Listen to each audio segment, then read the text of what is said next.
Councillor Efeso Collins for early departure at 1:45. So the challenge is to finish the meeting before Efeso has to leave today. I have another apology from Councillor Linda Cooper, who's just been involved in a... You've just arrived. Wow, you must have broken the speed limit, Linda, to get from town into to Attitude in that length of time. I'm sure you didn't. No, I withdraw that allegation unreservedly. So I simply have a motion to accept apologies for early departure. I'll move. Do I have a seconder for that, please? Second, Your Worship. Thank you. That's Desley. All those in favour, please say aye. To the contrary, no. Carried.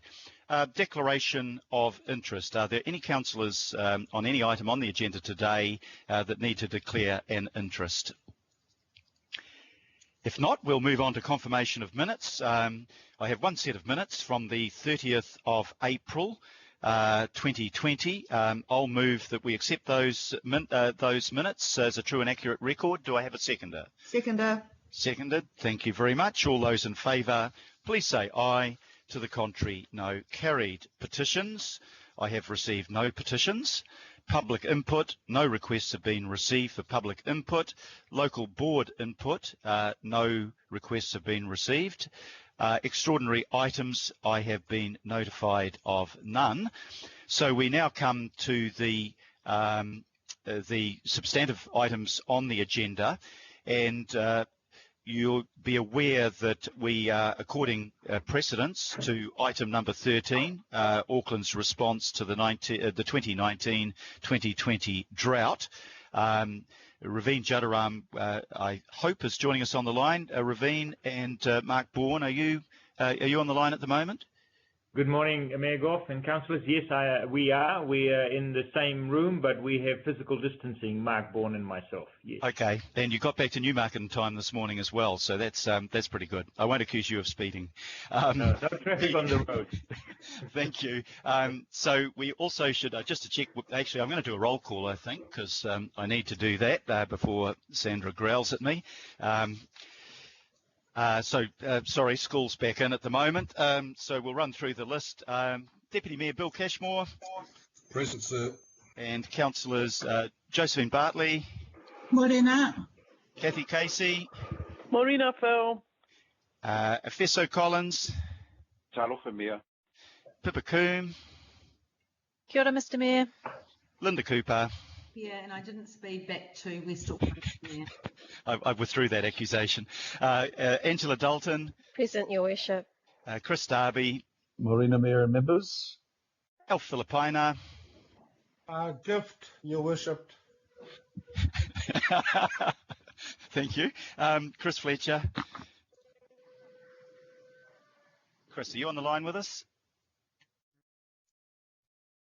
Okay, I'll just get Sandra to check up where Chris is at the moment. Tau Henare.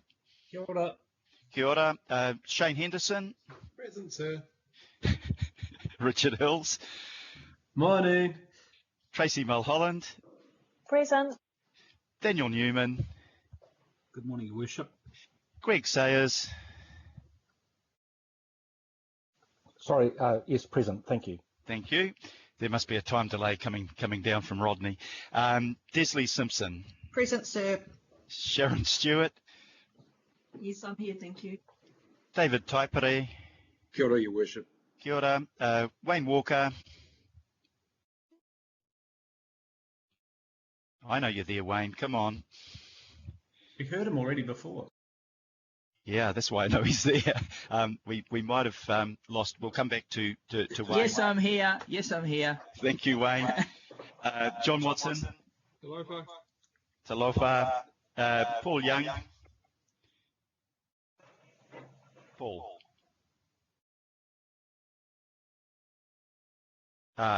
We may have lost Paul just for a moment, but I think he'll be back on in a minute. Okay, coming back to item number 13. Sorry. Chris Fletcher, present. I was having technology problems too. Thank you. I had that problem with the workshop yesterday, Chris, where my microphone refused to work. So we'll just double check. We've got our officers here. Sarah Holdham. Sarah, are you on the line? Yes, Mr Mayor, I'm here. And Alistair Cameron. Alistair, are you with us? Sarah, it might be a solo act from you at this point. Look, I think all of us are aware of the necessity for what we're looking at this morning. I just looked at the NIWA records. We had 77 days, I think, in a row without rain. We had half the normal rainfall for the January to April period. In fact, that period was the driest ever in the history of the city. And we've been waiting for the rain, and we got a little bit last weekend, I think about 50 mils over the Hunua range. We're up where I live, and that was welcome. But it only had a marginal impact. It probably held up the for a couple of days the continuing fall in the level of the lakes. We're now at 46%. On average, we'd be at that 76% for this time of the year. We are not yet in a crisis, but we are definitely in a critical situation. A crisis perhaps can be defined by what happened in 93, 94, before we had the intake from the Waikato, where at one stage we dipped to 29% of the lake capacity.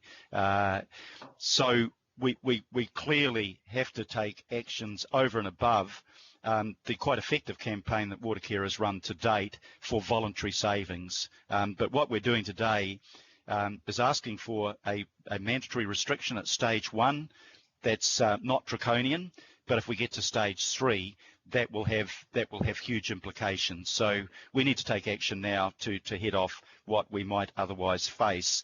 Now, I think you've got the paper in front of you, and you've seen the recommendations. I'll move the recommendations and perhaps ask Linda Cooper if you could second it, please.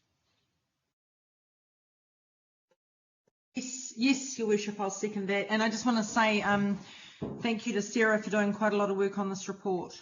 Yeah, thank you. It has evolved for those of us that saw it at the early stages quite considerably, and it's now quite full, and I think it serves its purpose.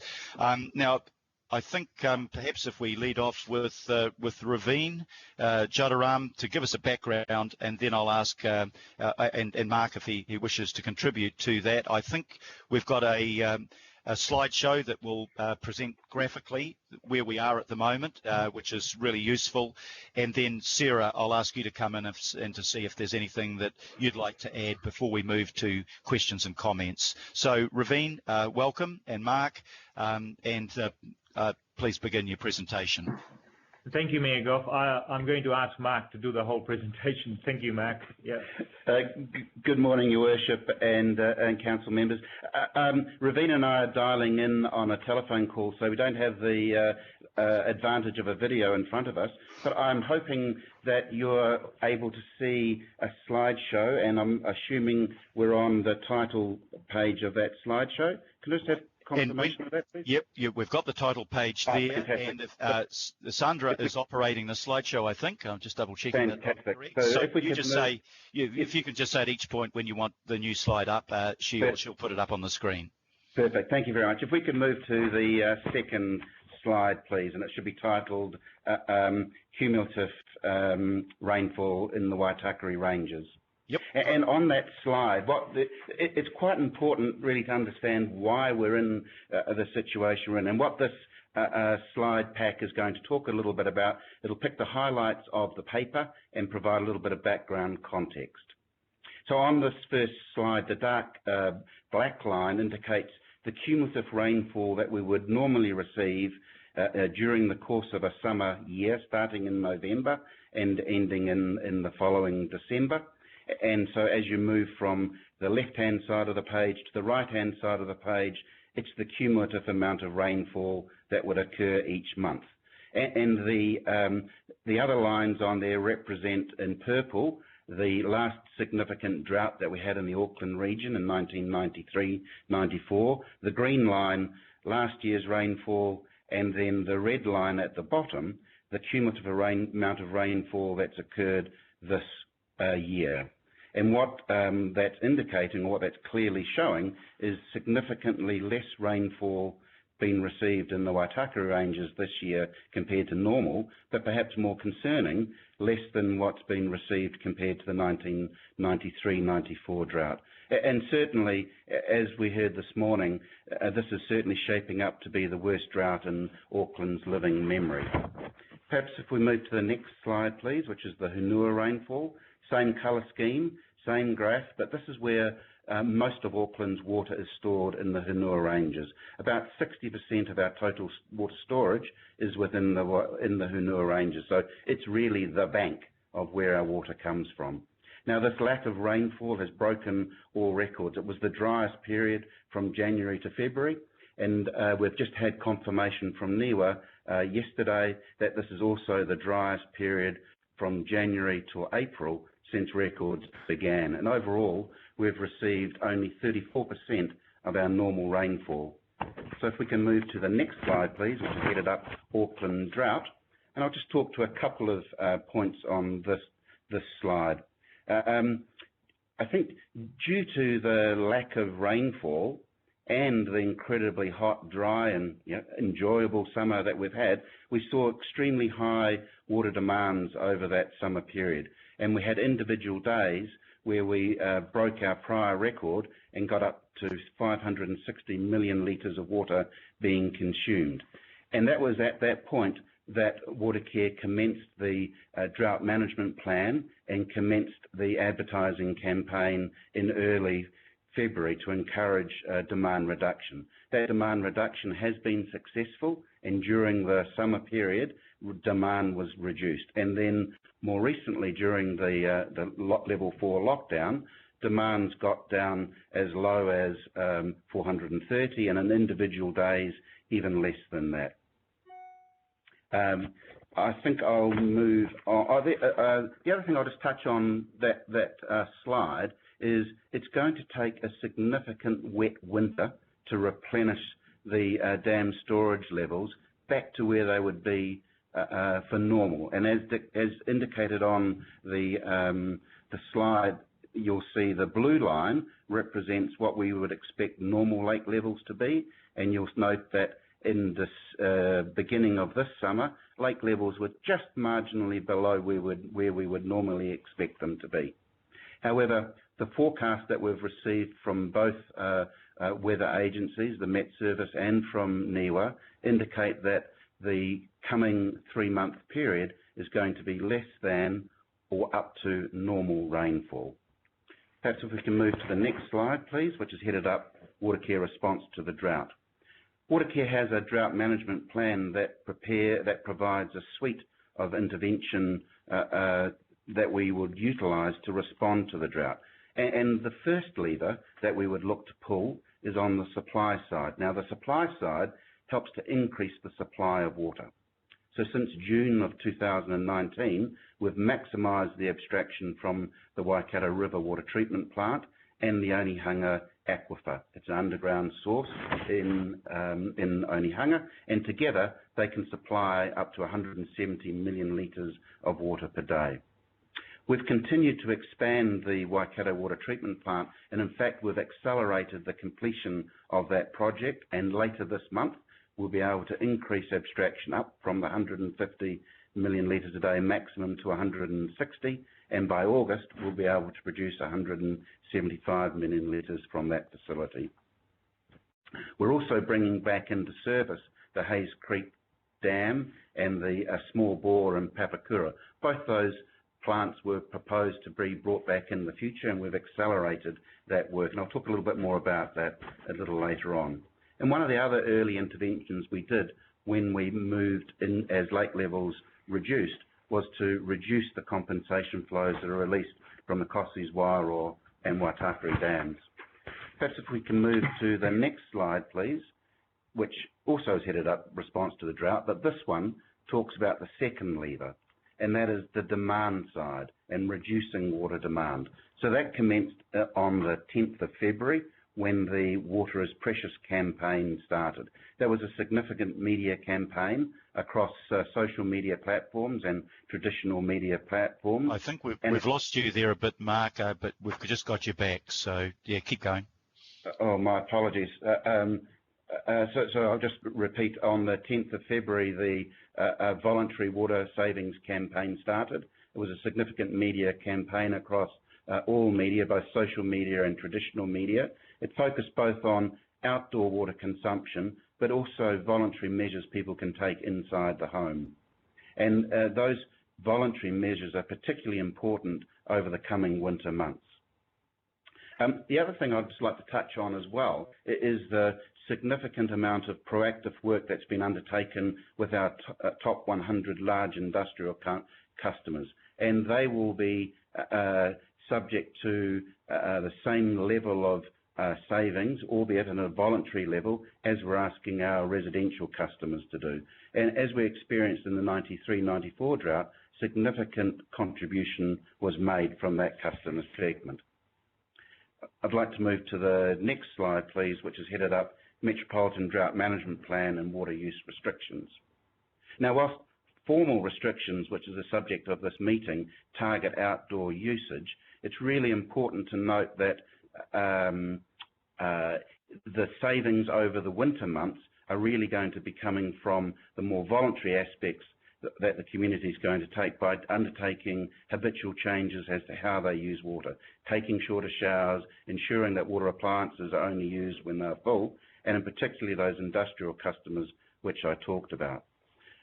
Interestingly, Auckland Council is one of our largest customers. In fact, they're our second largest customer and perhaps one of the more visible water users, particularly around parks and recreational activities.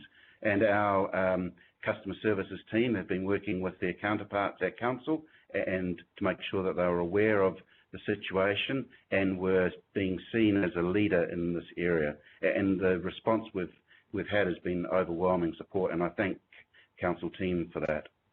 However, we're at the situation now where a series of staged restrictions are becoming important as we move through to winter, and the rain that was originally projected is just not arriving.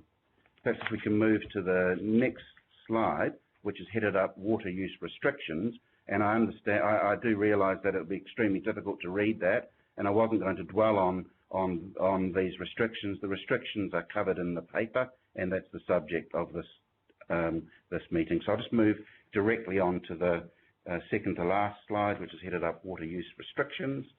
And so when would these restrictions be implemented? The restrictions come in at different stages according to trigger levels that are established in the Drought Management Plan. The trigger levels are seasonally adjusted based on dam water storage levels. And it's proposed that the first stage of the mandatory restrictions come into place on the 16th of May, which allows for a reasonable period of public notification. Now, those formal mandatory restrictions would cover all customers drawing water from the metropolitan water supply system, which starts from the south at Kāhui, Patamahoe and Clark's Beach out to Glenbrooks Beach, right the way up through the city from Drury to Wairera in the north, and includes out in Huia Village and also slightly outlying Kumeu and Riverhead as well. However, these mandatory restrictions wouldn't cover the separated areas, in particular communities such as Warkworth, which has a new water supply scheme with a deep aquifer that has not responded to the drought at this stage. However, the public messaging and the advertising campaign will be region-wide to avoid confusion, because we think it's beneficial that everyone reduces water consumption. And probably an obvious question is, how long will these restrictions be in place for, and when will they be withdrawn? Well, that really does depend on rainfall and drought storage levels. So once again, in accordance with the Drought Management Plan, as stage restrictions are implemented, the staged restrictions would be reduced. And then perhaps if we move to the very last slide in the pack, please. The restrictions come into being in accordance with the water supply bylaw, which Council has jurisdictions over, and Watercare is seeking Council to delegate enforcement and compliance to Watercare.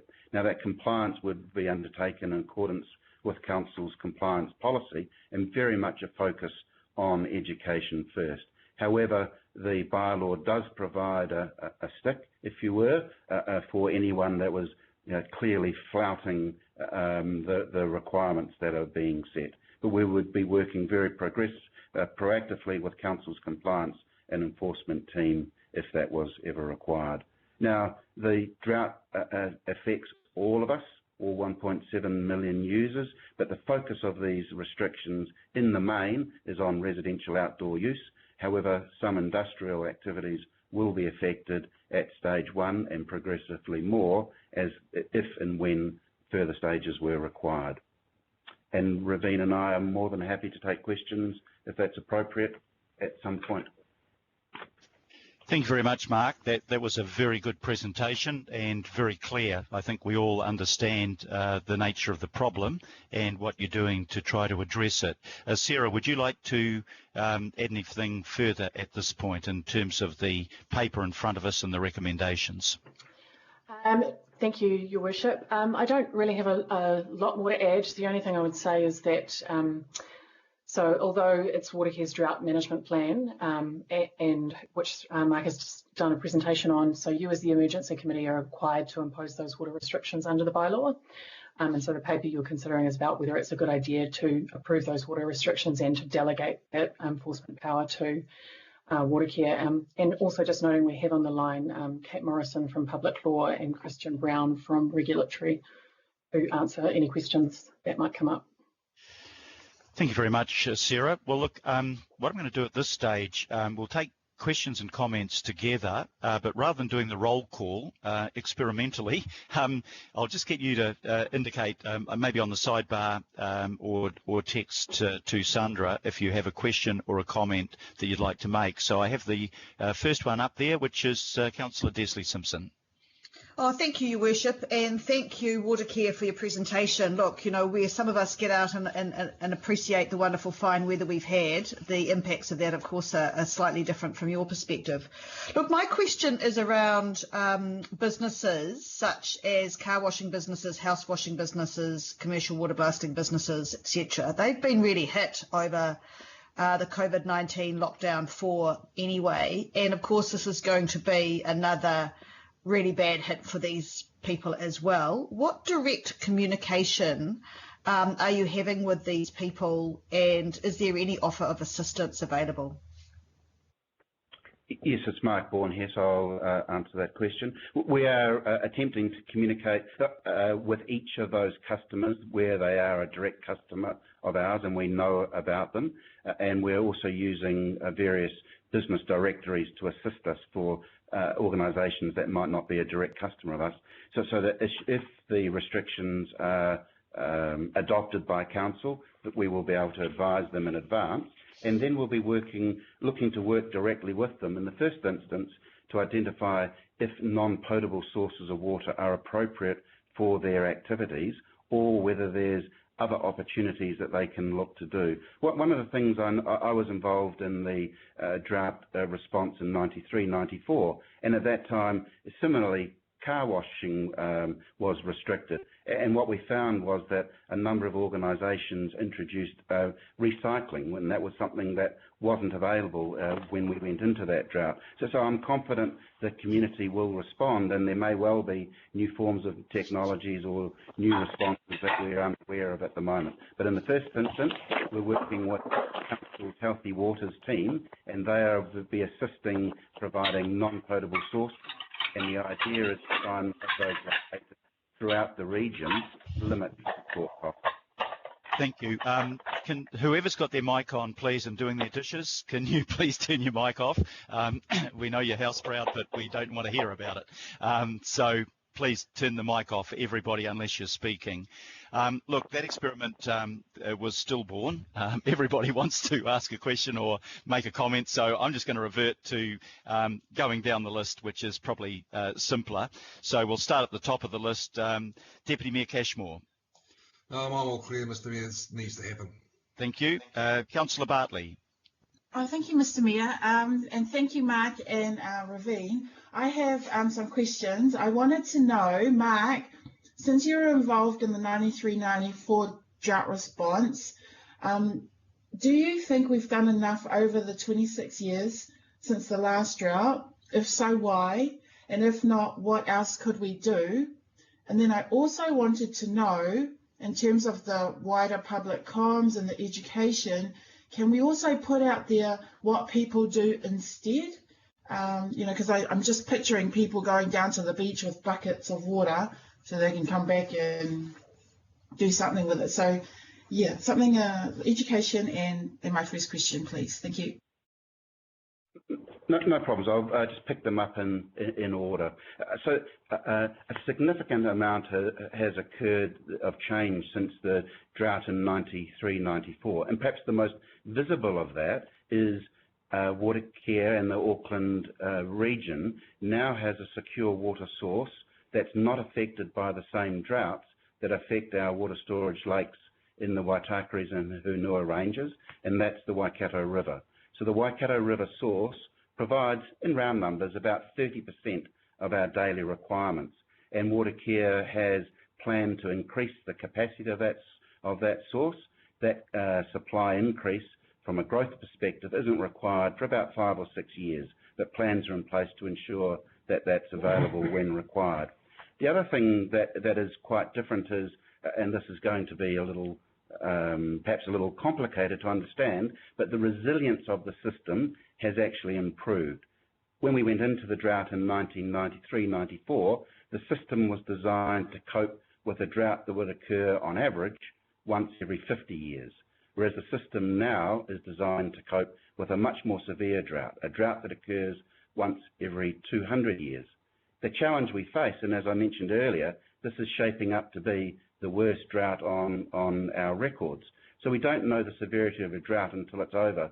So the restrictions and the voluntary savings we're asking for have to be put in place early to preserve water. And then the second question was around water use. Once again, prior to 1993-94, Aucklanders were reasonable with the amount of water they used, but we were also quite wasteful. So despite the fact that population has grown, the amount of water consumed by each of us individually is substantially less than what it was in 93-94. In fact, when you look at the survey undertaken by Water New Zealand last year, Water Care is an outlier.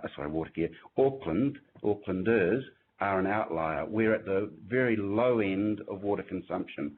We use 157 litres per person per day, whereas the average is 263 litres per person per day. And that's just in households. And the last question around communications, the communications campaign has been significant over summer and will be ramping up over the winter months. Thank you. Thank you. But my question was about what can we put some information out there for people about what they do instead. And so don't clean your car on the front lawn. Yeah, you can tell them what you don't do. But for some people, they do things because they don't know any better. So I'm just asking, can we put some information out there about what you do instead then? Like collect rainwater and use that to water your plants? Yeah, stuff like that. Yeah, we will do that. It's Ravine here. Thank you, Councillor.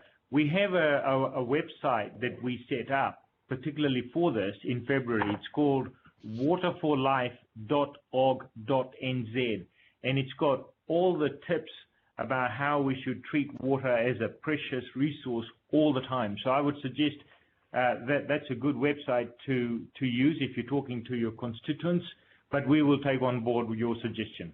Thanks. Thank you very much, Councillor. Can I just throw in a question here to Mark or Ravine? You know, I've seen you describe this as a 1 in 100 year drought, Ravine, and that would certainly have been the case in the past, but with climate change, this may not be a 1 in 100 year drought. It may become the norm rather than the exception.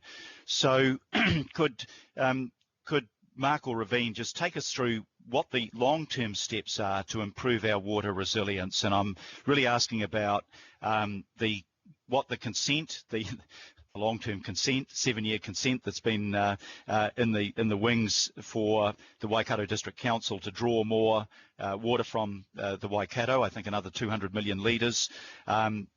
Would that solve the problem?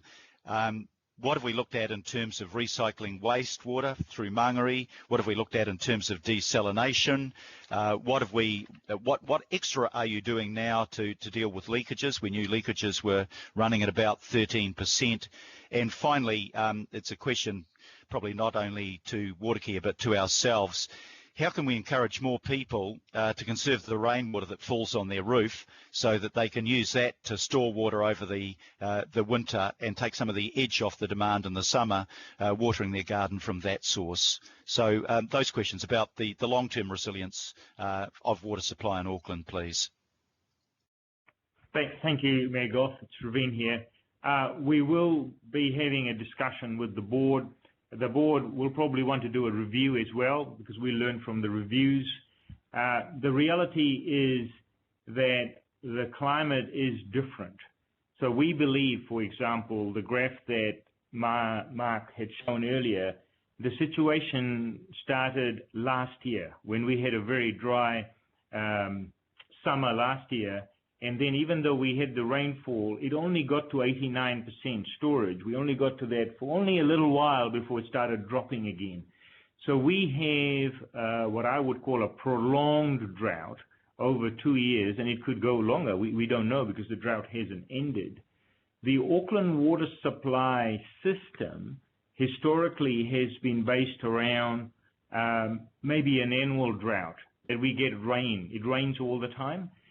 So the storage we have in our lakes, if we had no rain at all, is equivalent to about 8 months of storage. That's all. We don't have large storages. So the bank that we have is very small. So Waikato is a part of the solution. If we have about 300 megalitres of water coming from Waikato, that will give us some degree of resilience. But we have to look at all the other options from a supply side. And so that would include the reuse of purified wastewater. That would be an option for us. Desalination is always an option, but desalination takes a lot of energy and it would be counter to our carbon objectives, but it will still be on the plate as an option. So we will be looking at all those options in light of the climate change challenge rather than just the population and demand challenge. So we've got to do that, and we will be doing that. And I think we are seriously looking at behavior changes. You know, as Mark said, the demand per capita is around 157 litres per person per day. But what we found was as soon as we got into the dry summer months this year, it went up beyond 200 litres per person per day. And that's the challenge, that the behavior changes are not locked in when we get into a dry season. So we've got some more work to do there. We have real opportunities collectively as a council family to look at how we can have rainwater tanks and how can we enable that through resource management and Building Act requirements, making it more easier for householders to put tanks, especially when new houses are being built, if they can already come in with rainwater tanks, which will help not only water supply, it will also help Healthy Waters and council in terms of stormwater retention, and it will help the customers as well because they'll be more environmentally conscious about the fact and more prudent in their water use. So the answer to your question, Mayor Goff, is a lot has to be done, and we have to change our mindset as to how we approach this problem for the future. Thank you very much for that, Raveen. Kathy Casey. Thanks, Phil. Thanks, Mark and Raveen. My questions relate to enforcement, and you had a slide on enforcement in your presentation. I'm particularly interested in the penalties and how people report breaches, and I'm also interested in the enforcement. How do you do that? Mark here, I'll take that question.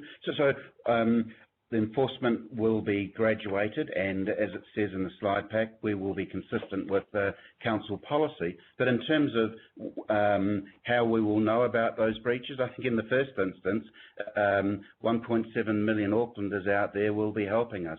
We really want to engage with Aucklanders. If all of us save a little, a significant amount of water will be saved cumulatively. So I think we will be very reliant on neighbours watching neighbours, and I hope in the first instance they just talk to each other and point out the fact that we're in a drought and the activity should cease. However, if that's not the case, we will have dedicated contact channels, both telephone, web and social media channels available for people to report. In the first instance, we'll contact those people that are not following the rules, and it will be education first. However, we will be tracking anybody that is flouting those rules and has been warned more than several times. Ultimately, though, the bylaw provides a punitive damage of up to $20,000 fine, but that would certainly be the last resort. Thanks very much, Mark. Thank you. 1.6 million unpaid enforcement officers. That sounds pretty good. Councillor Collins. Thanks, Mayor. Just a couple of things, and I appreciate you already asking about desalination and reusing water as well. I'm just wondering, Mark, I'm intrigued by those figures and how Aucklanders are outliers when the national survey showed that we don't use as much water per household than others. Does that make the task more difficult for you when Aucklanders are already using less water, and they'll be thinking, what the heck more do you want us to do when we're using close to 100 litres less than others throughout the country? And I have just one other question. Sure, it's a very observant question, and it's one that we've taxed ourselves in developing the drought management plan. But I think it also goes to what volume of savings are we really targeting. So right now in stage 1, cumulatively, so across the region, all water consumption, we're looking to reduce it by 5%.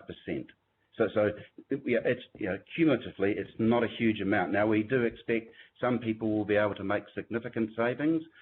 In my own household, I've managed to reduce my consumption from in a winter month by 30%, and that's not made any changes to our activities around the home other than habitual changes.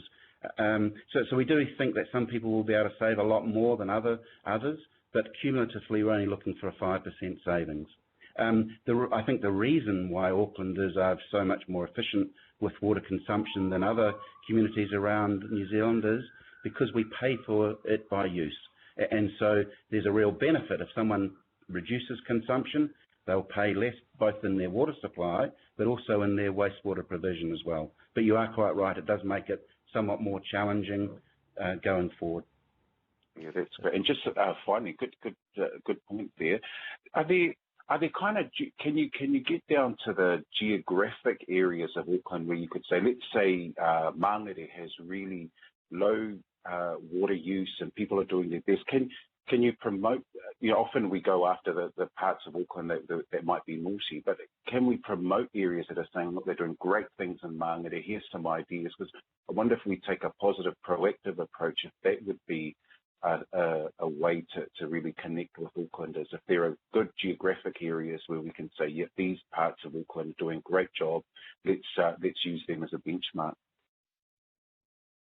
We certainly have the technology to be able to do that. So our way our distribution system works, we meter the amount of water that we take from the environment. We meter and measure the amount of water that we produce at our treatment plants. But then also we measure the amount of water that's consumed in each suburb. And then finally, we measure the amount that's consumed by each customer. So yes, over time, we could certainly build up patterns to identify areas where large savings and reductions are being made. Thank you very much. Councillor Pipacoon. Thank you, Mr. Mayor, and thank you, Mark and Ravine, for the presentation, and absolutely support the need for immediate restrictions. In some regards, the Mayor has asked my question. because it is really focused on what we're doing to incentivise a climate resilient water supply. And I just wanted to bring your attention to the fact that on Tuesday the Waitemata local board passed a resolution with quite detailed recommendations about what we could be doing to put in place more resilient water strategy. So I think I heard from the answer to the Mayor that there is a work program focused on that, and it would really be good to hear that that work's getting advanced, particularly around promoting rainwater collection and the options there. So that's more of a comment than really a question, but because I think it has been answered, but maybe you could confirm that. And then I just had a further question, if I may, Mr. Mayor. Yep, we can confirm that there's a series of things that have to be done, Councillor, including something that I haven't mentioned, and that is that we need some legislation and regulatory changes in New Zealand. So you may be aware that the old Auckland City Council put in a purple pipe system in Stonefields so that rainwater could be used, and that is not being used because New Zealand does not have legislation on purple pipe systems. So we are putting together, the board has requested that we put together a comprehensive list of things that can be done by Watercare and by Auckland Council and Healthy Waters so that we can be more sustainable and more future fit. So that, yes, there is a program that we will be working on. Great, and I'll make sure, I mean, the notice of motion will be getting to you, but it does, I'll echo one of the comments it makes, it does thank Watercare for the excellent work that has been underway to ensure that we do have a supply of water during this extended drought. Just a further question, in terms of the consumption and the amount that we're consuming, is a big percentage of that as a result of water being bottled? And do we have big demands from companies that are bottling our water, whether they're sending that overseas or for internal consumption? So the big demand we had in summer where, we got up to 560 megalitres a day, we believe that was a lot of outdoor use by our mum and dad customers, ourselves, and that is what our campaign was targeting. It was saying, we are very good at using water. Generally, it's around 157, and during summer it would have been probably 160, 165, 170, but it shot up over 200. So that's where the big demand came from. In terms of companies that are bottling water, yes, there are lots of companies in Auckland that bottle water. Some just bottle water and put it on the customer shelves in the supermarkets, and people buy it, not realizing that they're paying a fortune for what they can get on the tap. From the tap, it's a straight bottling and selling on the shelves. Others add value to it, whether they make Coca-Cola or beer or other things. But large volumes of water is used in the food and beverage area, and a lot of that would probably be exported as well. Is it possible to get some percentages around that, and just to break it down? Is it something I could take offline to get some more information? We can do that. It's a very insignificant volume, but we can do that. We'll take it offline. We'll get it to you. Yeah. Thank you, and thanks for your work. Thank you. Councillor Linda Cooper. To me, I guess the thing here is that we do need to be looking at how, if this becomes the norm, how do we deal with that? But what we're looking at today is, do we actually put these restrictions in place? And I absolutely think it's the right thing to do. And it fits completely with, as Mark said earlier, our graduated approach as a council. We don't go into people's showers and time them and things like that, but we certainly can look at the outdoor stuff, but we won't be, we will be educating people before we would ever sanction them, and I think that's the best approach, and it does sort of sweep up those people who for some reason don't know about this, and there will be those people. We know it's hard to communicate with everybody, but I think the communication has been excellent up to now, and it actually has driven savings, and I really do think we can save more. We're awfully extravagant with water in Auckland because we think we've got plenty of it for the most part, and we've never really been in a bad situation. We've lost you, yeah. Oh, sorry. Yeah, sorry, I'd lost you there. I thought you'd finished. No, please continue. So I think that because we have taken water for granted for quite a long time as a general population in Auckland, because we think it rains every day, we do need to be more careful. We can save more without significantly changing our life or having detrimental effects on our lifestyle. I think this is a good start. It's part of a graduated approach. And let's just, all we can hope for is that people will save, but also that the rain will come. Thank you. Sorry to interrupt you before, Linda. You went dead on my end, so it might have just been my device. So that I take that as a comment rather than a question. We move to Councillor Angela Dalton. Thank you, Your Worship, and the questions have been good. So just a couple of comments from me. I support what Efesa was saying, or Councillor Collins was saying, regarding how different areas are doing, because we're a bit competitive, and we've shown that, you know, as a nation through COVID, I guess, trying to get towards a goal. But even more than that, even listening to the 30% saving at your house, and me thinking, actually, I think I could do better than 30%. So I don't know, you know, if there's any opportunity to get a competitive thing going on throughout Auckland. I was speaking over the back fence to my neighbour a couple of weeks ago. She's in her 80s, and she did not know that there was a drought. And she reflected back to how it must have been a couple of droughts ago, that the way she knew was from TV, and I'm assuming that we don't have a budget to do ads on TV for when things get really tough.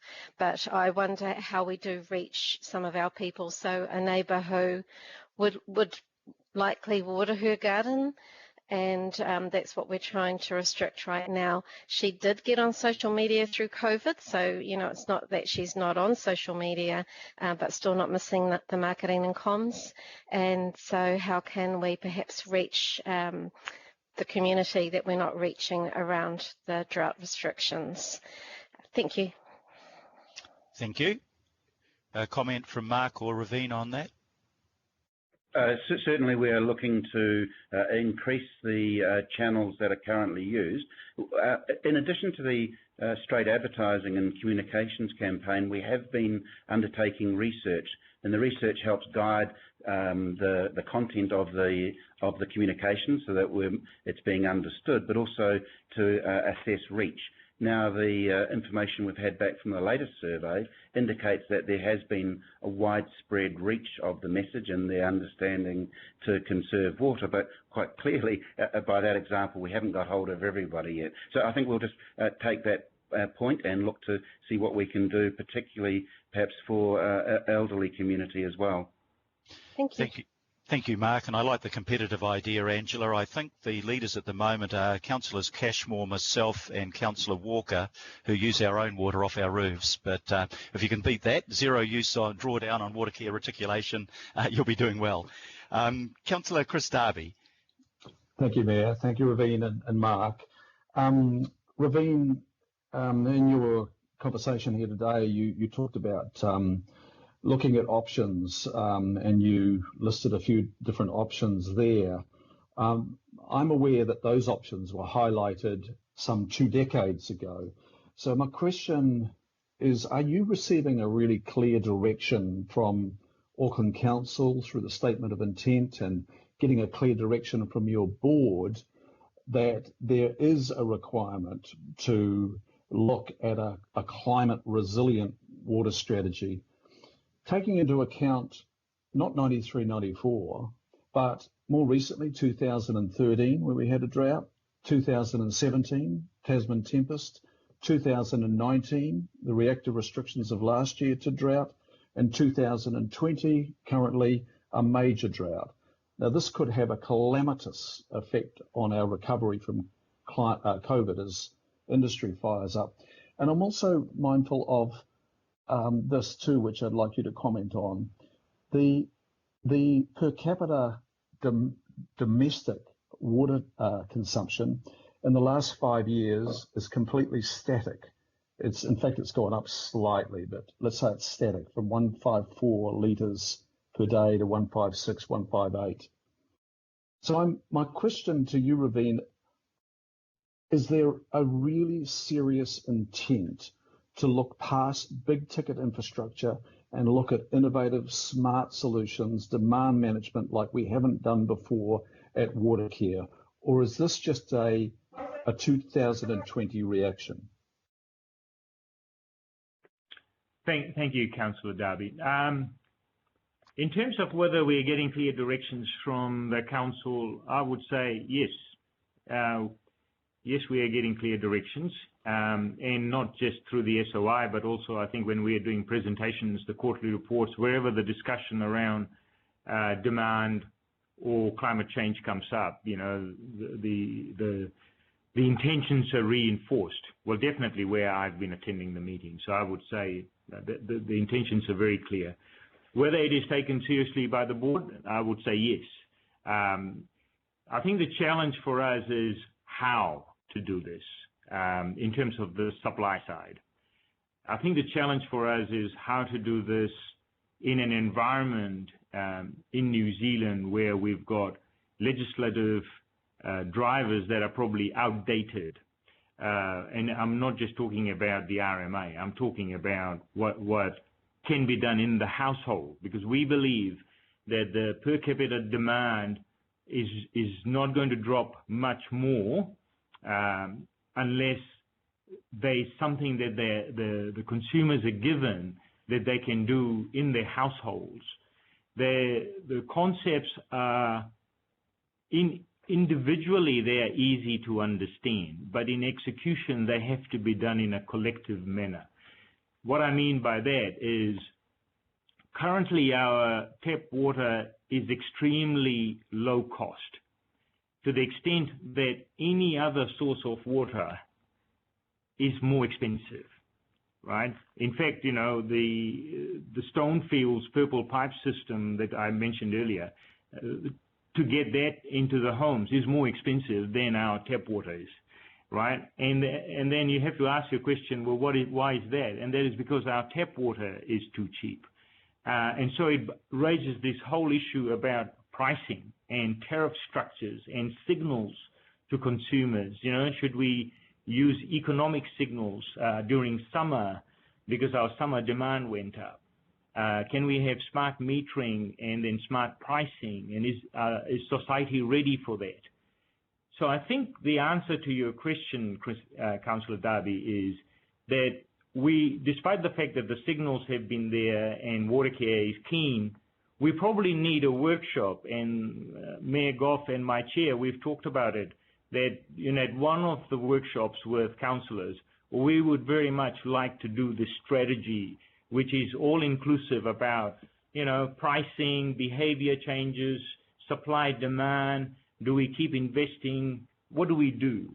And I think that would be very helpful for us to put us all on the same page as to what our vision is, what is the vision for Auckland, and then what are the steps and the timetable and what is the urgency, how quickly do we want to get there, what is the cost and what is the priority, and then we'll get on and do it. Thank you. I think that's a good idea, and we should organise that workshop accordingly. Councillor Alf Filipina. Thank you, Your Worship. Raveen, firstly, thank you for the advice and information when I went on the interview with Radio Wātea on Tuesday. So, look, my question's centred on that particular interview I had. And will we, from the 16th of May, depending on the decision being made, will we end up, or will the communication that goes out to our community include what we've just seen with the PowerPoint around stage 1, stage 2? Because I think it's important having a chart instead of the release that will be going out or has gone out. So that's the first question on, and I have one other after that, Your Worship. Thank you, Alf. Raveen, Mark. Sorry, Councillor, as I understand the question, will we be advising Aucklanders what the proposed restrictions are going to be? And if that's the question, yes is the answer. So whilst we'll be having a communication campaign which will be requiring or requesting voluntary savings, there will be also a more public notice style communication campaign which is advertising the impending restrictions should they be accepted today, and that will be commencing immediately and ahead of 16 May, and then following on from 16 May it will continue so that people understand those restrictions are being imposed.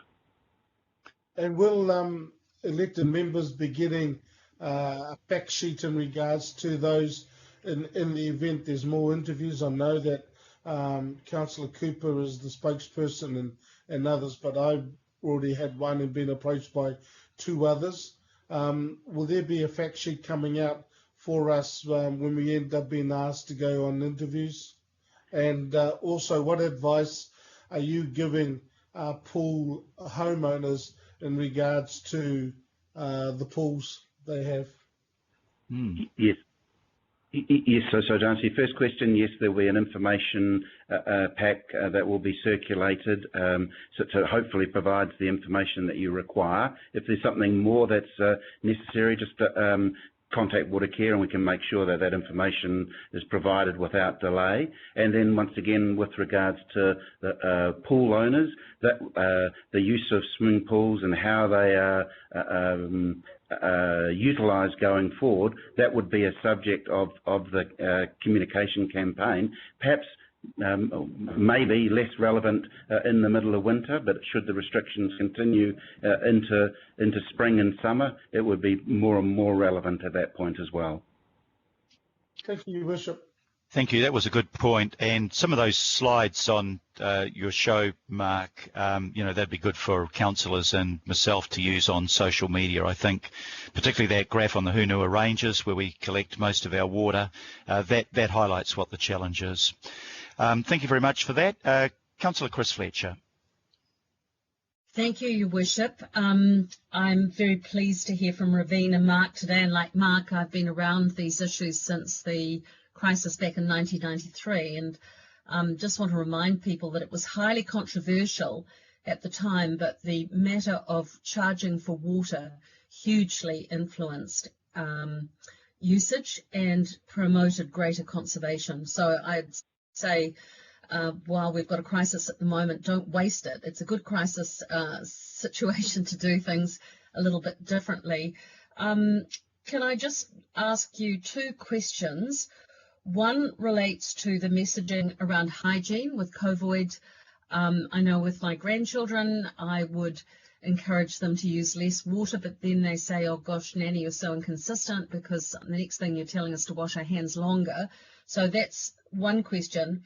The second question relates to an issue that Councillor Simpson asked, and that is around commercial use.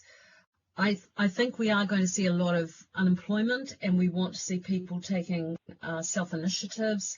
I know already people are sending notes to say, would you like your house painted? And we don't want to discourage people getting out there and creating employment for themselves. Can you talk specifically to what initiatives you can put in place to assist the commercial people who might want to go and paint houses where generally there's a chem wash or something beforehand or a bit of water blasting? I don't want to see this as punitive. I want to see it as enabling. So just would welcome your comments on that. Thank you. Sure, I'll touch on both of those questions. So the first one, with respect to hand washing and increased sanitation in these challenging COVID times, a very early party that we spoke to was Auckland Regional Public Health Services, and they are very aware of our water lake storage levels and the need to impose restrictions.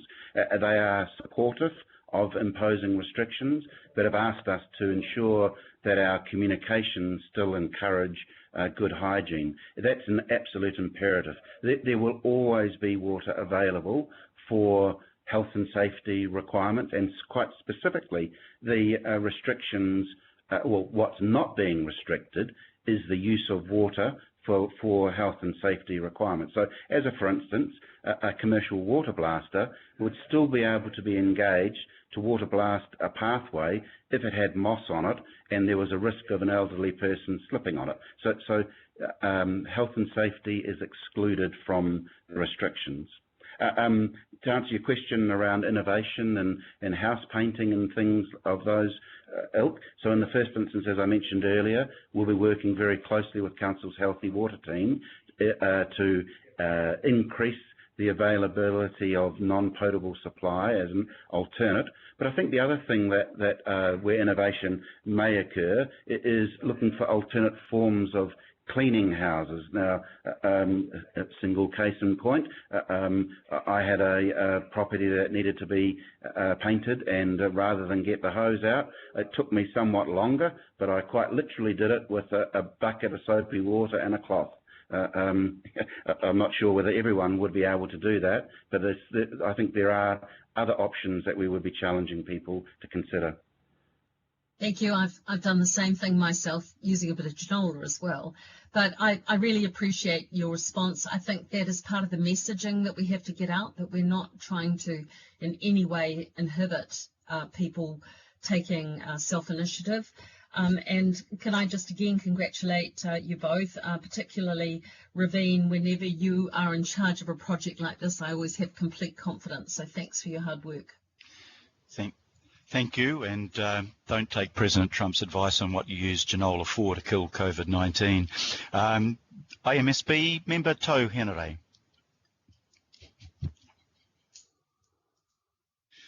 Tau, are you there? Oh, no yes, question. Sorry. No, I haven't. Okay, my sound system's is working imperfectly today. I'm sorry about that. Councillor Shane Henderson. Kia ora, Mr. Mayor. Thank you for the opportunity. And so I've got three questions today, and kind of following on with Councillor Darby's points and a lot of them. But firstly, I note in the report that Watercare is working with business. Now, I've been approached by the water blasting industry, who've obviously will be a bit upset about what's happening, and have stated to me that they're part of the supply chain for other industries. So my question today is, how are you communicating with this industry? Sure, we've been communicating directly in the first instance with representatives that have telephoned us and emailed us, and quite clearly they have had some concerns. I think they've been monitoring lake storage levels, and that they were probably one of the earlier parties to raise the question, were restrictions coming, and if restrictions were coming, how would they be affecting them? So in the first instance, it's been that form of direct communication, but depending on Council's resolutions today, we have communications primed to go out to them, those that we're aware of and have both email addresses or physical addresses, and there'll be a form of communication going directly to them. Cool, thank you. That's good to hear. Now, the second question I have is that I would argue, like Councillor Darby has argued, I believe, that this is not necessarily unforeseeable, although the scale of the drought is much harsher than we might have thought. We've been having droughts all the time, and with the stalking horse of climate change, I do have questions around the planning for Watercare for these occurrences going on. So it does seem like we've been talking about squeezing the demand side, and I think we'll talk about pricing another day. But there are limited gains given that Auckland's already doing very well as a city on the demand side. Has there been planning on the supply side given climate change, and can you talk us through a couple of initiatives? Sure, I can talk to that. So I guess the first part of timing for the next source of water is when it's required, and this might be slightly complicated, but I'll try and explain it as succinctly as I can. So I talked earlier about the security of Auckland's water supply and the volume of water that's available, and that's dictated by the amount of water that's available in a 1 in 200 year drought. So if we had a drought of that magnitude occur, we've got the ability to draw 482 million litres of water per day from the system throughout that drought. Before restrictions commenced, so our normal demand over summer, the average annual demand was only 440 million litres of water per day. So we have sufficient water to meet the requirements of a 1 in 200 year drought. The challenge we face, though, is this drought has all the potential to be the worst drought on record. How severe it is, we won't know until it's over. So the purpose of restrictions and voluntary savings are to eke out the water supply that we have. And as Raveen mentioned earlier, the issue is not lack of infrastructure, it's purely lack of rain. And then following on from that question, in terms of increasing resilience, that was one of the big drivers of selecting the Waikato as the source of water in the late 1990s. And that source was commissioned in 2002 and has been expanded 5 times since then, and is currently undergoing its final expansion in this phase up to 175 million litres of water. To increase resilience in the short to medium term, Watercare lodged a resource application to expand the capacity, or essentially to double the capacity from that plant. And as Raveen mentioned earlier, in the future, I think alternate resilient sources of water will also be required to be reviewed, and that includes the potential for reuse and desalination. But both of those options will require, or in particular reuse, does require statutory change. The drinking water provisions in New Zealand just don't provide for those alternate sources of water at this stage. Thank you. Thank you. Sorry, one final question, and just to kind of reiterate that, yeah, I want us to talk more about the supply side rather than the demand side, and it seems like that's been a problem for a long time. We've heard today around looking at things like the reuse of purified wastewater. Now, I have a question around this. Have Watercare taken advice from a tikanga perspective about this? No, not at this stage. I mean, the potential for reuse of wastewater is very, very early in its infancy, and within our current asset management plan, our published asset management plan, it's not something that was envisaged until the very end of the end of that 30-year horizon.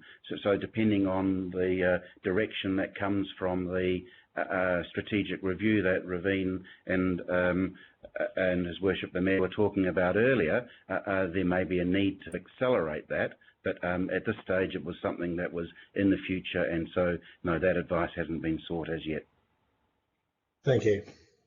Thank you. It may be more than tikanga that provides a psychological barrier to reuse of purified wastewater, but that's not to say that we should not consider it. I think it's the ultimate in recycling, actually.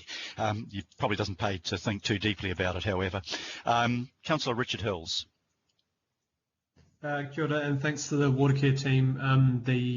First of all, I might just do my comment and questions in one go, and then ignore me if you go round again. The communications have been pretty... Not going around again, so it is comments and questions together. Okay, good. So the communications have been really good. I remember 2 years ago hassling you pretty strongly, Raveen, for not having any social media presence, and now the Facebook and Twitter, I've seen the messaging are really fantastic, and lots of people are sharing it, and it's starting to really help with that clear messaging.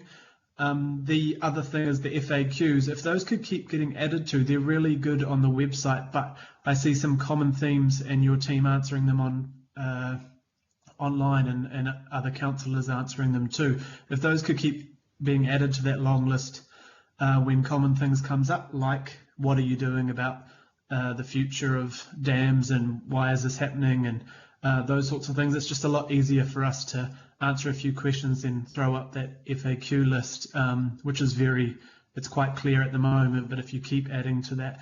The other thing is I think people are probably quite sick of telling on each other, or a little bit dealing with the COVID situation.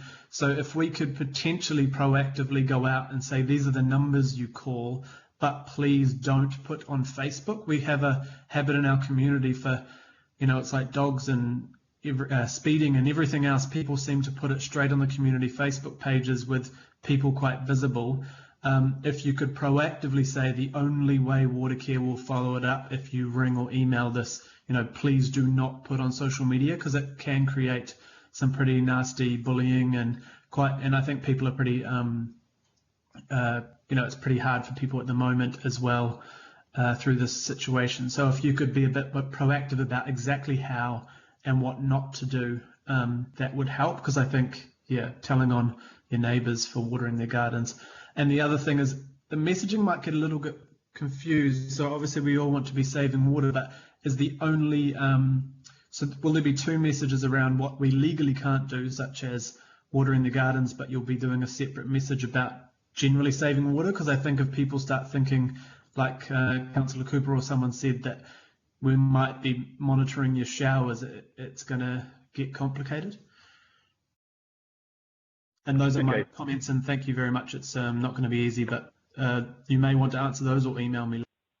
I certainly appreciate the support. We certainly appreciate the support. I'll answer the last question first. Yes, the intention was to separate out the more public notice type communications and the mandatory restrictions, as opposed to the more voluntary things, and winning the hearts and minds of 1.7 million Aucklanders to support us and help us out through this drought. And your other points regarding use of social media, I think, is very, very wise, and we will look to try and encourage that however practically we can.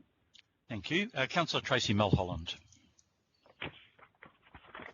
Thank you, Your Worship, and thank you to all of the team that have done a lot of work on this. I just would like to share with you a couple of things. One is a consideration, please, and I would like to take this offline if that's appropriate, and happy to do that. In the old Waitakere days, we used to put in tanks that caught all of the roof water for minor dwellings. Now, those tanks, in a lot of cases, as you are well aware, were not allowed to be, the water was not allowed to be used, and a drainage system had to be installed so that the water slowly came out of the tank. I would like to see us revert to having our community be allowed to use that water for gardening or other purposes. So I'd like some commentary on that, and if possible, an email back to me on that matter so I can share it with community, because I do think that is wasted water. So that's the first one. So if you would come back on that, please. And the other one is with regards to 5% savings, there are people like myself, many singles, who actually do make a lot of effort to minimise water use anyway. Disappear. Sorry, just some interruption of people. We're getting some interruption. I think it might be at your end, Ravine. So if we can just watch that, please. Tracy, you were just going to ask the second question. Thank you, Your Worship. Just with regards to that, the singles, there is a lot of people who are singles, and I've got a lot of elderly neighbours, and myself being maybe young, who do make a lot of effort with regards to saving water anyway. So I think a 5% restriction is asking a lot of those people, just an awareness. Point 2, that was. Now, point 3, you as an organisation provided these wonderful small little timers, 4-minute timers for showers, and I gave away about 5 of those. They were left in the councillor's office prior to lockdown, and I would like to ask that you make some of those available. Now, how they get sent out, I don't know, but I've had very, very good feedback about that. Maybe not so much that every time you get in the shower you look at Watercare as a brand, because it's branded, of course, but they're really good barometers of a 4-minute shower. So, and also I'm sorry, but I don't agree with having any sort of competition, because I think that brings about struggles with people who are being sincere and legitimate. So I think we're better off just to encourage the use of social media, and I support Councillor Hills with regards to the part of sharing online. I think people will say what they want to say anyway online. That's just the social media aspect of it. So the tank, the 5% savings for singles, just in awareness, it seems quite restrictive for those that are doing a good job, and the 4-minute timers. And if you could respond to that. Thank you, Your Worship. Thank you very much. Mark. I'll just cover off each of those. I would also do it in reverse order as well. I think those shower timers are wonderful. I use them in our own shower and also for my children, and that contributed to the 30% reduction in demand. I think it's also a great idea. I'm just not sure of the availability of them, but I think that's something we will certainly be looking for as to whether we can source more and make a greater number available. With respect to the 5% savings, as I mentioned, that's an overall target. It's extremely difficult for us to measure and monitor that at an individual household level, because clearly there will be changes that may occur in the household which we won't be aware of. So any target that we publish would be at a region-wide level, and tracking in terms of publicity would be at a region-wide level. And so I certainly take your point on there. And finally, with respect to utilisation of rainwater tanks, I think that's probably a subject for council to consider and resolve, because I actually think it's probably outside of the bailiwick of water care. Thank you very much for that. Councillor Daniel Newman. Yes, good morning, Ravine, and good morning, Mark, and thank you for the work that you're doing. I had 3 questions. With respect to Hayes Creek, that's an existing dam and it's full of water. The Environment Court granted consent for the taking of water from that dam in 1998, and I understand that consent does not expire until December 2031. So really going to Shane Henderson's point here. Now, the water treatment plant for Hayes Creek Dam was decommissioned, I understand, in 2005. And to me, it's been apparent that Watercare's management has been advising the board. I'm not quite sure why there has been a long delay in getting a package plant online to take water from a consented dam source. Very hard to consent dams, but we've got an existing dam where we could source water. So why are we moving now to source water from that dam through a package plant when in fact we've had consent to take water from that dam for such a long time? That's my first question, please. Sure. I think I'll probably better placed to answer that question than Ravine, Councillor Newman. You're quite correct about the consent, and that's why it's a source that we can bring online very, very quickly. The Hayes Creek Dam was the Hayes Creek water treatment plant was taken out of commission because it was unable to meet the more stringent drinking water standards. And as I mentioned earlier, from a supply side viewpoint, the current yield of all of our dams is significantly in excess of the demand. But the situation we find ourselves in now is directly as a result of lack of rainfall. And that's why the planned reintroduction of that water treatment plant is being accelerated, and also it's actually being expanded. So originally what was planned to do with the Hayes Creek new water treatment plant was to put in a plant of similar size to what it was before, which matched the yield of that supply. It's quite unique. It's a very, very small dam, represents about 1% of total storage, but it's quite an unusual catchment, and its catchment characteristics are very affected by rainfall.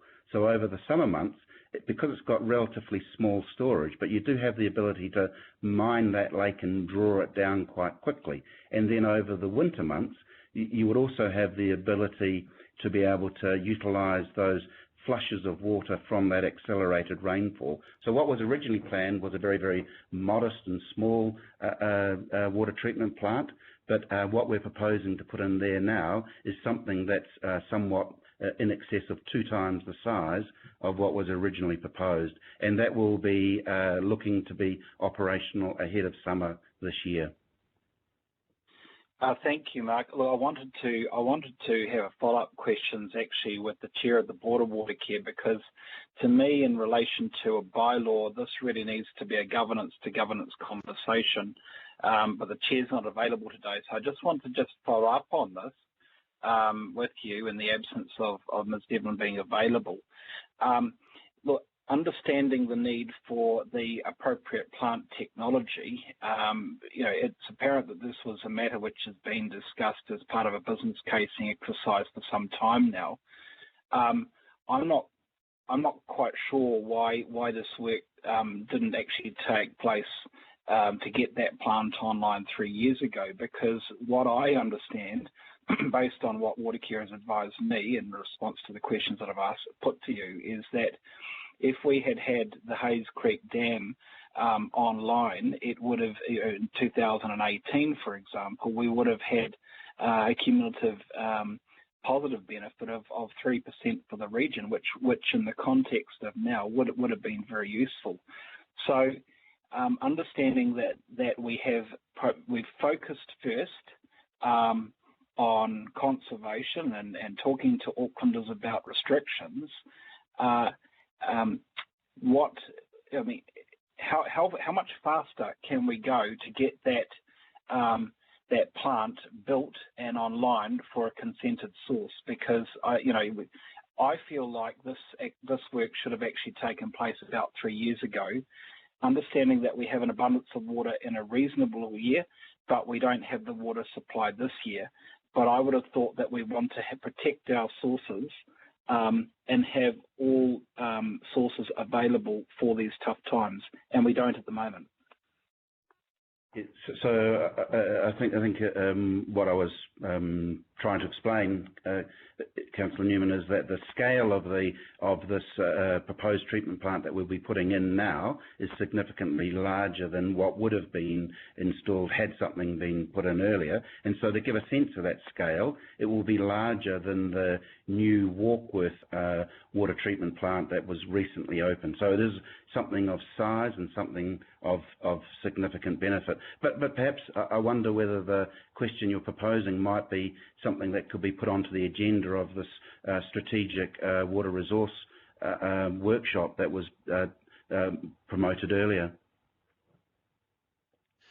Thank you, Cliff. I can get you to come to your third question, please, Daniel. I'm just conscious of time, and I've still got probably another 6 speakers. Thank you. Yeah, look, well, I won't do a question, Your Worship. Look, what I'll do, perhaps if we have that workshop, we can have the Watercare Board attend that workshop. I think that would be appropriate from a governance-to-governance perspective. From my perspective, I think that Mark and the team are doing the very best they can under these circumstances to get this technology up so that we can get all sources tapped. To me, it just seems it's difficult to go and ask the community to make savings because we have a crisis in terms of our current supply of water, when we have a dam which is full of water but remains untapped despite the fact that we have consent. So when we have that workshop, if we could have a further discussion about that particular plant technology. But I do think that the Watercare Board needs to be present, because this needs to be a joined-up conversation. It seems to me this discussion about this technology has been ongoing for some time, but we're only accelerating it now, and it feels to me like we're running behind time. Thank you, and it's good to know that that will be operational by this summer. My farm feeds into that creek directly. Councillor Greg Sayers.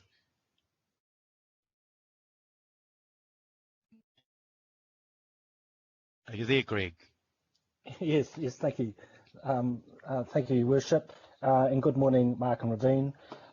Just for you, Your Worship, I'll probably just put my comments and my questions together. probably looking for 3 answers, but I totally support the recommendation in terms of the restrictions that have been alluded to. Probably my questions and comments is around the supply levers that Mark was addressing.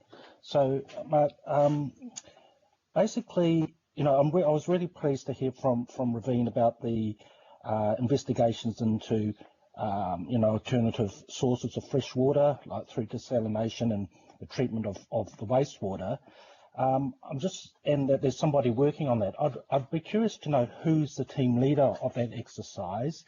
And that's probably in relation to, I'd like to link up with them and understand if they're looking at new dams. I think there was one mentioned a few years ago in the rural area of Riverhead as a possibility.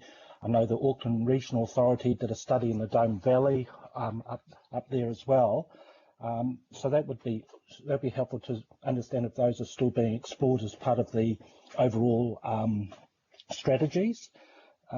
Secondly, probably picking up on Councillor Newman's comments, it seems to be, want of a better word, dragging out to try and get these new supply sources in place. So in terms of I read on page 12 that we are engaged with the Waikato iwi in terms of our applications. I'd like to know, where we are. I think from memory there's about 96 applications. Where do we sit in that? Have we come to the top of queue, and when may we actually achieve a result there and a green light is really my question. And finally, in terms of the capital costs of a new water extraction plant, wherever it may be, and also the cost of the pipeline that needs to be run through to the different plants, Redoubt Road or wherever it needs to go, do we have an idea of those capital costs, and do we have a feel of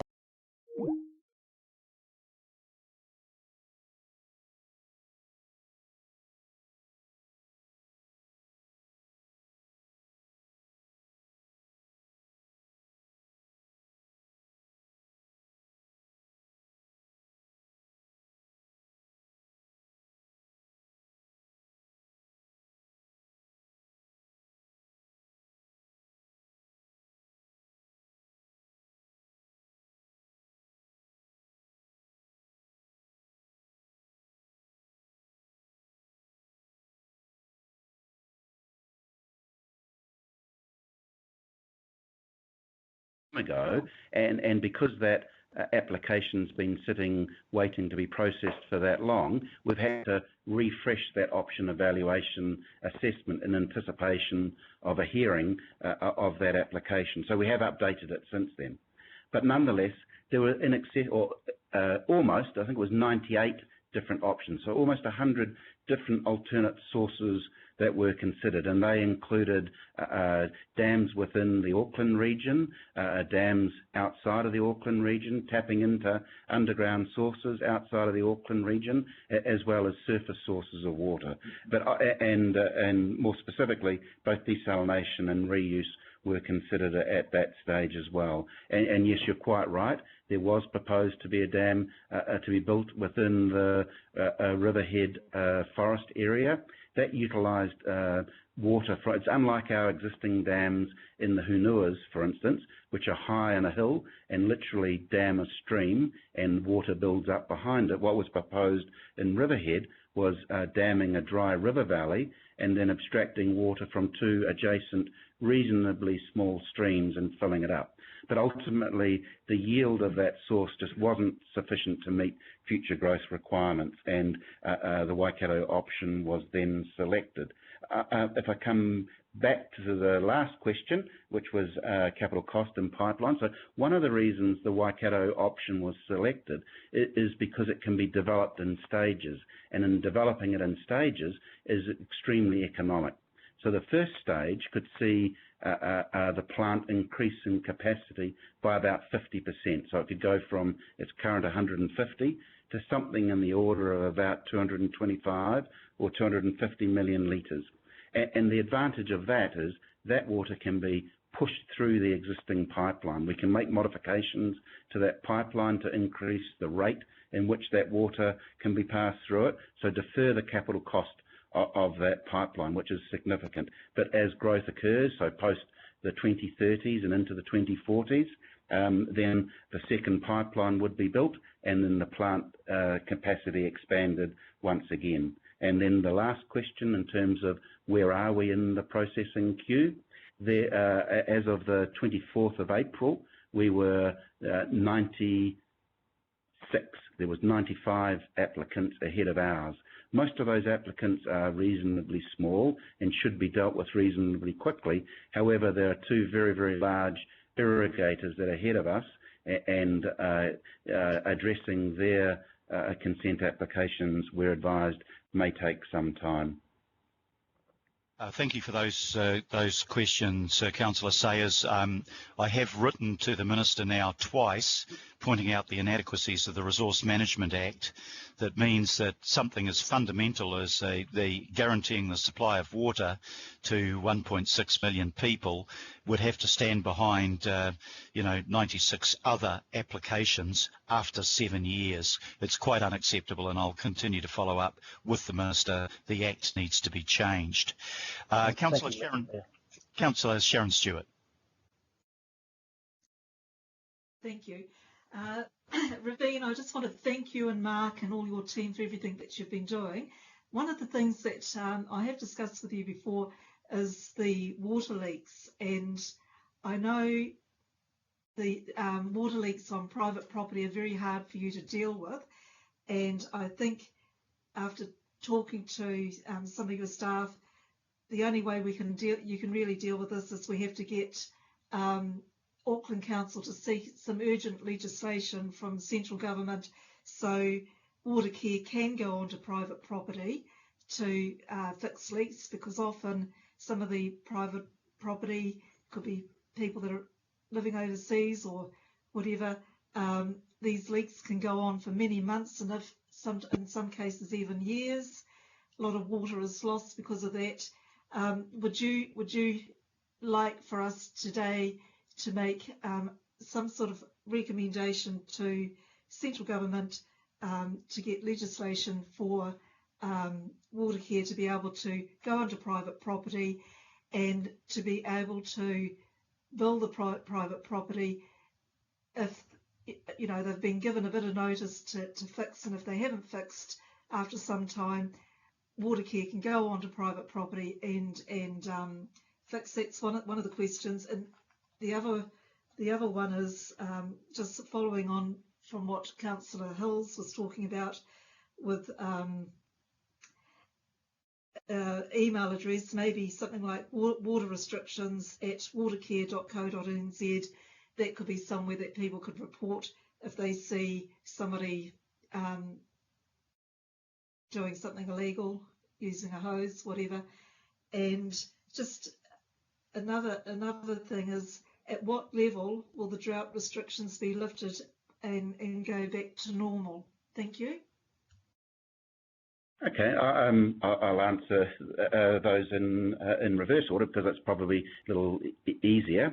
So in terms of the restrictions being lifted, the reverse order will just follow the same as the trigger levels in the drought management plan. Now, the drought management plan does offer just a little bit of flexibility, and I think we would need to observe that flexibility, because I think the last thing we'd want is to be hunting in and out of restrictions.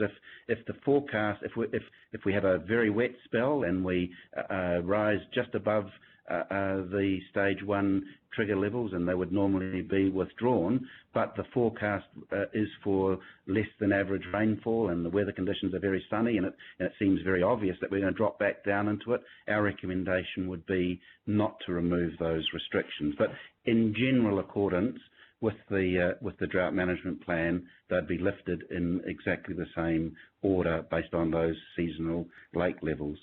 Thanks, just with respect to the establishing the email address, there'll be a variety of means and channels open for people to report both leaks and people not complying with our request for these both voluntary savings and mandatory savings. And then just with respect to water leaks, I think Council probably already has power to undertake that activity. So I certainly speak under correction by others, but I would be surprised if there is any requirement to seek anything further from central government at this stage, because as I understand it, Auckland Council's warranted staff can enter onto private property for a variety of reasons. Thank you very much, Mark. IMSB Chair David Taipari. Kia ora, Your Worship. Ka nui te mihi ki a koutou e tēnei wā. My first part, Your Worship, is more relating to the report of item 13, in particular around the Māori impact statement. And I look at paragraphs 52, 53 of that report, which is basically a duplication of the financial implications. And so I'm assuming that under the local board impacts, where paragraph 50 and 51 is actually the Māori impact statement. So I think that whoever authorised the report needs to be putting those into the right space so we get good information. My question is around the Waikato iwi terminology. My thoughts would be it would be iwi who have an interest with the Waikato River. And what I would like, not necessarily now, but by email or something, is a comprehensive list of those iwi that have an interest with the Waikato River that have been engaged with. Also, there's a statement about where marae and Māori land that is connected to the network supply, they will be required to do stage 1 restrictions. I just thought it was sort of leaving a bit ambiguous for those who aren't, and I picked up you talking about yourself, Your Worship, saying we should all be on that.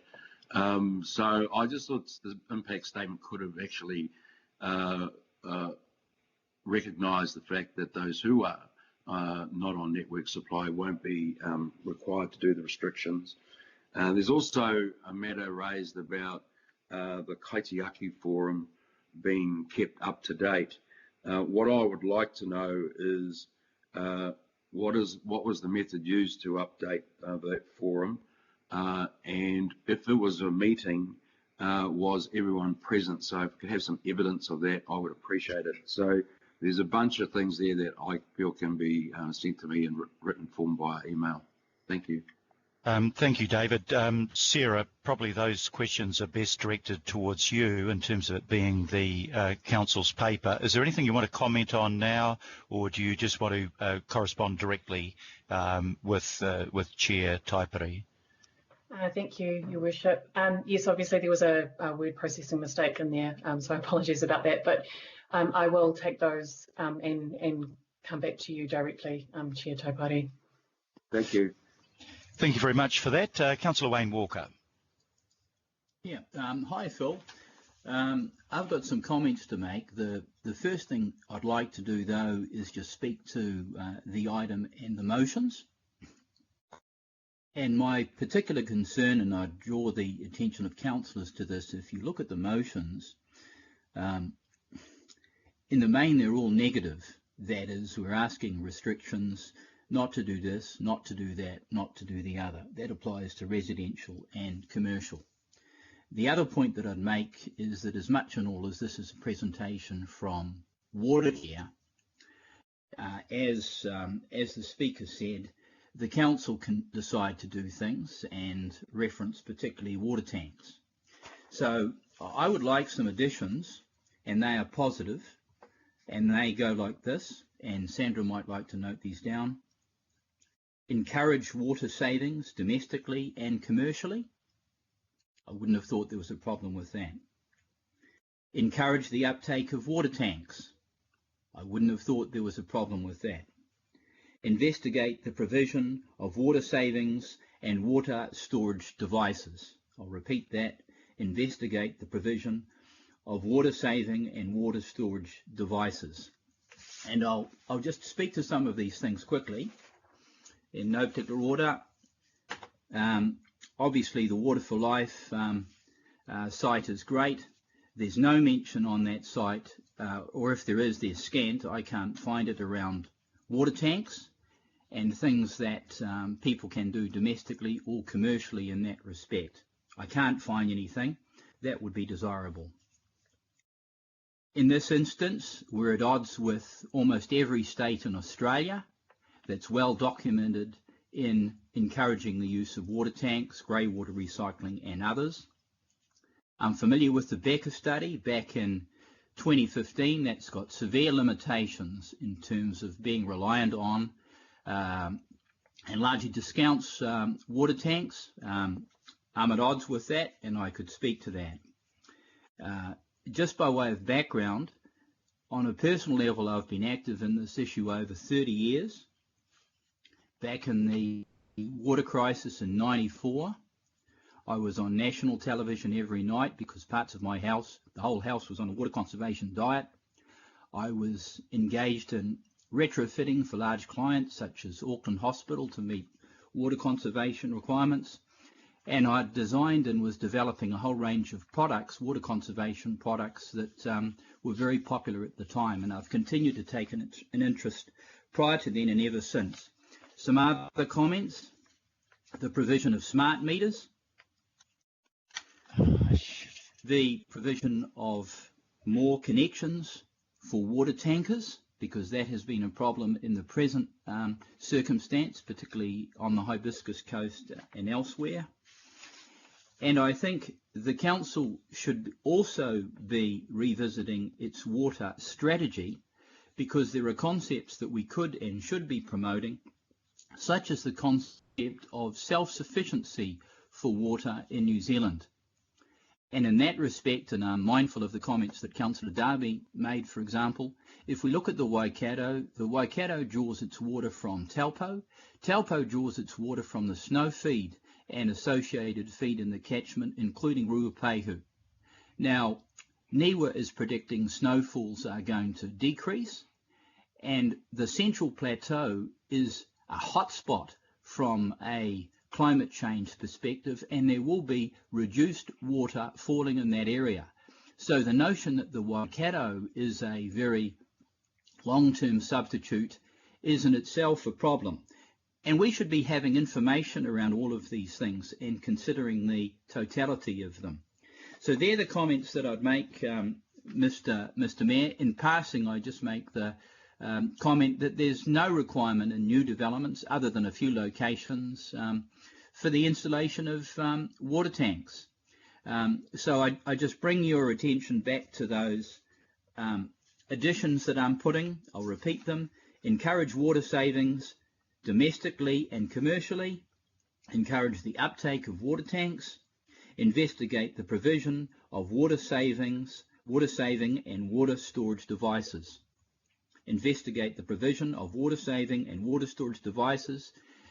Just by way of information, that could include dramatically encouraging the use of flow restrictors, low flow shower heads, and there are a number of things that can structurally impact on water savings in a household.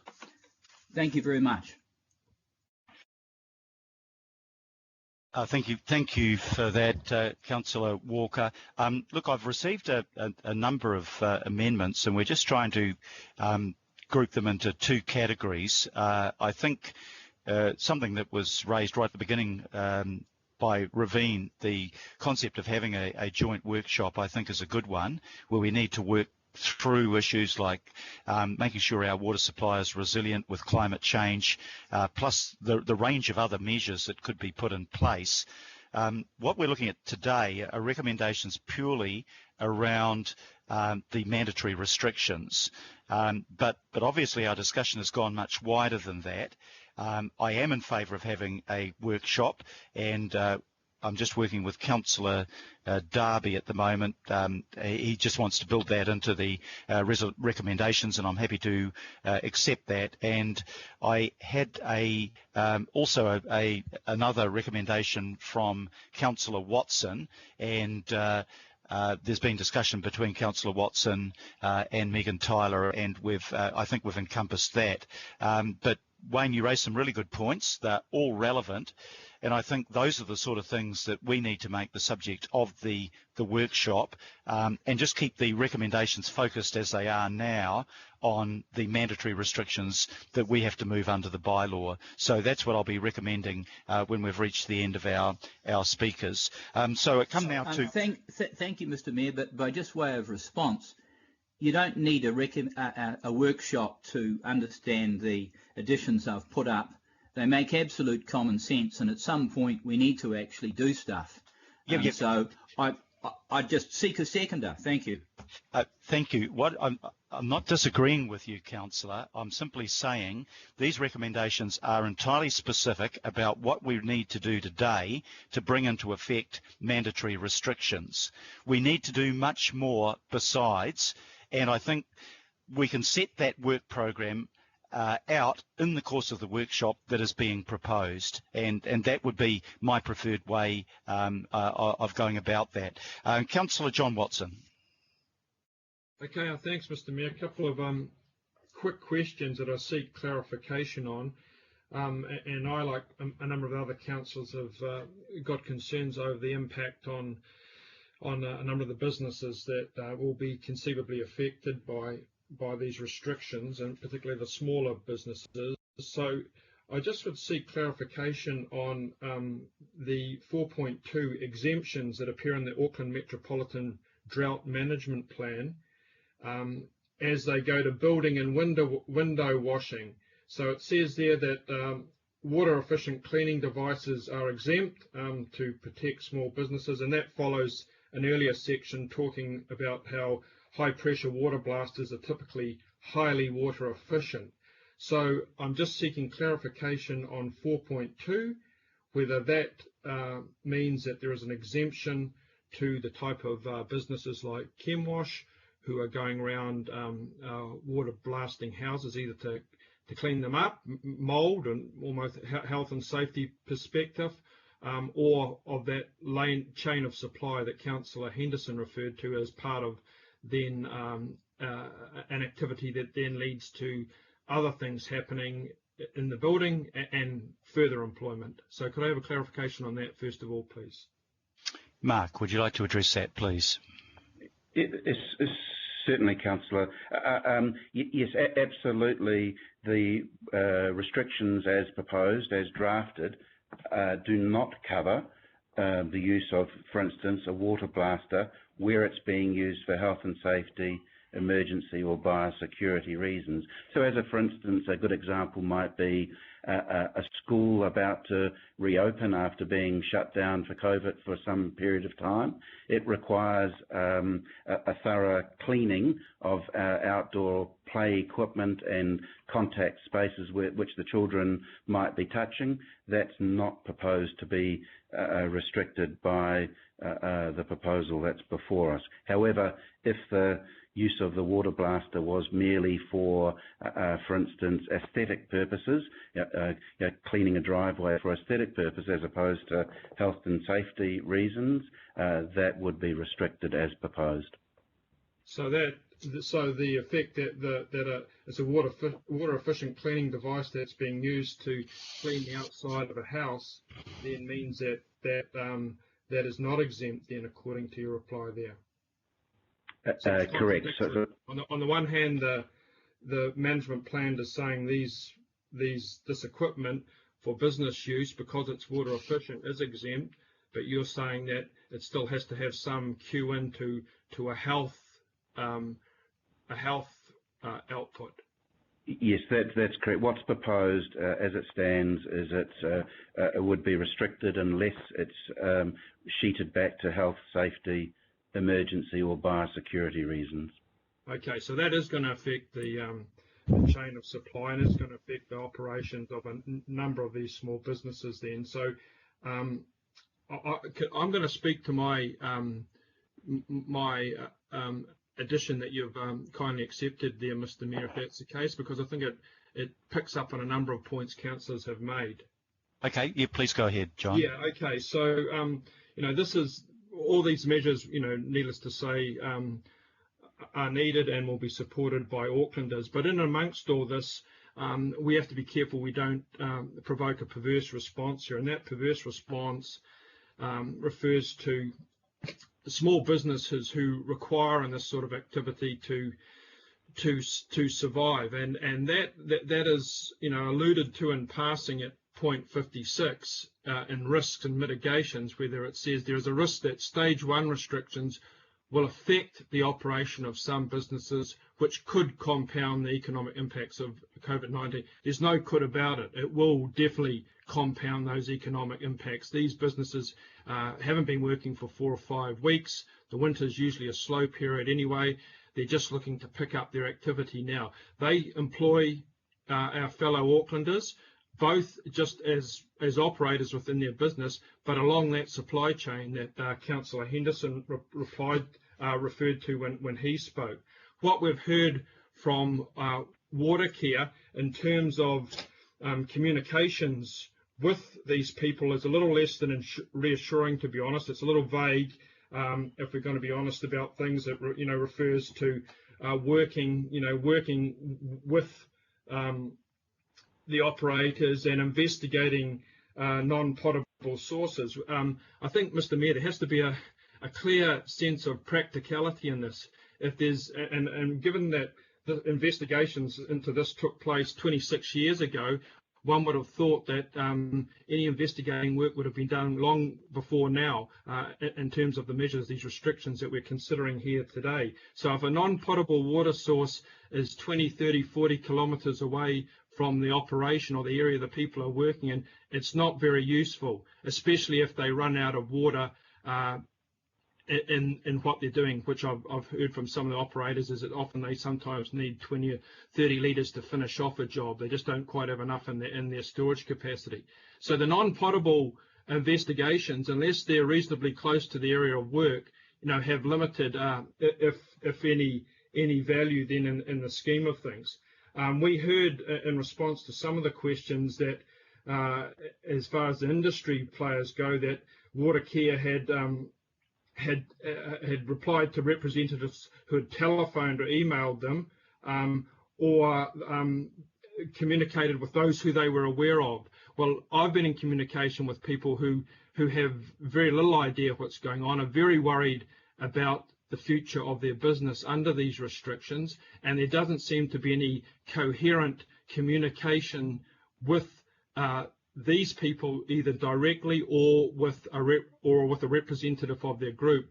And I think that's very important, because the assurances that we've been given are rather generalised, and if we take the latest response to that 4.2, and that's in terms of what is exempt, they could be quite severely restricted. So if some of these measures that are getting put up are really not that practical or really not that numerous, then Watercare and Auckland Council and us as elected members need to be told that, so we're not fooling anyone. The last thing we want is people going out of work in the case of these operators who use highly efficient water blasting machines anyway, for comparatively small saving in the scheme of things. That is a perverse result, Mr. Mayor. So the only way I can see that being avoided or mitigated is if there's clear, transparent, open lines of communication with the people directly and their representatives, not the kind of hit or miss, if some email in or some get the information passed on to them by their representatives. So I think that is actually very important, and I would, I've tried to ascertain this week exactly what is happening with the communications between the groups, and it has been a little hit or miss, and we're talking about people's livelihoods here. So yes, we have to do these changes, that's a no-brainer, but we do have to protect, at this time more than any time, these small business operators who rely on this activity to earn their livelihood and livelihoods of their workers and other people involved in the supply chain. So I would hope that the response to that direction, Mr. Mayor, is a really meaningful one, and that Watercare and Auckland Council really work with the people to make something work. And if it doesn't work, to look at some mitigation measures. Because I think if we're talking of public perception, and the word public perception is used there, the public are going to be supportive of keeping people in work and doing and these sorts of activities continuing in whatever form they need to. The savings associated with the smaller operators, insignificant in the scheme of things. The last thing we want is these people going out of work. Thank you. Thank you very much, Councillor. Yeah, look, I think that Resolution I is important, and I think there needs to be good communication. And I don't think that we can pretend that when we put restrictions in place, it won't have an impact on people. If it didn't have any impact, we wouldn't be putting the restrictions in place. And one of the problems we'd have, for example, if you allowed commercial water blasting, but didn't allow you to water blast your own home, that would be inconsistent. If we don't achieve the savings and we have to close industry a day a week, the heavy water usage industries, that will have a massive effect on the economy as a whole. So what we're trying to do is to put some measures up front to find the savings now in order to prevent much wider implications and much more draconian requirements later on. Can I come to Councillor Paul Young, last speaker? Thank you, Mr. Mayor. Just for the coming stage 1 water use restriction, can we also work out a possible other stage situation if getting worse, similar to the 4 different level of the current lockdown, if possible? Thank you. Thank you, Mark. Have you got any comment to make on that?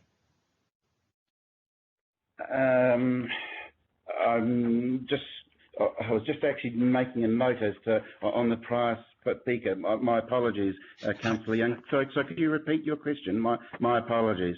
Paul, if I could just get you to repeat that question, please. No problem.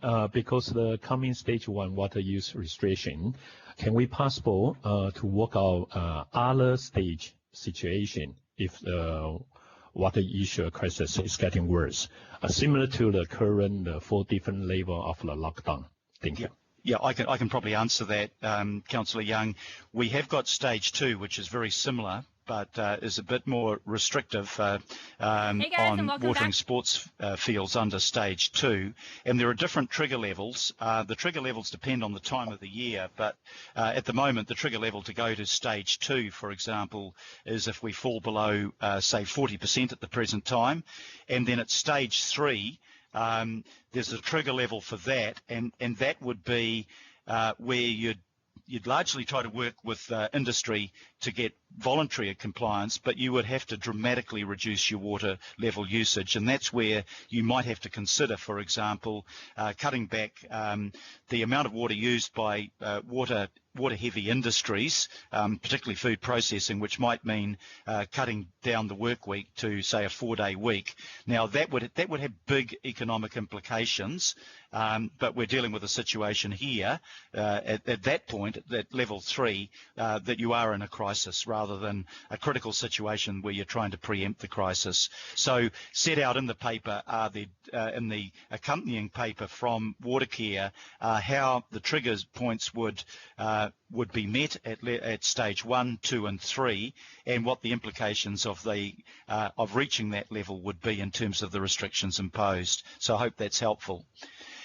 Okay, councillors, we've got 2 amendments that I've accepted as the mover. I just need to check with the deputy or the seconder of the motion, Councillor Cooper. I mean intent, but we've already heard, for me, it's more about noting, because we've already heard that Watercare have been working with their key customers, but I'll accept that. But I just wanted to make a comment, Mr Mayor, about the something Councillor Newman said about governance to governance comms, if that's all right. Yeah, look, as the liaison councillor, I think it's appropriate to take another call.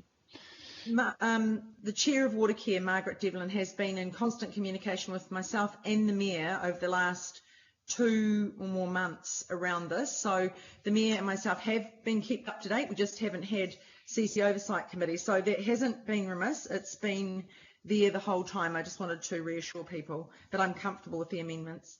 Okay, thank you. So we'll accept amendments I and J. So I will put those amendments collectively. Is there a call for a division, or should we do it on voices? If there's no call for a division, we'll take it on voices. All those in favour, please say aye. Aye. To contrary, no. I think I can declare that carried unanimously. Thank you very much, councillors, and a big thank you to Raveen Jadaram and Mark Bourne. We really got the benefit today of both historical and institutional knowledge by both of our presenters. That was very full, very comprehensive, and thank you for the detail in which you answered the questions. So acknowledge Watercare and thank them for their presentation and their efforts to date on this. Councillors, we've taken 2 hours over that item. I've allowed that to go on because it's obviously a critical step that we're taking today. But let's try, as we work our way through the rest of the agenda, just to try to keep our comments as precise as possible. And that includes the next item, which is the COVID-19 briefing and the Auckland Emergency Management Status Update. Can I just check that who I have on the line? I should have Ian Maxwell. Are you there, Ian? Yes, I am. And Mace Ward? And Kate Crawford? So Kate is not on the line. Thank you. So Mace is answering that. Okay, and Roger Murphy from Auckland Transport. I think you're doing a quick presentation for us, Roger. Are you on the line? I am, Mr. Mayor, yes. And our recovery manager, Phil Wilson. Phil, are you there? Okay. Normally he'd be in this room. We worked him very hard yesterday. He's probably still recovering. Okay, Ian, if I can ask you to lead off, followed by Mace, and then we'll have the presentation by Auckland Transport, and then we'll go through the roll call again on questions and comments. Okay. Thank you, Ian. Okay, look.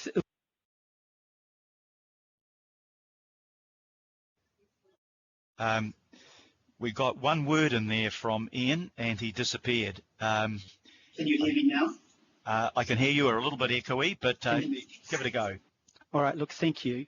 So look, I'll actually ask Mace to commence with the controller's role, and then I'll talk briefly through what we're doing with respect to the council, and then we'll ask Roger to come and talk about where Auckland Transport is at, and we'll finish off with Phil Wilson. So Mace. Thank you, Ian, and good afternoon, Your Worship and councillors. So appreciate the opportunity to provide this update. The nationwide state of national emergencies, as you will probably know, has extended for a further 7 days until Wednesday, the 13th of May, and we remain in alert level 3 or restrict, with a decision by Cabinet to whether we will move to alert level 2 on Thursday, the 7th of May. And of course, there are some announcements today by the Prime Minister on what alert level 2 could look like. Today, obviously supported by Ian, and Roger will give an update. Roger Murphy will give an update on Auckland Transport network operations. The Emergency Coordination Centre in Bledisloe House remains active, with people across Auckland Emergency Management and the Council working together with representative agencies from other response agencies across the region. So that's on level 1. And level 9, we have the Regional Isolation and Quarantine Coordination Cell looking after guests who have returned to the country as New Zealanders. And also a multi-agency approach in that cell. In terms of our Caring for Communities function, our main focus of the emergency management response continues to be focused on non-health related welfare needs of Aucklanders across the region. Our welfare food parcel initiative, in addition to the significant initiative by community organisations delivering food and welfare, has been running for 5 weeks now, and we've taken just over 32,000 phone calls from Aucklanders in our Auckland Contact Centre, and which has resulted in more than 16,000 requests for assistance. Other requests that we've received have been redirected to the long-term community-based support services and other welfare support services such as the Ministry of Social Development.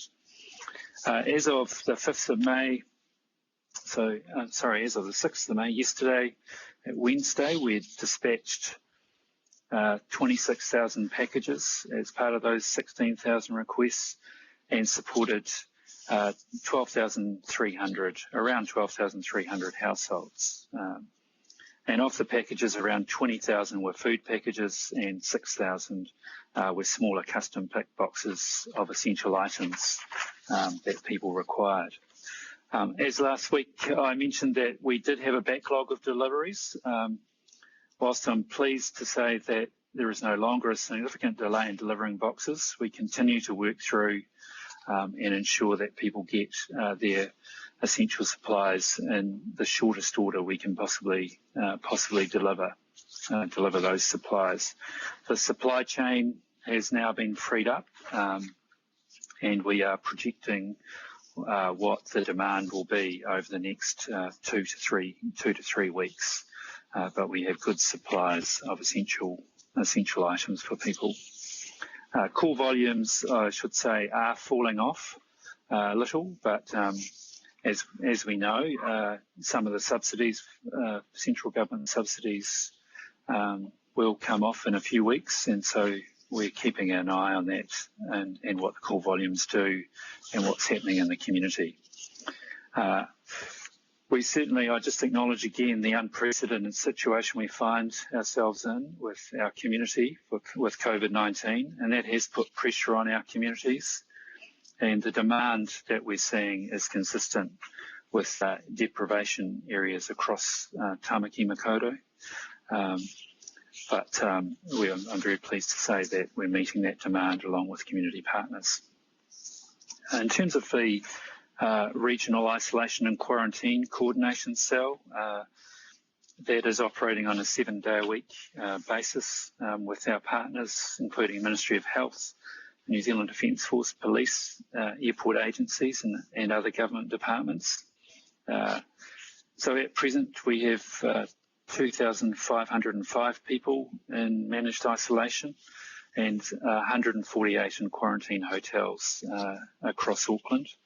And that number continues to change, as you'd appreciate, daily as people reach their 14-day anniversaries and can return home as new flights arrive. We have provided some significant support in terms of navigators within the hotels so that people get receive welfare needs, and some of those needs have been significant for people suffering from this event. So far, we've had 285 referrals for welfare support for guests in the quarantine and managed isolation hotels, and that includes particularly psychosocial support for people in those facilities. In addition, over 48,000 foreign nationals have now been managed through Auckland Airport and left New Zealand to return to their home countries. So significant amount of work in seeing those people get back to their home countries. Our function around Te Pou Whakarai with Māori, looking after Māori communities, continues its outreach program to marae, iwi and mātāwaka organisations, as well as continue to provide staff to assist our partner welfare organisations such as MSD in contacting vulnerable Māori clients. So 750 phone calls have been made to vulnerable Māori clients to perform welfare checks and provide advice and assistance to those people. Since the last update, we have noted there's been an evolution of the support being requested by marae and community support groups, as well as food support. The assistance providing heating support in the form of firewood and other warmth has been requested, and we've responded to those requests and they've been managed on a case-by-case basis. A program of regular antiviral cleaning has been established across 4 marae which are acting as distribution centres for emergency supplies and health checks, and including those health checks, including providing facilities for COVID-19 testing. So we're supporting that hygiene work. Requests for assistance assistance for burials at Urapa have also been received, and we're providing support to ensure that happens in a safe and orderly way, supporting those marae who have Urapa. As of yesterday, 1,422 food parcels and hygiene packs have been delivered to whānau on behalf of marae through the marae that are working as distribution centres, and cleaning and sanitation packs have been delivered to 13 other marae for that are providing other essential community services. Lastly, we've distributed over 50,000 bilingual flyers to increase awareness of COVID-19 in communities that perhaps don't have the normal access to normal social media channels. Just a note on general coordination, and I know Roger will cover this off for Auckland Transport, but there's been significant activity to put in place and adjust traffic management plans near high-risk sites. I'll let Roger take you through that. And lastly, Your Worship, I'd just like to thank you and elected members and IMSB members for your leadership and support for the Emergency Operations Centre, and also the people across our CCOs, Auckland Council staff, and our partner agencies who are helping us contribute to responding to this to COVID-19 event in Tamaki. Thank you very much. All right, thank you. Come back to Ian. Look, thank you. I'll now focus on Auckland Council, and so look, there have been no further COVID cases either within Council or the CCOs. The move to level 3 by Council and the CCOs has really been largely without incident. Today, within the Council, we have some 620 odd people back at work in their normal workplaces. So these are delivering essential services, and also a range of field staff. And those who are in offices are tending to be rotating through those offices, so that there's relatively few numbers at any particular time. Our construction and maintenance projects have largely recommenced. That took a little time to get the folk on the ground trained up in the new sort of social distancing and COVID-related health and safety requirements. And you would have seen the announcement yesterday around the recommencing or resuming of paper recycling. So a little way to go with plastics yet, but paper recycling is back. This afternoon, I think in about an hour or so, the government will announce the nature of what level 2 will be like. And next week there will be a decision from government about when the country will move into level 2. So the move to level 2 will be a significant change from what we've had with levels 3 and level 4, and that will be a change both for our city, our region, but also for our council and our CCOs. For council, many more of our people will be able to return to work, but we shall not be returning to the way it was prior to COVID, prior to the emergency. We'll be moving to this this concept I'm sure you've heard of a new normal, and I'll just run through a little bit about what that could be like. A significant proportion of our workforce will remain on any particular day. They will remain working at home, and I'll run through why that's the case. A proportion of our people will be unable to attend work. So people who might be, because of their age or perhaps because of pre-existing health conditions, people who are especially vulnerable to COVID will need to remain at home. And we've done some work in this area. So some teams and some departments have estimated that this number could be as high as 15%.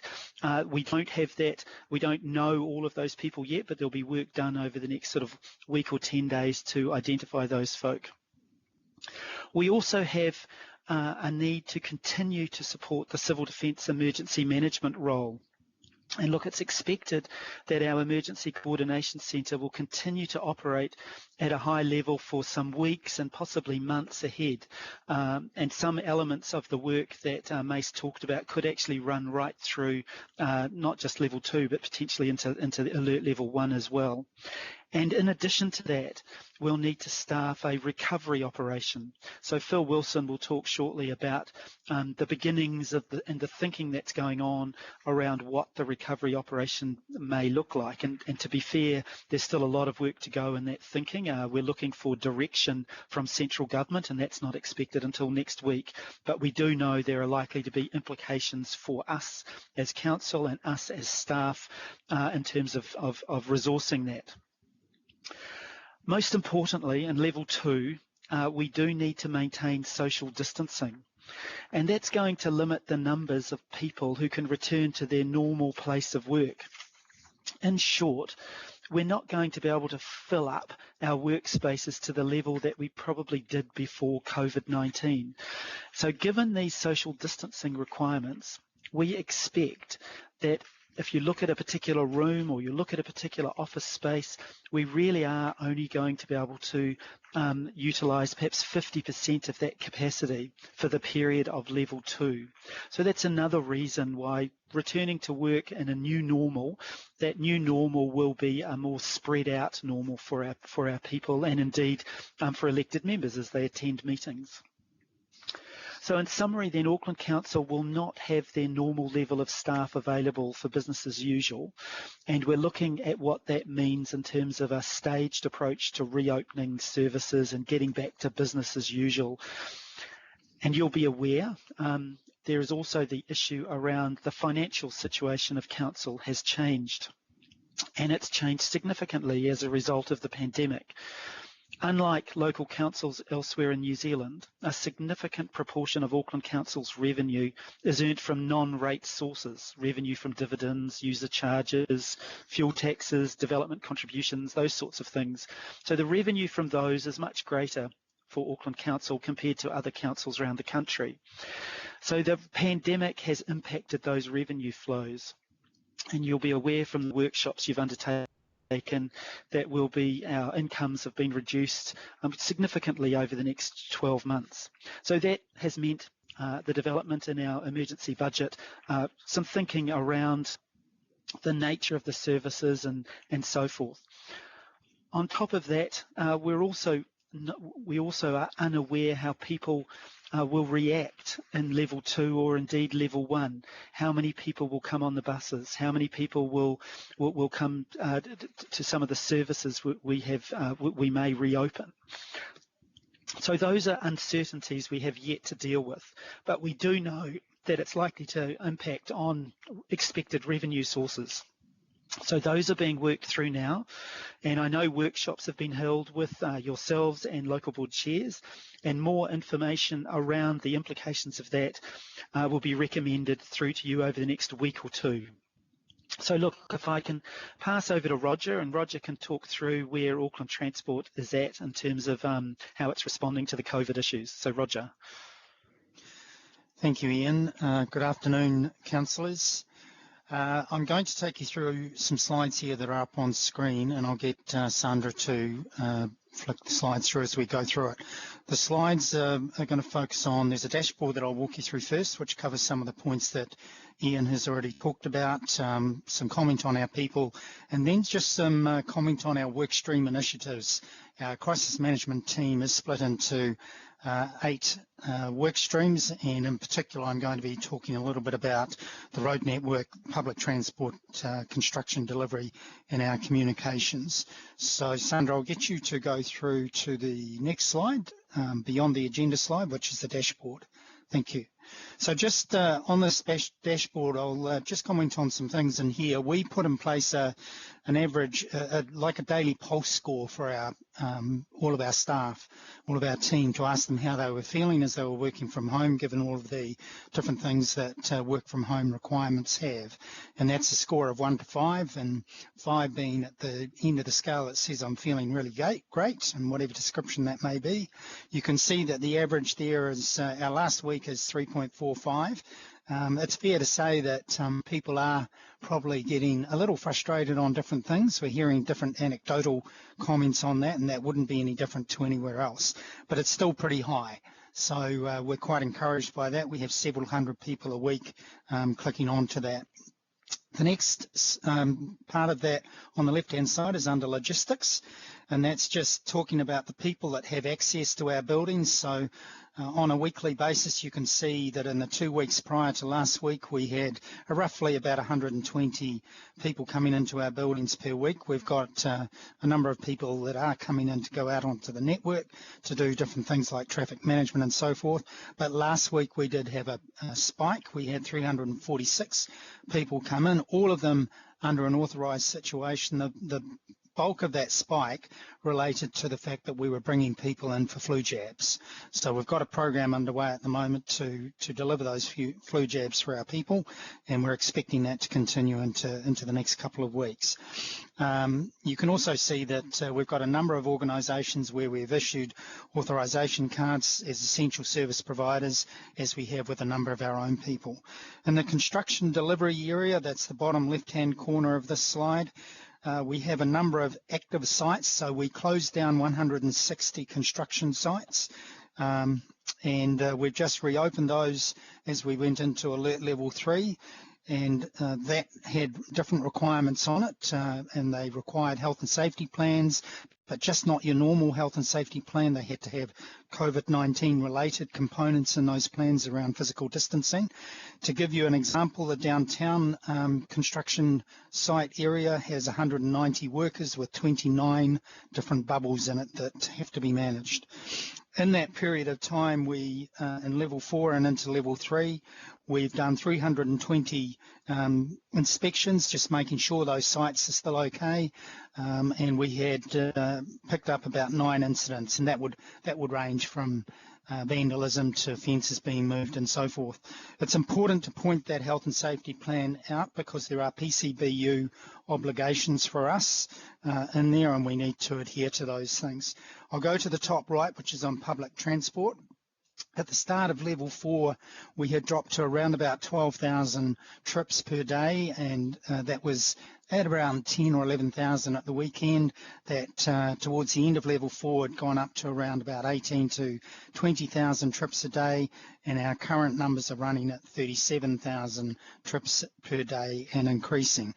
So you can see that our current level as of last week, which picks up 3 or 4 days of Level 3, we've gradually increased. We started at a loss in terms of our patronage of 96%, and that's now down to 89% and reducing, which will be good as we go into Level 3. We are seeing a high level of, just in the last few days, of antisocial behaviour on our network. We've had a train tag this week that we have to respond to and obviously get cleared up. But what we are seeing too is we're running 3 surveys. We're leveraging off a Colmar Bronton survey that surveys 1,000 people a week. We've got our own AT customer survey at 300 people a week, and we've got more specific targeted surveys. The satisfaction tracker that is running at 84% as of Anzac weekend of people who are travelling on PT during lockdown believe that AT is effectively managing the risks, which is good to see, and it's quite high obviously, so we're quite pleased with that.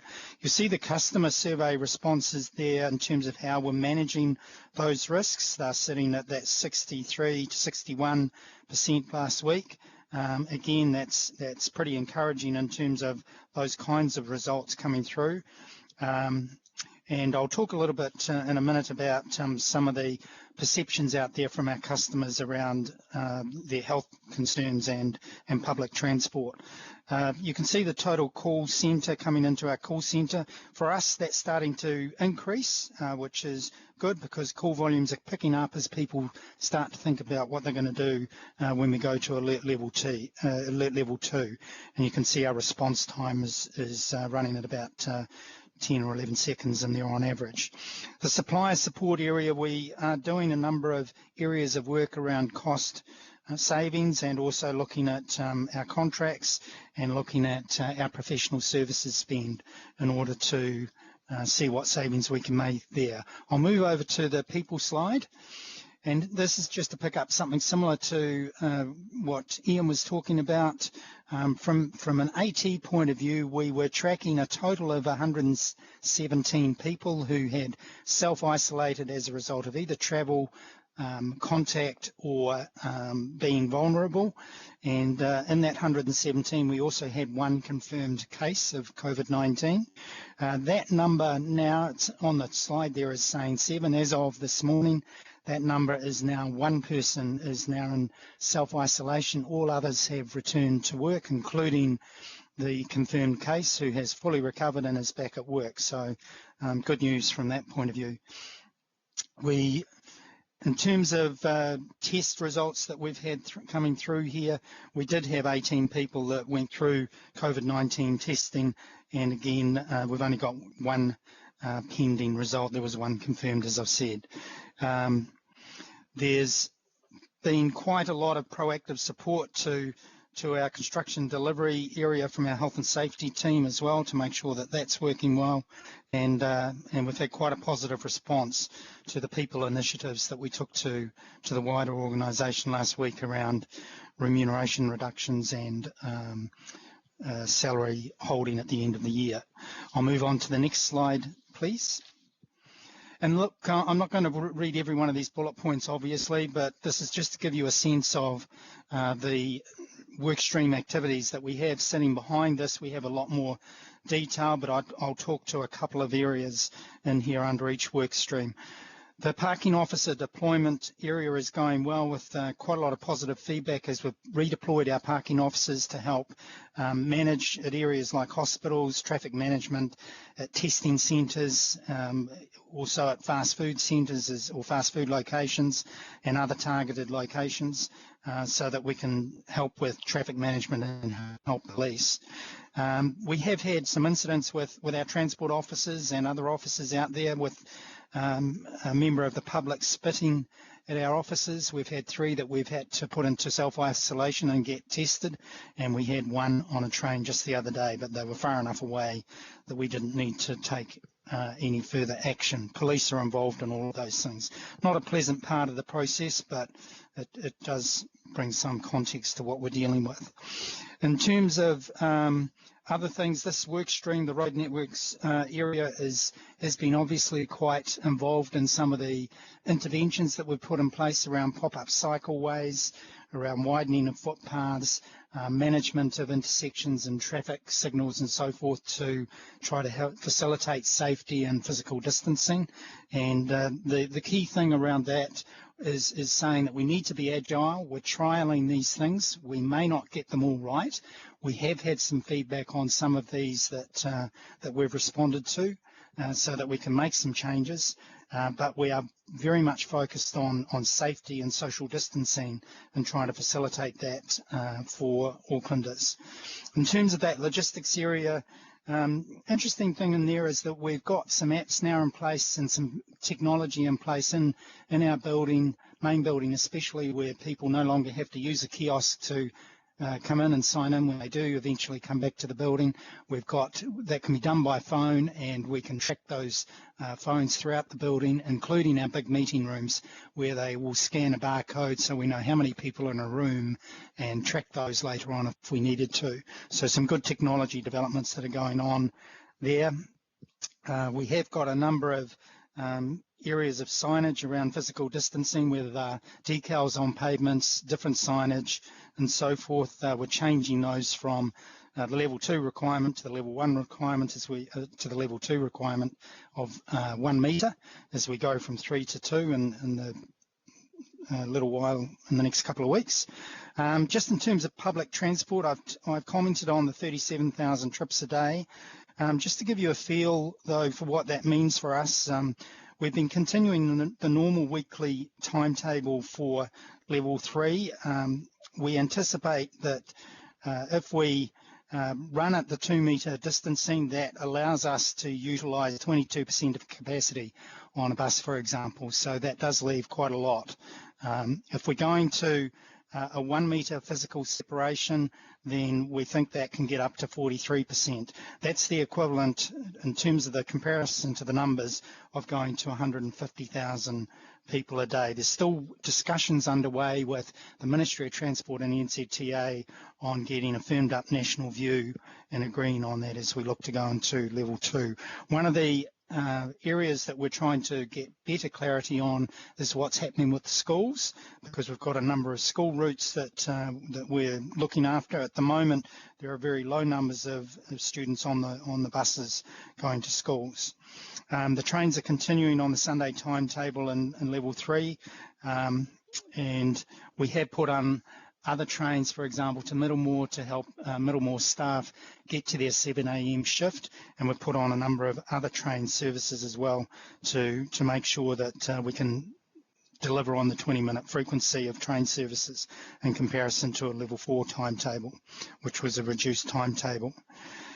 I'll move over to the next slide, and that's in the construction delivery area. I've commented quite a bit on this already, which is around the review of all the health and safety plans that we went through on that, and then testing that. Those have been done in conjunction with WorkSafe. We had WorkSafe come and have a look at what we were doing, and so we're aligned to all of those government requirements, and very focused on those with the number of inspections that we've got underway there. The advance entitlement payments have been continued to be processed. We've had 16 received from 14 suppliers. That's totaling about 5 million, and a good number of those have been processed as of the start of this month. In the supplier support area, there's a few things going on there. Just the regular communications and targeted communications with our suppliers. So our CE, Shane, has been in touch with our key suppliers, just keeping them up to date with what we've been doing, and particularly our operators. We're sharing a lot of what we're doing with our operators because not all of them are resourced up to be able to deal with a situation like this. So we're sharing those things with those operators so that they can put similar things in place. In terms of the supply chain risk, the key issue that we've had to deal with is the EMU delay. Otherwise, there are not a lot of issues coming out of that yet, but we're staying in close contact with other agencies, with Council, with NZTA, and so on. And just to give you a feel for the number of masks that we're having to manage, we took delivery of about 80,000 masks in the last couple of weeks, 60,000 last week. We're using around 10,000 masks a week that we're providing out to our operators to help them do the things that they have to do and have some level of protection. The issue of having masks on public transport, the intelligence that we have on that is to give you a global perspective. First of all, there's around about 50 countries globally that have mandated the wearing of masks in public, including public transport, and there's about 30 countries that are saying that's a personal choice. So we are continuing to work with the Ministry of Health, the Ministry of Transport and NZTA on making sure that we are staying across that in terms of what that might look like going forward. On the customer front, just off the back of the surveying that we've been doing, we've got some feedback in there which is essentially saying that we're seeing an increase in the number of people claiming that they would accept the risk of the virus and go back to work tomorrow if they were allowed to. That's heading towards 40%, and that's up on last week. But there's still a majority that remain nervous about leaving their homes. 61% of Aucklanders do feel that public transport providers are taking effective measures to limit the spread of COVID-19, and this was through the Colmar poll. That's considerably higher than most people who have been travelling on the network over the lockdown period, which is 84%. So some good feedback on that, which is good. But we do have 55% of customers that are concerned about that Auckland Transport may not be able to maintain social distancing as capacity pressures increase and we move to alert level 2. And we've got a lot of work underway to accommodate that. We are in a lot of detailed preparation for the level 2 announcement, printing stickers and footpath decals and posters and so forth to go to the 1 metre physical distancing. And the customer messaging is around installing confidence with the public and that it's safe to use public transport, and trying to show them that that we're facilitating that physical distancing, but also encouraging the spreading of peak travel and showing them that we're creating seat availability by doing things like that. There are some other things that we're doing that I've spoken about earlier around pop-up cycleways and so forth. And just in terms of the last slide there, or not the last slide, there's a couple of others after that that I'll only touch on briefly. The communications area is very central to what we're doing, and that's focusing very much on giving people confidence out there, and I include our stakeholders and elected members here, and meeting with those and giving you the necessary communications that gives you some insight into what we're doing. And the latest one that's coming out to elected members is coming out from our CE tomorrow afternoon. We are focused on staff wellbeing and making sure that we've got good communications in place. And there are a large number of localised consultations in terms of different projects and work initiatives that were paused during levels 3 and 4, and they're likely to restart under level 2. We are getting good feedback from the media on the media updates that we're providing, but it is important that we're aware of things as they happen, any changes, any actions that we need to do, and we've had a learning in the process of needing to inform elected members a little earlier if we can, 1 to 2 days before some of the things that we're needing to do, bearing in mind that we're having to be agile as we go through this. Just the last 2 slides, I won't comment on in any great detail here. Thank you, Sandra.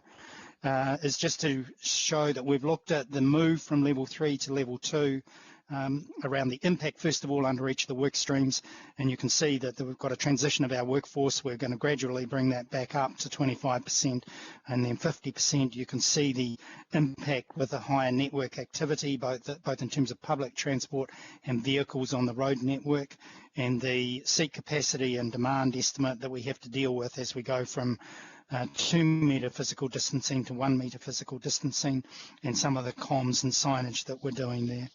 And the last slide there, thank you, Sandra, is just showing some of the preparations for level 2, just making sure we've got a rotational system for our employees coming back into the office.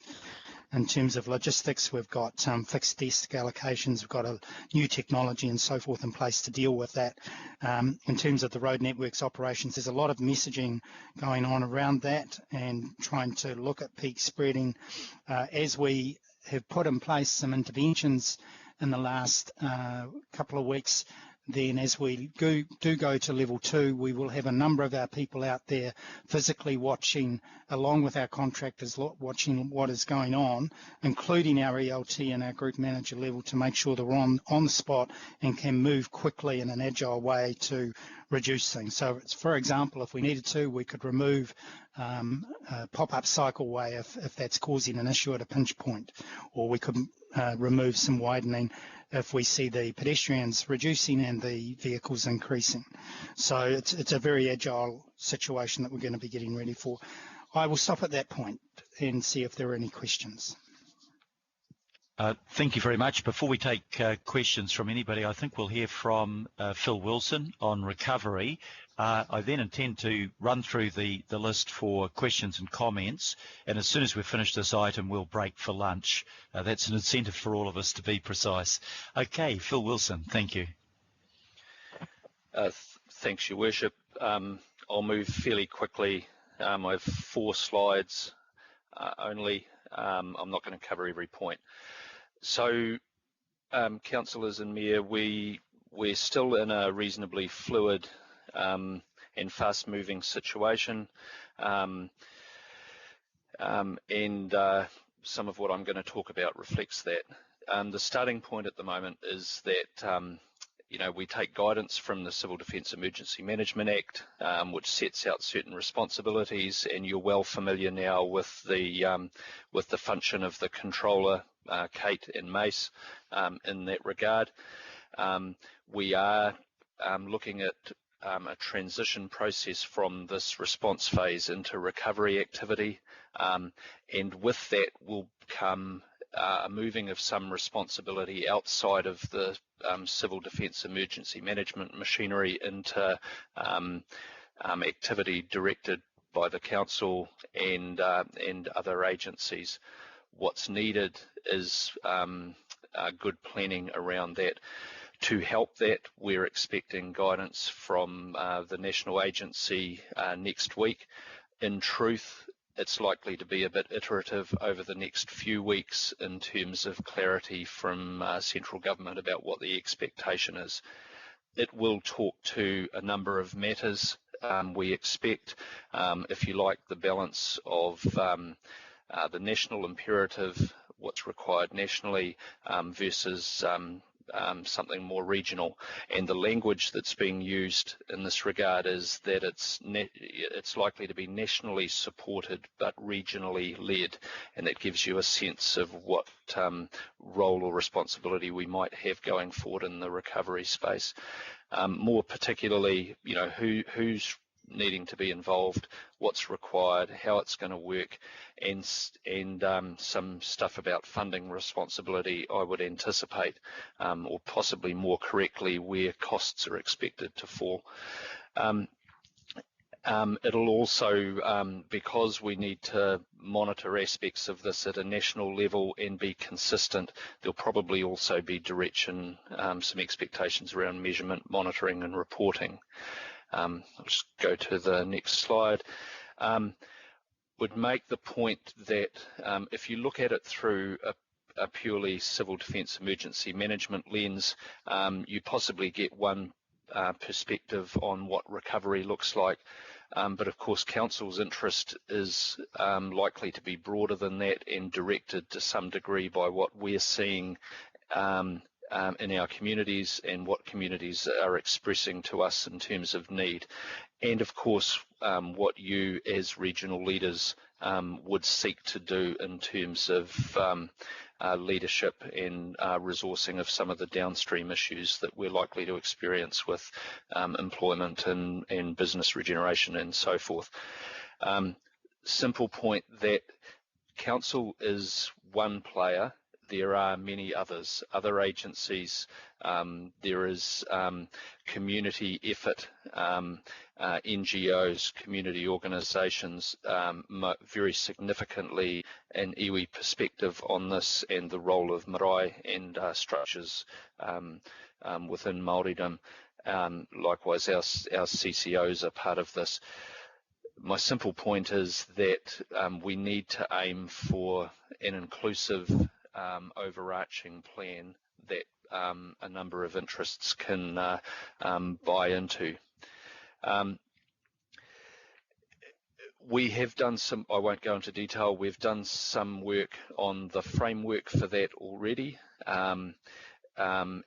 It, as you would expect, needs to cover off how things are coordinated, what activity is to be undertaken, how we communicate effectively and give the community confidence that A, there is a plan, B, that it takes their interests into account properly, and that we've got some initiatives sitting underneath this that are well organised, resourced and in time delivered. As much as we need to wait for some direction from central government, we've taken the view that we can't simply wait and do nothing until that arrives. So we're underway. We've got a core planning team together, and we're doing activities such as stakeholder mapping, who needs to be involved, and so on. Look, there are a number of concerns, just to quickly register, and we're getting ahead of these every day, but clearly there's some frustration waiting for the direction. There's an absolute need to involve others in the planning for recovery activity. It should and will be a collaborative effort involving other players. But clearly we don't have the luxury of a very long time frame to actually get some sensible planning done. So there's a sense of urgency there. We need to be taking action rather than spending months developing an immaculate plan. It needs coordination. We need different agencies to be on board with this, and the discussions with Wellington suggest a role for us and others in achieving that coordination.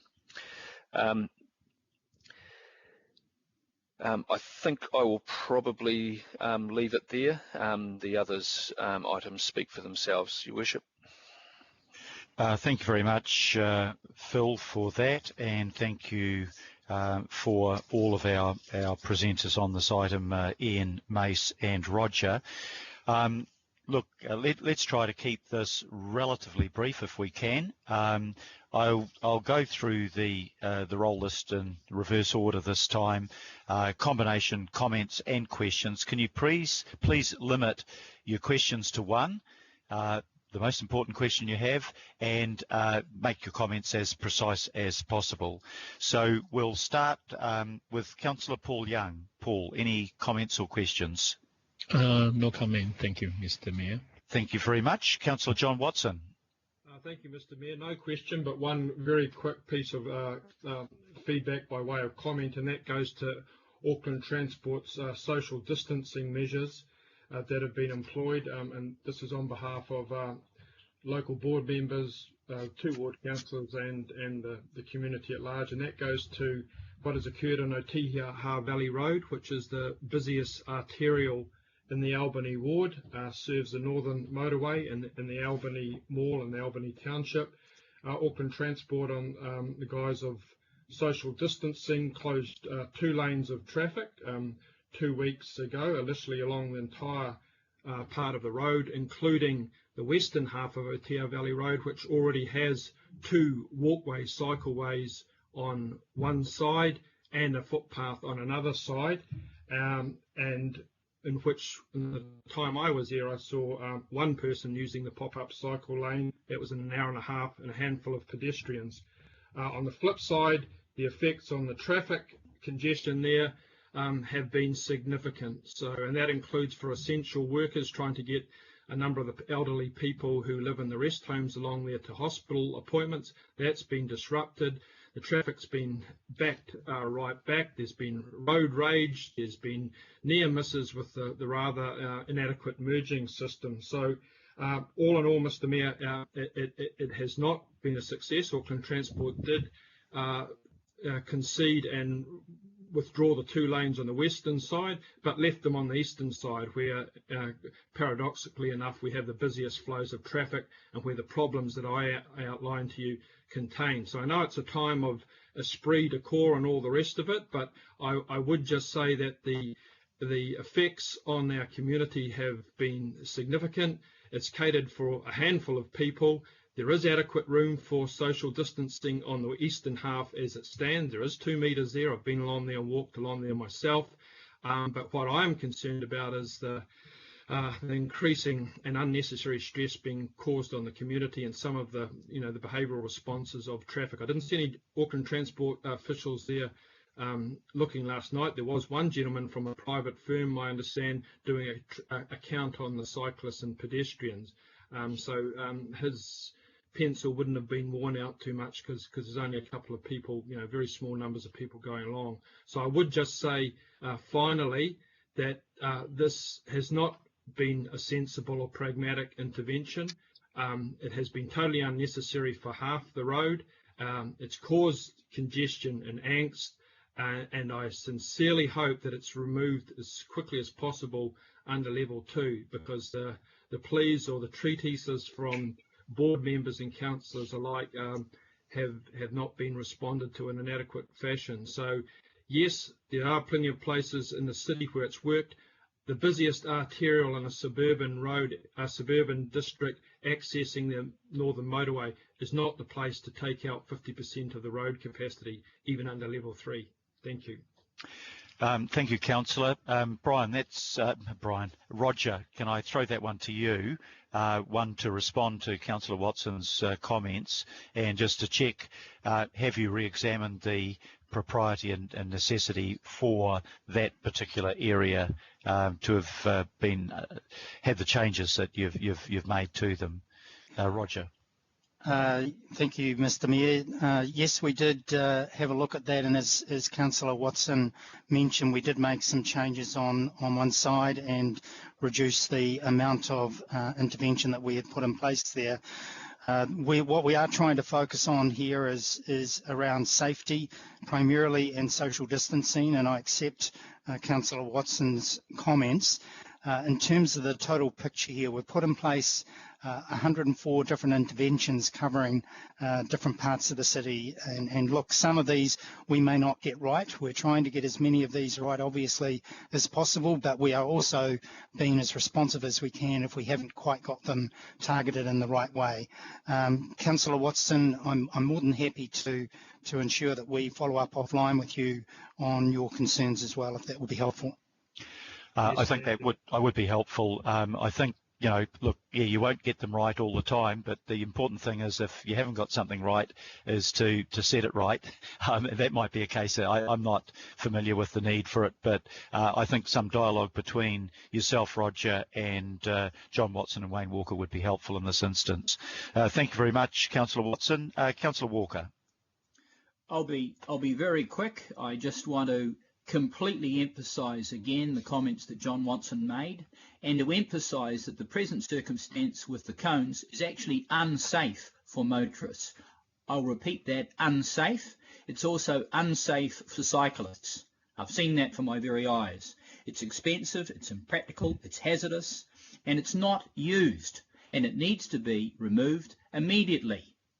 And certainly I've indicated in an email that I'm happy to meet on site and point all of these things out, and both John Watson and I have suggested pragmatic options around improving the existing footpaths and cycleways that, frankly, if you're going to spend money, that's what you do.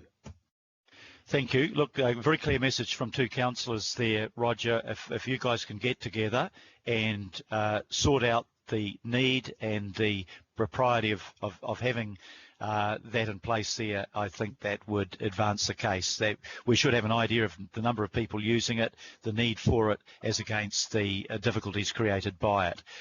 So I'll leave it to the two councillors and Roger Murphy to work that one through. IMSB Chair, David Taipere. Nothing from me, Your Worship. Thank you. Councillor Sharon Stewart. No, I'm fine, but I do agree with Councillor Walker and Councillor Watson. Thank you. Thank you. Councillor Desley Simpson. Thanks, Your Worship. Roger, look, thank you very much for your presentation. I've just got one question just for you, and I just want to say something positive. I have seen, as a result of a query I put through, your reaction, or Auckland Transport's reaction, I should say, to changing work along Tamaki Drive pretty quickly. So I really want to say thanks for that. Look, my question is around the fact that, as you know, my ward is very close to the city. So when the public transport is coming back, the buses may well be full. Have you got a how full is your bus app, or how are people going to have confidence that when they get closer to the city and they're the last people on and the buses are often full, that there will be room for them to access public transport to abide by social distancing? Thank you. Roger. Thank you, Councillor Simpson. The answer to that is yes. We've developed or we've expanded the options on one of our apps, AT Mobile, that allows people to go onto that app if they've got a bus that's 500 metres away or a kilometre away, and that will tell them how many people are on the bus and whether it's safe for them to get on that bus, and the same for trains as well. So yes, we've done something along those lines. That might mean that if people see that, then they can wait for the next bus as we go into the full schedule of our bus services as well, of course. One thing we will be doing with our schedule, though, is to check where we've got those heavier loaded areas where buses may be experiencing higher loadings than we would like, and we've got the ability to respond to that to a point in terms of putting other services on as well. Thank you. Thank you, and congratulations on that app. It's innovative, it's world-beating, it's really good. Councillor Greg Sayers. Thank you, Mr. Mayor. Just a quick question, Roger, regarding the Hibiscus Coast bus terminal there. Is that under level 3? Has work commenced on that, or will it commence under level 2? Just a quick update there would be appreciated. Councillor Sayers, I couldn't give you a firm answer to that, other than all of our construction sites are up and running. If we were planning on recommencing there this last week, then the answer would be yes, but I would have to go back to my team, so I can follow up on that offline if that will be helpful. Yes, they are, Roger. They are working there. Thank you. We got an answer already. Thank you, Councillor Watson. Councillor Newman. No, thank you. Councillor Mulholland. No, thanks, Your Worship. Councillor Hills. Whoops, sorry. Thank you very much for all the work that's been done. I really do have concerns about if we start taking away the social distancing things too early, or we don't ensure safe passage on the roads. Somewhere like Otea Valley then might need some emergency work to actually build cycleways. There's not safe cycling on that road. Same with Tāmaki Drive. I'm really concerned that due to some political pressure there near the port entry there, that was taken away. Now the signs actually reduce the space for cycling, walking and wheelchairs, anything, down to about half a metre or a metre, because the signs are in the way, and then you're literally pushing people out under large trucks. So it needs to be done by safety. We saw on Tāmaki Drive a 91% increase in cycling. With that, we are going to get far fewer people on our buses and trains. The only other option, apart from getting in a car and driving to a car park that is not available in the city, is to cycle or walk to your workplace, as well as there's a whole lot more kids who have now found out that they can walk and cycle in their area. So I think we need to be focusing on safety of everyone. It's unprecedented times, as we keep saying, so there may be some disruption for other users of the road, but if we need to get people to work and people safely to school, then we're going to have to figure out how that all works. But based on safety, because the last thing we want is driving people into really unsafe circumstances. The other thing is, how we're going to manage the public transport system. Are we going to have more frequent buses throughout the day, or try and work with businesses to stagger their work times? I'm not sure if we all go back in level 2 how we can possibly be social distancing. We're going to have to be have staff out hopefully at major bus stops and things to try and see how we manage that. It's going to be very complicated, but I just think the app changes and the action of staff, to get all those cones out on the road in the middle of the night, and to, some other cities around the world are doing tens and tens and tens of kilometres, closing roads. We've done a great jump, but we're far behind most other major cities who are really taking this opportunity to make the road safer. So thank you, but there's going to be a lot more nimble things that have to happen over the next couple of weeks and months. Thank you. Thank you. Roger, quick reply on that. Yes, Councillor Hills, thank you. I'll pick up your last point and then go back to your first point. The more frequent buses, we're obviously monitoring all of our schedules and have the ability to do something there to a limited point, given that our bus network will be back up to its full schedule. But what we are doing is looking at encouraging businesses to stagger their start times. We're looking at some other things at the moment around fares and when people come to work, and encouraging spreading that peak time out a little more widely so that people can start later. In terms of Tāmaki Drive, one of the things we were able to do on Tāmaki Drive was where we put the cones up along there, we did take away all the car parking in order to put those cones up, so that meant that we weren't infringing on the car lanes, if you like, on that seaside of Tāmaki Drive. And up to your point at the ports of Auckland, yes, we did take away the western side limitations that we had put in there around safety as we went through that. We were doing that in conjunction conjunction with Ports of Auckland and the feedback that we got from there and the Road Carriers Association too, we got positive feedback from them as a result of doing that. Thank you, Roger. Councillor Shane Henderson. Kia ora, nothing much from me. Just wanted to kind of back up Councillor Hills' point and say, look, you can't move for walking and cycling people around here in Te Atatu. So, yeah, I suppose there's different parts of the city that are different, and the key is safety in all modes. So, thank you. Thank you. Tau Henere. Nothing from me, Your Worship. Thank you, Tau. Chris Fletcher.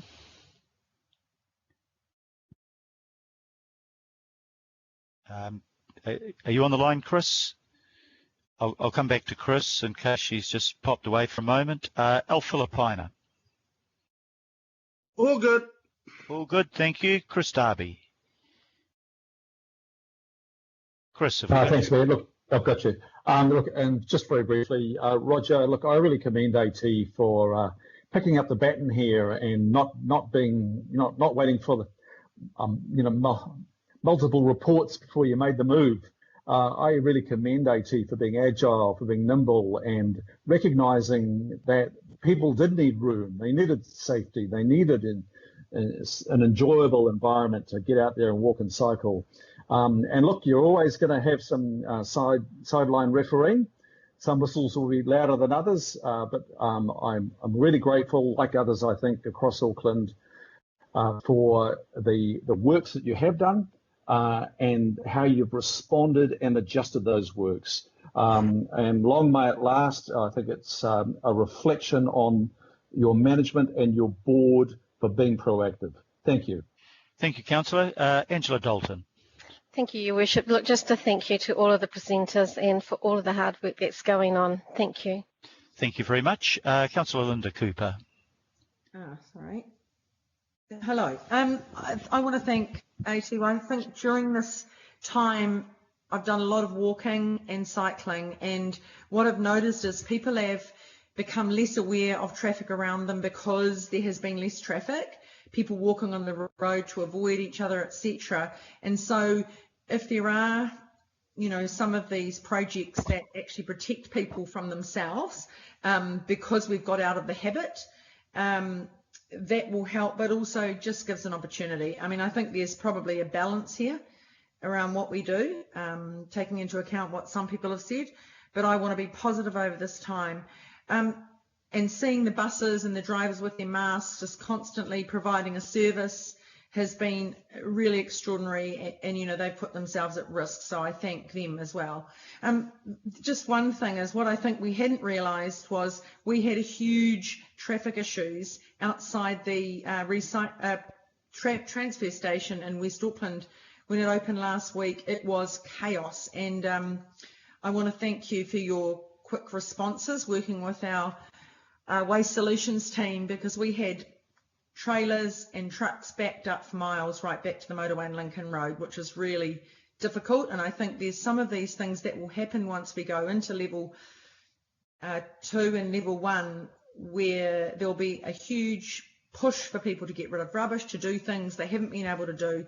And I guess that'll create quite a call on AT and the police to manage those issues, because we haven't had this type of situation before. So thank you for being nimble and for keeping going. And I'm glad that you're one member of staff as well again. Thank you.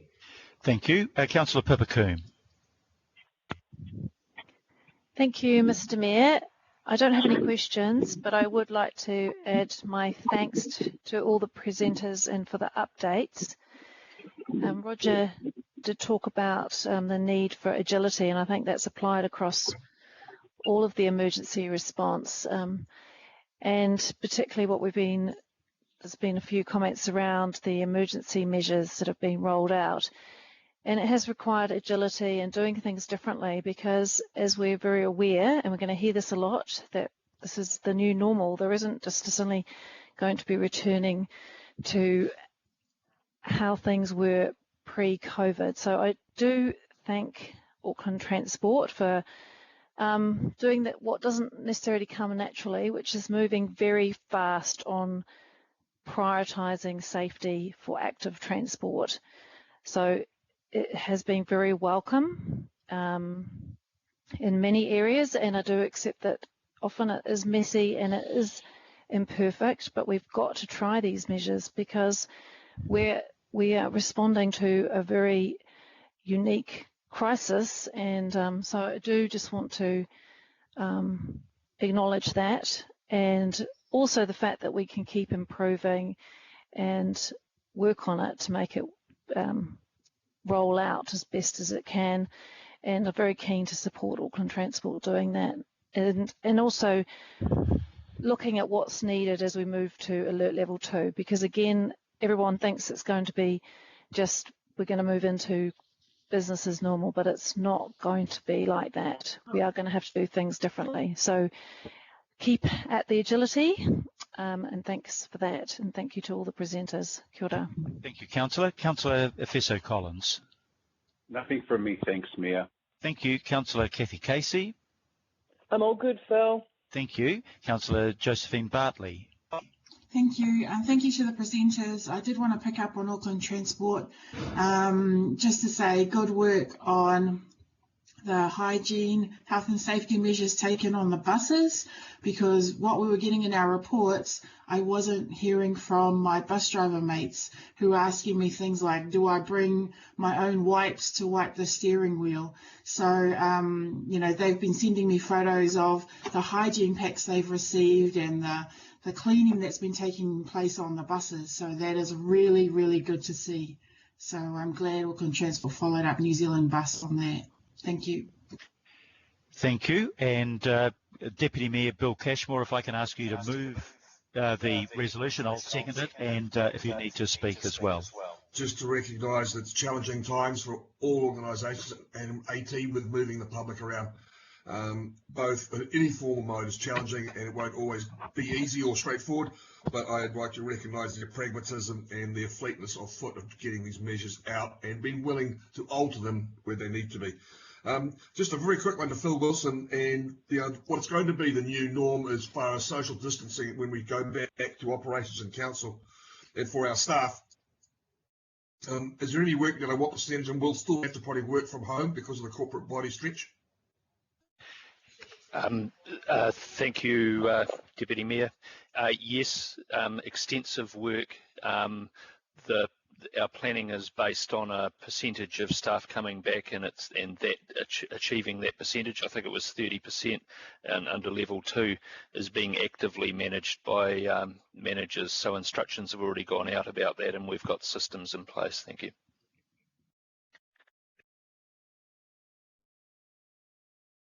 Thank you, Mr. Mayor.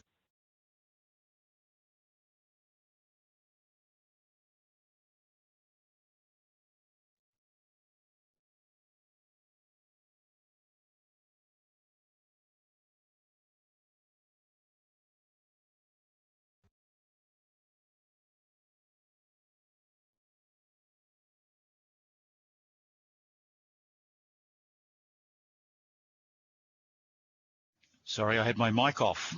That's probably why nobody could hear me.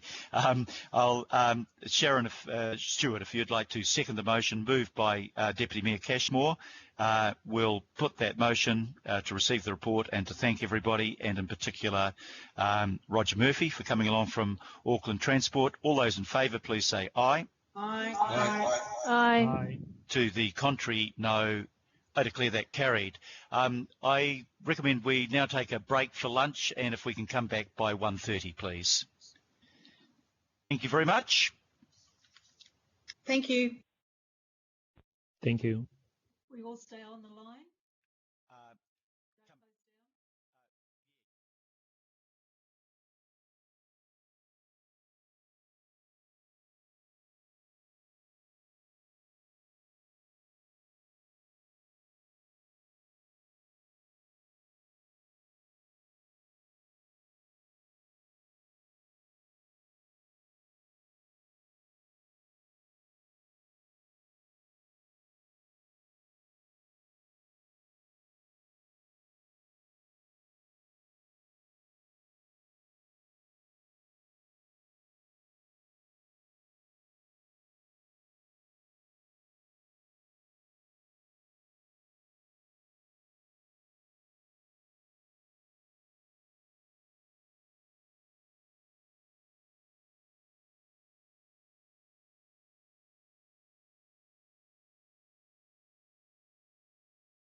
I know we've got the Chair of Auckland Transport here for item number 10, and she has to be gone by 2 o'clock, but I'm imagining that the Auckland Unitary Plan, Plan Change 17, will be pretty straightforward. So let's see if we can get through that without unnecessarily delaying it. Could I just check? I've got Cosette Saville on the line. Cosette, are you there? Yes, I am, thank you. And John Dogood? John, have we got you on the line at the moment? Okay, I've got Megan Tyler here, so in John's absence, Megan will be able to answer any questions there. Just to get the resolution on the board, Councillor Josephine Bartley, can I ask you to move it? Councillor Darby to second it, please. Thank you, Mr. Mayor. Happy to move. And Councillor Darby to second. Yes, all good. Yep. Thank you. So, Cosette, if you can just briefly outline the paper to us. I understand it's pretty procedural. It's making Plan Change 17 operative because we've dealt with the appeals before the court. Yes, thank you, Mayor Goff. I won't speak to the presentation. I'll just quickly cover off the main points of the report. So, kia ora koutou. My name is Cosette Saville, and as a planner in Plans and Places, I lead Plan Change 17. So this report is seeking approval from the Emergency Committee. Plan Change 17. Cosette, you're a little bit hard to hear. Sorry. No, you've come back in now. If you could just stay where you are in relation to the mic, that'd be great. Thank you. Great. So this report is seeking approval from the Emergency Committee to make Plan Change 17 to the Auckland Unitary Plan fully operative. Plan Change 17 is a council-initiated plan change, and it was developed to address errors and anomalies within the Auckland Unitary Plan GIS viewer. Plan Change 17 was one of 4 council-initiated plan changes, which sought to fix inconsistencies that had been identified within the plan. Sorry, Cosette, you're still fading. Okay, now you're okay. So, okay. Yep, good as gold. Keep going. So the scope of the plan change limited the amendments to address technical issues only and did not result in any substantive changes to the policy direction of the plan. The council served limited notification on all of the persons directly affected in November 2018. 19 submissions and 2 further submissions were received. Plan Change 17 was then heard and considered by independent hearing commissioners on the 9th of May 2019, and a decision was issued on the 27th of June 2019. 2 appeals were lodged in the Environment Court in relation to the proposed amendment to the mapping of the Viaduct Harbour Precinct at 32 Market Place. The 2 appeals have since been withdrawn, and therefore the plan change can now be approved and made operative under Schedule 1 of the Resource Management Act. This request is procedural, as under the RMA, this decision cannot be delegated to a subcommittee or council staff. Therefore, approval is needed to make Plan Change 17 fully operative, and I'm happy to take any questions. Thank you, Cosette. Councillor Josephine Bartley, do you want to add anything to that? It's pretty straightforward, but if you or Councillor Darby want to add anything, I'll just check quickly then if there's any questions, and then we can move the resolution. Councillor Bartley? Nothing to add, Mr. Mayor. It really is administrative and procedural, just to tidy things up. Thank you. Councillor Darby, anything you want to add to that? Nothing further. End of process. Great, thank you. If there are no questions and comments, I'll put the resolution to approve Plan Change 17 and request staff to complete the statutory process. I'll do it on voices. All those in favour, please say aye. Aye. Aye. Aye. To the contrary, no. Carried. We now move to item number 10 on the agenda, which is the joint Auckland Council Auckland Transport bids for the Transport Agency's Innovating Streets for People pilot project. To get the resolution on the book, if I can again ask Councillor Bartley and Councillor Darby to move and second it. You happy to do that? Yes. Thank you. Thank you. And we've got a range of people here, and including Adrian Young-Cooper. And Adrian, I know you have to get away. So I'm not sure who was going to introduce the paper. I think Robert Simpson. Are you on the line, Robert? I am, Mr. Mayor, but I think Megan will introduce it and I'll come in a little bit later. Thank you. I'll get Megan to talk to the paper, and then, given the time frame, maybe Adrian Young-Cooper might like to speak quite early on in the piece as well. Megan, the floor is yours. Thank you, Mr. Mayor. Look, this is really just introducing Adrian, really. So we will talk through a slide pack for you about the report and the resolutions. But given that Adrian needs to leave at 2, I'd just like to open the floor for her to speak. Thank you, Adrian. Adrian. We better check we've got you there first. Are you there, Adrian? It would be a good idea if I started by unmuting. You're not the first to have done that. Yes. Adrian, welcome. And thank you, councillors, for having us here today at your emergency council meeting.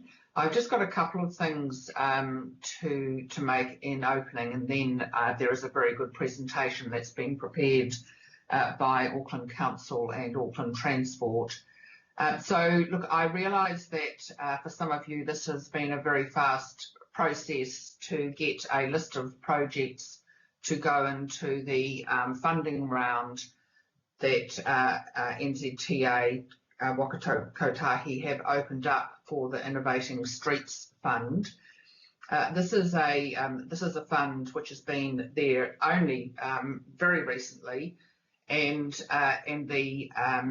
it does follow on quite a bit of work. In fact, that was led out by the ADO at Auckland Council, where they were able to demonstrate that if you got in early and did some tactical urbanism, you could in fact achieve a number of the design outcomes you were seeking without going to the full permanent solution on day one. And it was also able to be used as a way to demonstrate and trial certain kinds of new approaches.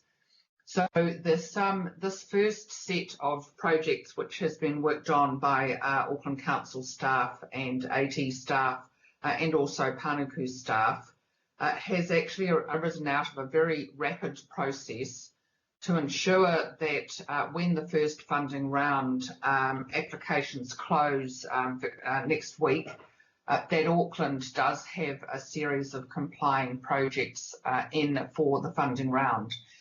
NZTA is not guaranteeing the funding of any of the projects that we've put in. There is a request to all of New Zealand, so it is a competitive process, but it is something where we have tried to show our agility and our ability to think differently as to how we might deliver some of our existing programs much faster. So there is a bare outline of the various projects. They're all, as you'll see, relatively low value, but we hope high impact to be able to demonstrate a new way of getting into some of the issues that are facing various parts of the region.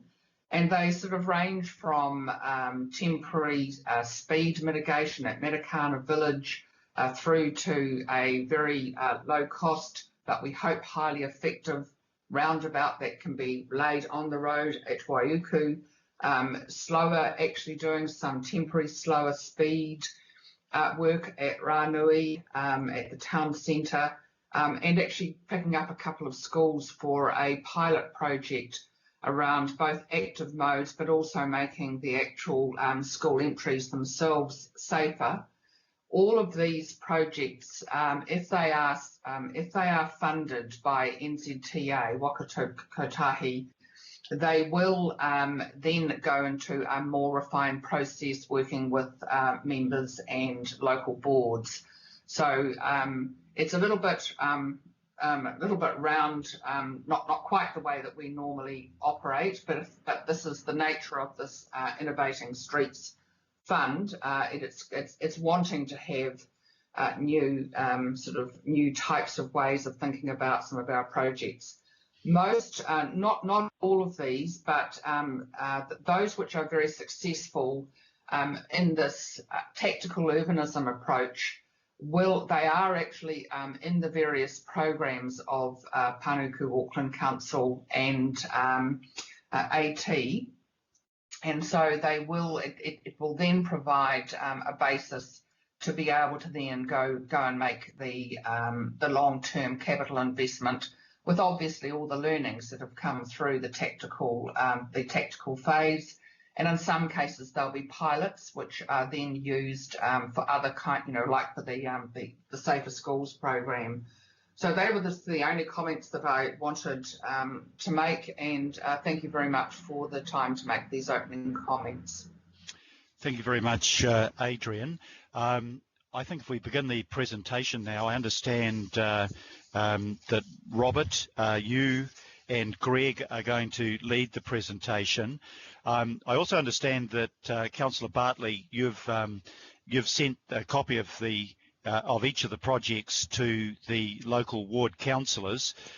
So we, obviously will be influenced by how the local ward councillor feels about the proposal for his or her area. But let's begin with the presentation, and then we'll go to a joint question and comment session. Thank you very much. Robert, are you leading off? I am. Thank you, Mr. Mayor. So, yes, my name is Robert Simpson. I'm a member of the Transport Strategy team here at the Council. So if you could just move the slide along, please, Sandra, thank you.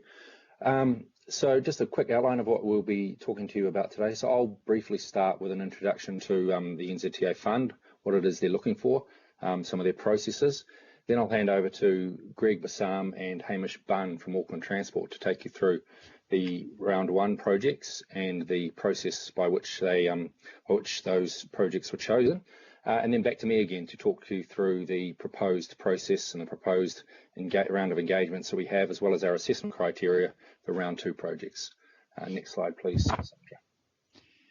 So before I do get into that, it's just very important to make this distinction. So there are two clear elements to the NZTA Innovating Streets for People Fund. There's the tactical urbanism side, which is how the fund was originally conceived, which there are two funding applications. The first one is due tomorrow, and the second one due in early July. In addition to that, there's also, as the COVID crisis deepened, the fund, the remit of the fund was broadened to also provide for to help councils address the immediate needs of that fund to enable social distancing and so on. And we've seen a number of measures that Auckland Transport has put in place over the last week or two, and they, I understand, are putting together a package to apply to NZTA for cost recovery for some of those projects. So just to make it clear that today we're talking about the tactical urbanism element of the fund, not the COVID-19 emergency responses. Next slide, please, Sandra. Thank you. As I say, you're probably familiar with the term tactical urbanism, but the fund is all about helping councils deliver more people-friendly streets that improve safety and encourage people to spend more time in those streets and encourage walking and cycling. So it's very opportune, given one of the few upsides, I suppose, of the recent set of circumstances is that a lot more people are out and about enjoying their neighbourhoods, whether that's on a bike or whether walking. This fund gives us an opportunity to put in place initiatives that can help build on that momentum, can help cement some of the behavioural changes that we've seen recently. But the fund requires us to do things a bit differently than what we would normally do, as the chair of Auckland Transport has just alluded to, using the techniques of tactical urbanism. So generally this is the rapid rollout of relatively low-cost projects, generally on a pilot or temporary basis. The co-design is a key element of tactical urbanism. So co-design in terms of working across disciplines within organisations such as our own and our CCOs, but also, most importantly, with the community as well. So bringing the community along with us, getting the community involved in the planning and design phases of projects, and then being flexible in how we deliver stuff and how we and being prepared to change as we go along. So it's definitely not a business as usual approach to project delivery that's been encouraged through this fund. As I've mentioned, the projects are intended to be temporary of nature, but NZTA has made it very clear that they are looking to see a pathway to permanence for these projects. So in other words, they're looking for these projects to be a kind of a trial run for more permanent solutions, and they'll enable us to test key aspects of those permanent solutions. So what kind of lessons can we apply, can we learn as we go along, and how can we apply them as we roll out more permanent solutions? And also, by doing it this way, it's kind of a form of consulting by doing, and it's a good way of potentially getting the community on board and saving costs a bit further down the track in terms of knowing what works and what doesn't. Irrespective of whether the projects are funded through the first round or the second, they're expected to be delivered by June 2021. So that's next year. So that is a key criteria that NZTA has made clear to us, and that's something that we have to be cognizant of as we move through our own processes to select projects to put forward. Projects are relatively small in scale, maximum of $1 million per project that NZTA will provide funding for. And here's the really attractive aspect of the program, and that NZTA will provide up to 90% of funding for successful projects, which still means that we have to find a 10% local share, and so that's going to be a key criteria for our projects, and I'll get to that soon. Another important thing to note is the thing I've got down the bottom there, that only road controlling authorities and approved organisations are eligible to apply through this fund. So in Auckland's case, that means AT and Auckland Council.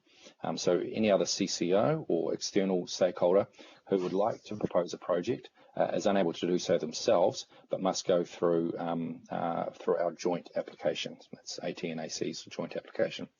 So that's a brief introduction to what NZTA is hoping to achieve through this program. So now I'll hand it over to Hamish and Greg, who will take you through the first round process. Thanks, Robert. So yeah, I think what the program's all about has been very ably captured by Robert and our chair. Just to emphasise that what we're putting forward in round one is the technical urbanism projects. It's not about the emergency response to COVID-19. Those have been put in place. And our first round application has really been the ready-to-go projects that were already in development and support a lot of our other longer-term or pieces of work, such as around safety and active mode. So they're really supporting those strategic outcomes that we're after. These are temporary outcomes, temporary initiatives, following in line with the kind of piloting and testing. We're expecting implementation within 6 to 12 months. A key feature here, absolutely, is that there'll be engagement with local boards, and community co-design as a key element. That's what we want to do. It's a core part of technical urbanism, and it's also something that NZTA themselves has emphasised heavily in terms of what they're expecting from these projects. And of course, as ever, we'll be working with Auckland Council staff, including the design office staff, as we have previously in things like the High Street project, and particularly for the bigger projects that are involved here, such as the Queen Street Access for Everyone type trial. So now I'll pass to Greg to talk about the specifics of the projects. Thanks, Hamish. If we can just move on to the next slide, I'll go into a little bit more detail around those 12 projects. So like I say, we are looking to submit 12 applications to this fund. It's worth noting that we have got a pretty good geographical spread across Auckland with these applications, and where there are some gaps, we'll look to address those as part of the second funding round applications. So just to move on to the projects, we have got 3 projects related to schools. 2 of those are related to specific school pilots, and they're really looking to work collaboratively with the school staff and parents from those schools from a co-design perspective. And that's really looking to test elements and pop-up events before any permanent solutions are looked to put in place outside those schools. There's also the School Streets programme, which is looking at 5 potential schools, whereby it's looking to focus on how the environment outside of all the schools can be improved from a safety perspective, but also trying to enable that mode shift for people who use the school, so parents dropping off kids and children accessing the school as well. In terms of those 5 schools, one of the schools has been would be the Point Chev school, should the funding application be successful. And in terms of the other schools, the project team is looking to put out expressions of interest to all Auckland primary and intermediate schools, and they will be selected based on criteria such as whether it's in a suitable location to do treatments and what the potential community buy-in would be from those schools. The Point Chev school has been chosen as a similar initiative was run last year with that school, and it was very successful, so they're looking to continue that into next year potentially. The next slide, please. We then have 6 safety-related projects. 4 of those projects are related to town centre improvements.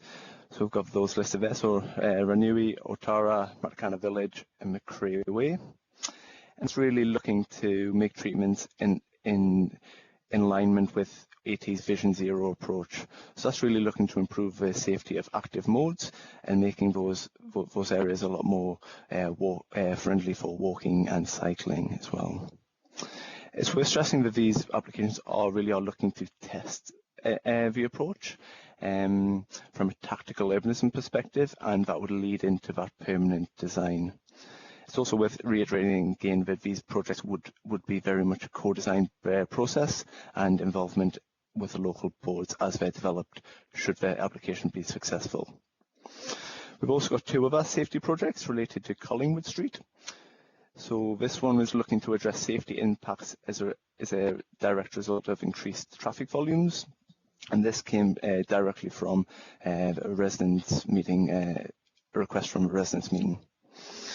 We've also got the roundabout trial at Waikuku, and that's looking to address the speed issue at the intersection there, and that came directly from the Franklin local board. If we could just move to the next slide. The final lot of projects are city centre related projects. I understand councillors might have a good overview of these already, but the first one is looking at Cook Street. Obviously that permanent solution has already been out to consultation, so this tactical urbanism treatment would be testing kind of those permanent solutions, and again there would be a co-design aspect for that. The other one is looking at the Queen Street Access for Everyone pilot, which again came directly from the planning committee, and that's looking to pilot that before the March 2021. And finally, the last project is looking at the Wynyard Quarter, and that's looking to test treatments in association with the transport strategy for the Wynyard Quarter. And that's really in response to a few things, most notably the America's Cup. So looking to put in treatments for the America's Cup, but also there's quite a lot of cycling infrastructure going in around the Wynyard Quarter. So it's looking at treatments to accommodate for those cycle treatments and the increase in cyclists in the Wynyard Quarter. So that's an overview of those 12 projects. I'll now pass over to Rob. Thanks, Greg. Next, thank you, Sandra. So this is a diagram that you will have seen. It was included in the pack that we sent out on Tuesday afternoon to committee members, but just to walk you briefly through it. So this is the proposed process that officers have come up with over the last week or two to try and get everyone involved in the round 2 process and the process of identifying and assessing projects to put forward to NZTA. So there's 3 distinct phases to this really. First phase will take us up to the 25th of May, and this is, if you like, the initial engagement phase and the collation of project proposals. The middle phase to the 4th of June is the decision-making phase, where local boards, the governing body and the AT, Auckland Transport Board, will get to make decisions on the projects that we put forward for funding.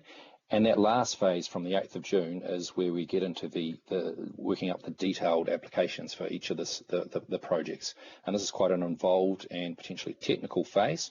It will take quite a lot of work, hence the time that we've allowed into it.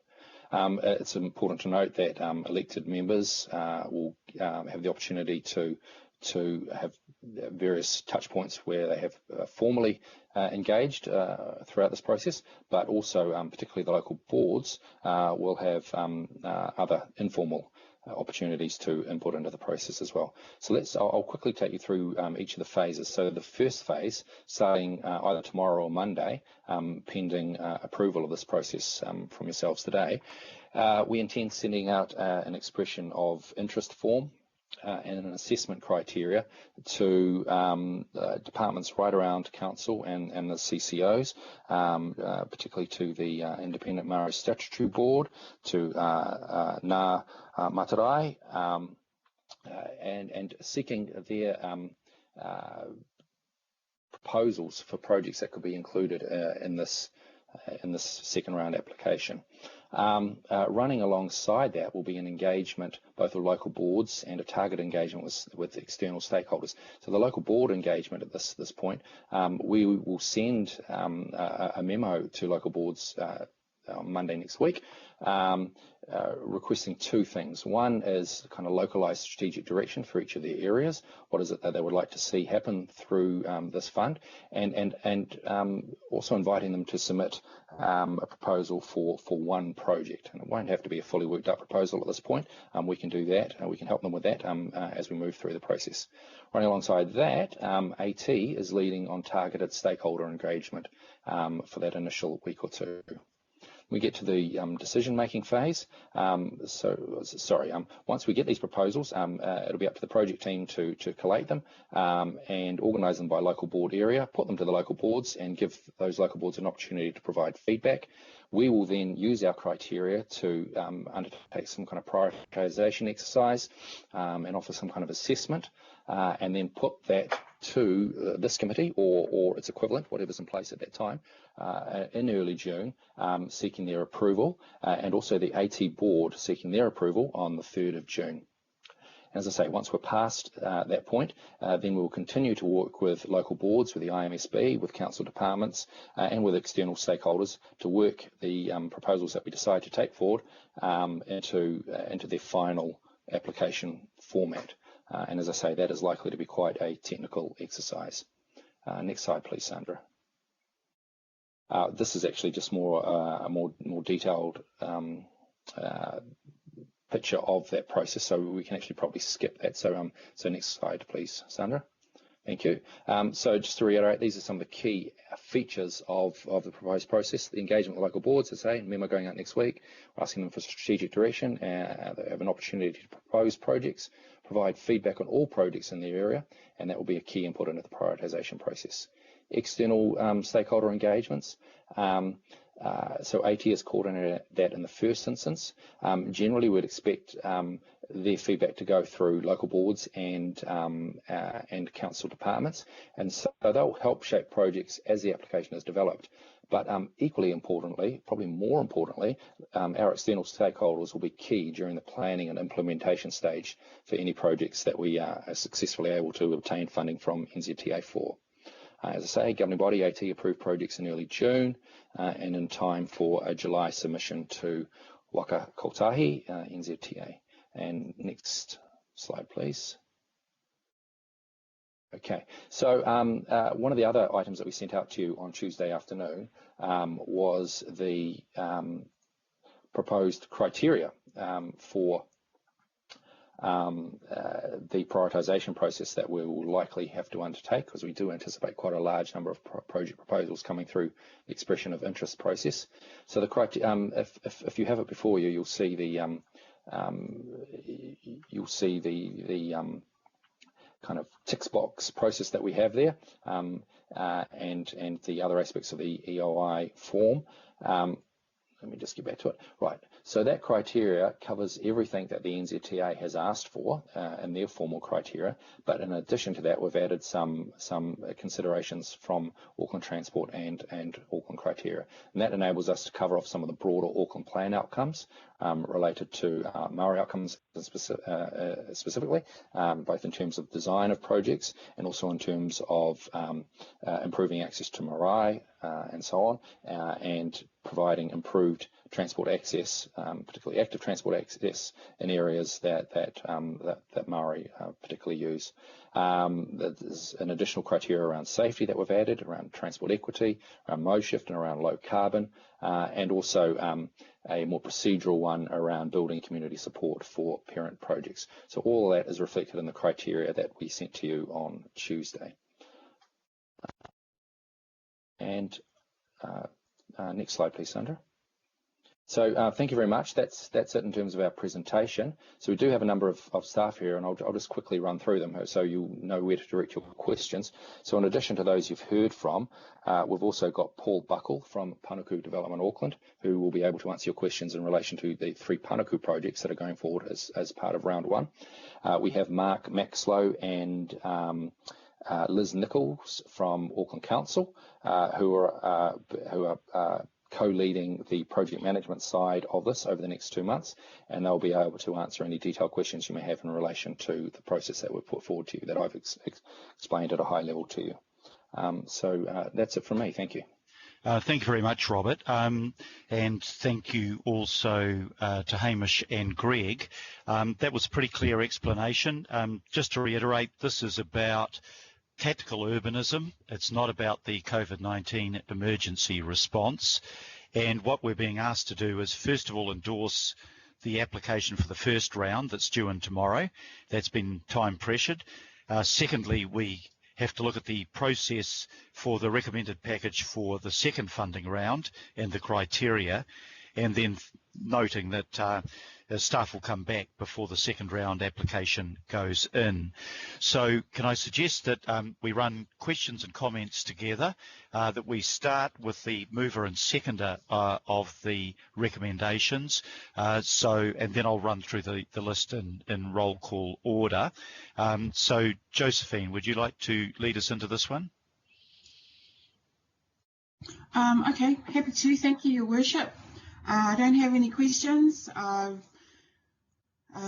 I do have something to say about this. Do you want me to do it now or wait till? Yeah. No. Do the two together. Yep. Okay. I really wanted to speak to this and move second. I'm not sure because I see up there that I'm seconding it, so all good, whatever. But I wanted to do this not because I'm Deputy Chair of Planning, but because of one of my local constituents, Krypton Mate Kualava, a 40-year-old dad who was hit when he was riding his bike to go see his daughter at Tamaki Primary, and he died as a result of that. So it is so important that we do make our streets safe for everybody that's using it. So that is why I really wanted to support this work, support the proposals that are going up, and hopefully other councillors do too. I also wanted to speak about process, and I thank the officers that have spoken and all the officers that are involved in this, both from Council and Auckland Transport and Panuku and the Auckland Design Office. But I think like these kind of projects, hopefully it is successful in the bid, really do make a difference if we all work together and are on the same page. And you can do that and still be agile. And really appreciate having the Chair of Auckland Transport, Adrian Young Cooper, on the call as well. So councillors, you will see that round 1 there are 12 projects from Auckland, put up by Auckland Transport, 3 from Panuku. Hopefully you will have had some oversight or knowledge of these because they're projects that are already on the books. And for our councillors, I did manage to get a hold or email those councillors that have these projects in the award yesterday, because we got the list on Tuesday. That was sent around at 2:07 p.m. on Tuesday. to councillors, but it's important that we know these projects, we know that they're being put up, because it would be good if we champion them. It's in our communities, and you know, we've got the Transport and Council officers there, they know their stuff, but we know our communities. And totally understand the pressures about getting these proposals ready for tomorrow. So acknowledging all the work that's been undertaken to put these up as our best bets to be approved by Waka Kotahi NZTA. Noting round 1 and round 2 are separate to the earlier physical distancing work carried out by Auckland Transport. But again, just wanting to say the importance of all of us, you know, working together on this, councillors, IMSB, local boards, you know, Transport Council. So for round 2, there is an inclusive process that's being proposed for councillors' consideration, the closing date being the 3rd of July, and noting that the final decision will be made by a council committee. So to end, I think I just want to say, during lockdown, you know, you can't help but notice all the bubbles out there walking and riding their bikes on the road. It's awesome to see people using the roads together, and if these projects that we put up are successful, then that will help make it safer for people to continue to do so.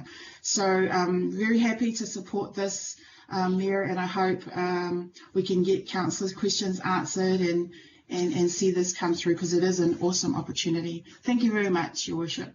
Thank you, Councillor Bartley. Councillor Darby. Thanks, Mayor. Just a couple of questions first, then a brief comment. Robert and Hamish, probably just outline, there's might be a bit of a suggestion that this is Auckland Transport led in the absence of Auckland Council, but can you just outline the role of the Auckland Design Office here and other council departments in preparing this application? And also just reflecting on the strategic plans like City Centre Master Plan, Access for Everyone, City Centre Advisory Board concerns over Cook Street.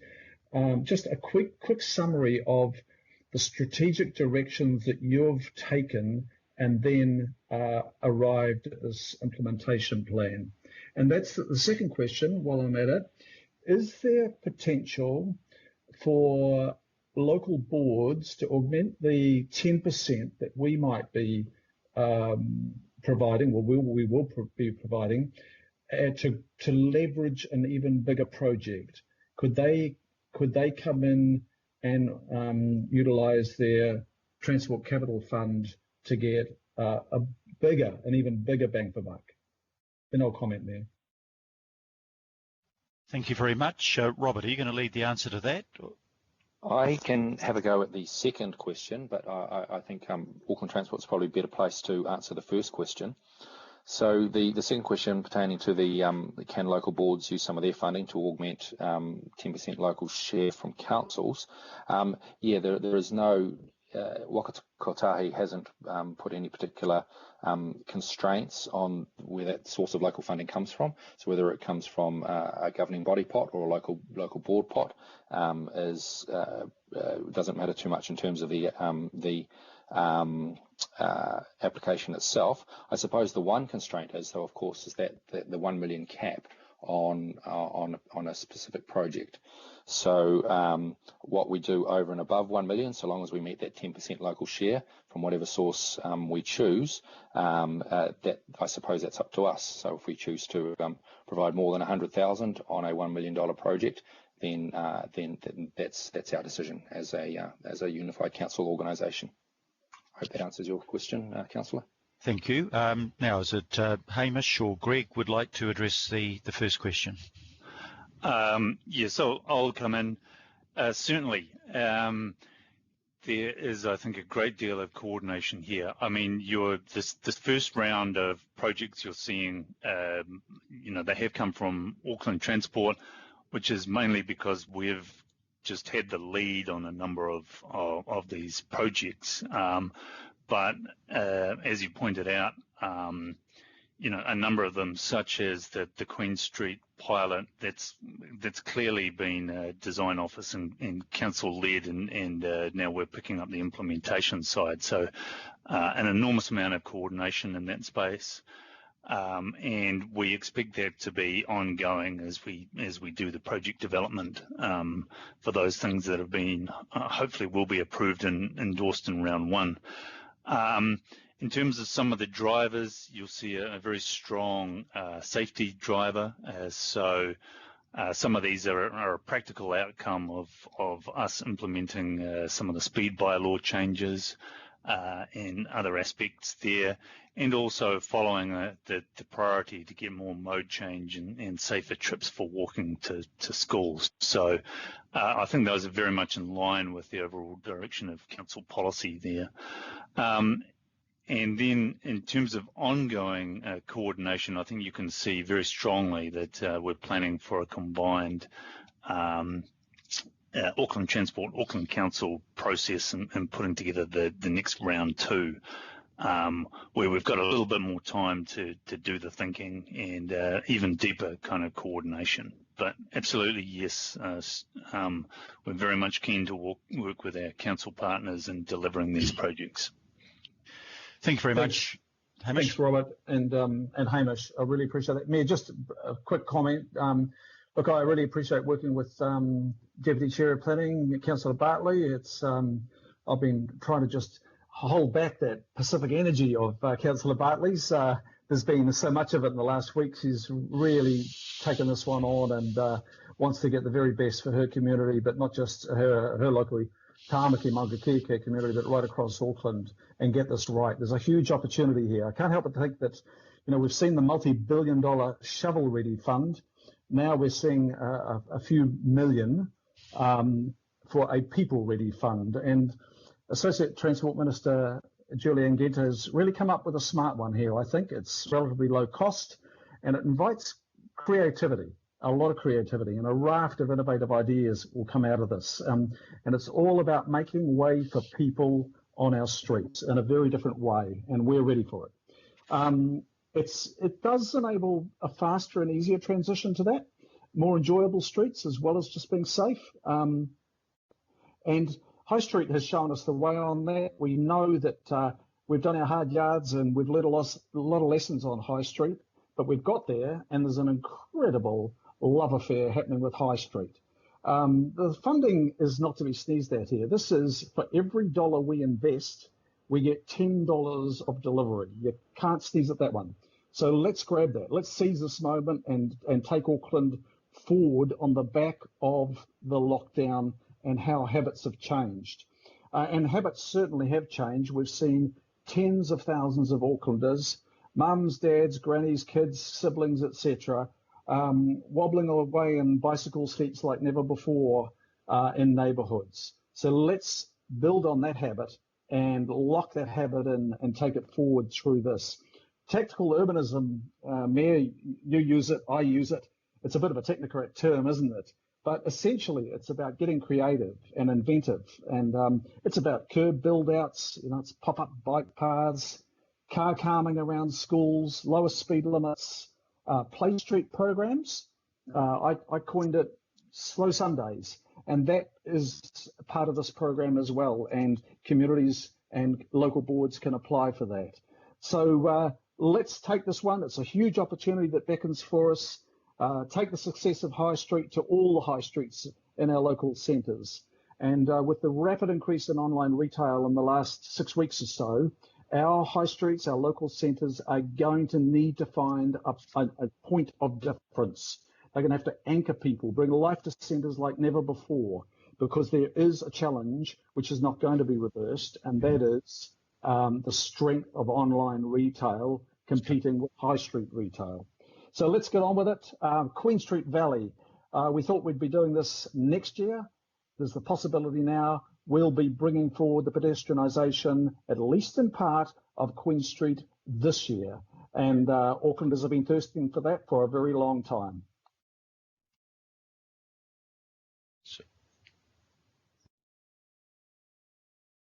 Sorry, I'm not hearing Chris at this stage. No, he's silent now. Okay.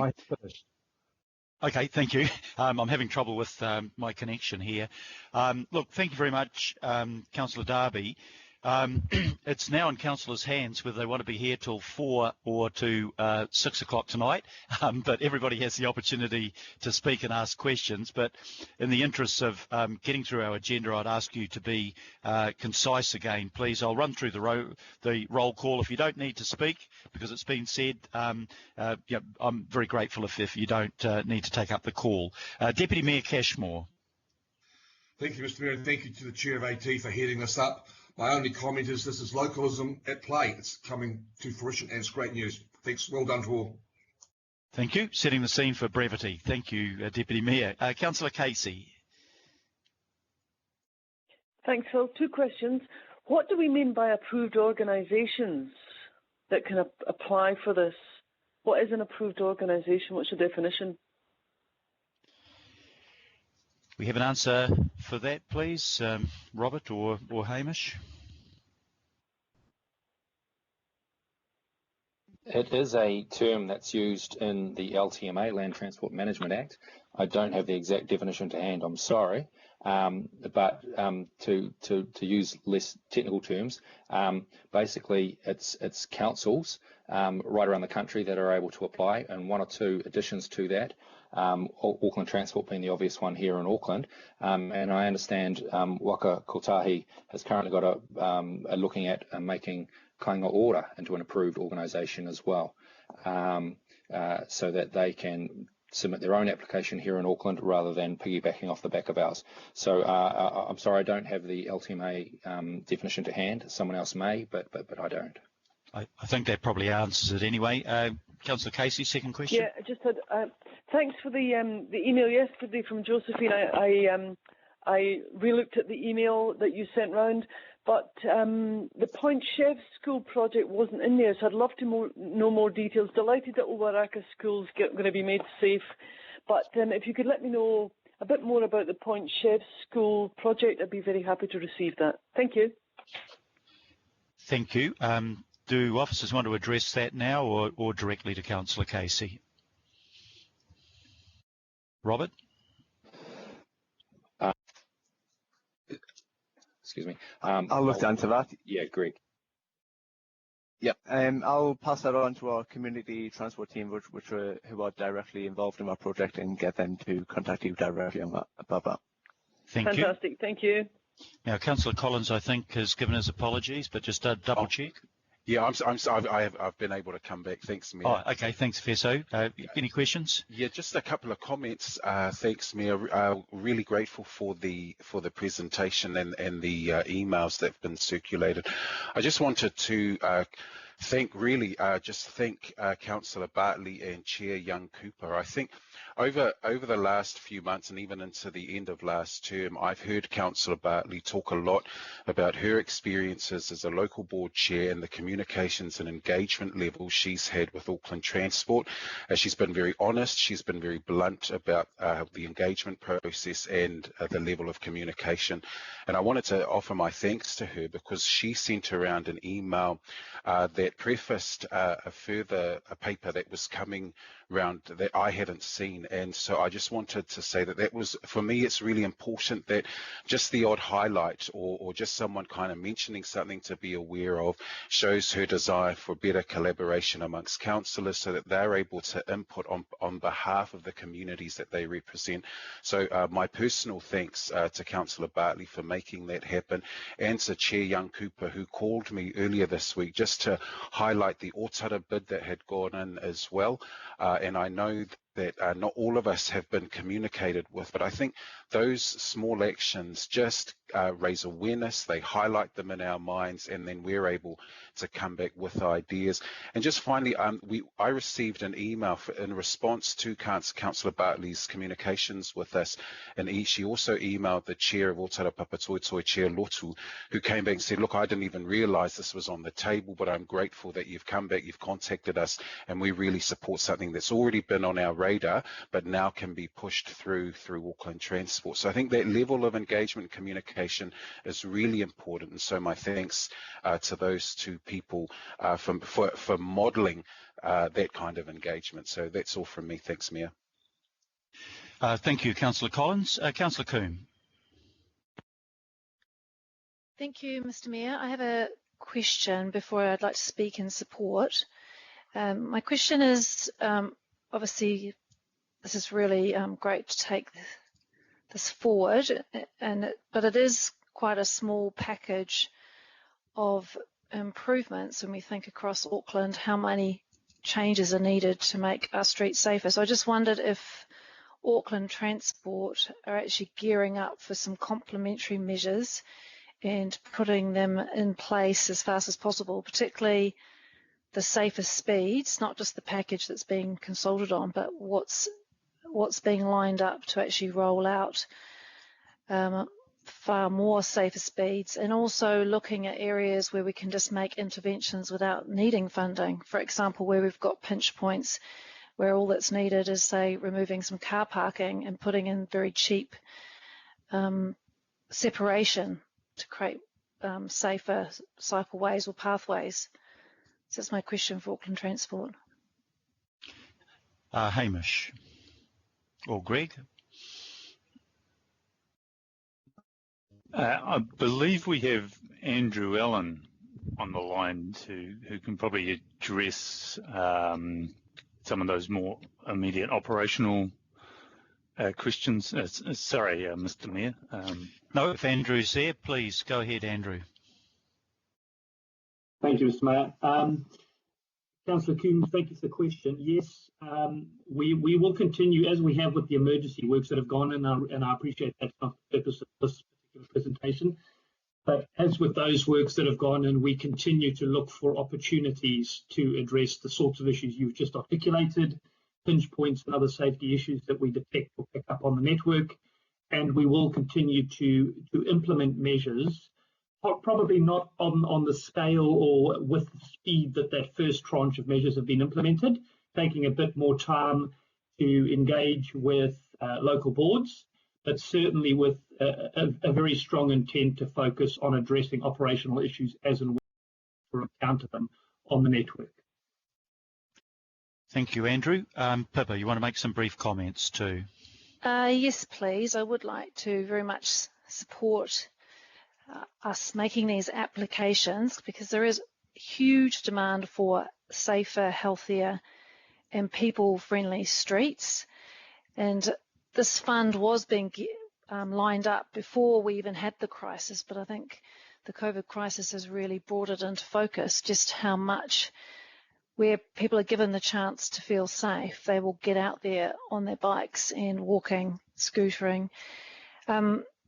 Just in terms of that demand, I'm sure the councillors for Albany are very aware that 3,000 people signed a petition to make Oteha Valley Road safer for cycling. But there's lots of indications right around the region, and I'm really pleased that this is a regional spread of initial projects. I've come from a local board that has been advocating for tactical urbanism for almost 10 years now. And it has been quite frustrating that as a council family, we are very slow to do things, and particularly where it has been addressing safety for our most vulnerable people. And this fund really allows us the opportunity to try out things quickly, lighter and cheaply. And I just wanted to highlight a couple of things that in terms of why we really got to seize this opportunity, and it is just making the applications. I don't think we need to get too we can't get too excited because it is only the application. But if these are successful, not only do we get significant funding and hopefully will push us to do a lot more and progress a lot of projects that we already have underway, but it also allows us to try out doing things in a much less expensive way and try techniques. And I think that's what we're going to have to be doing, a lot of cost savings going forward. And this is a way that we can roll out safety really, really quickly. And hopefully, if we can get these trials in, seize them, then it will actually demonstrate that we can get a lot more bang for buck by using tactical urbanism across the region to really make a network of safe walking and cycling.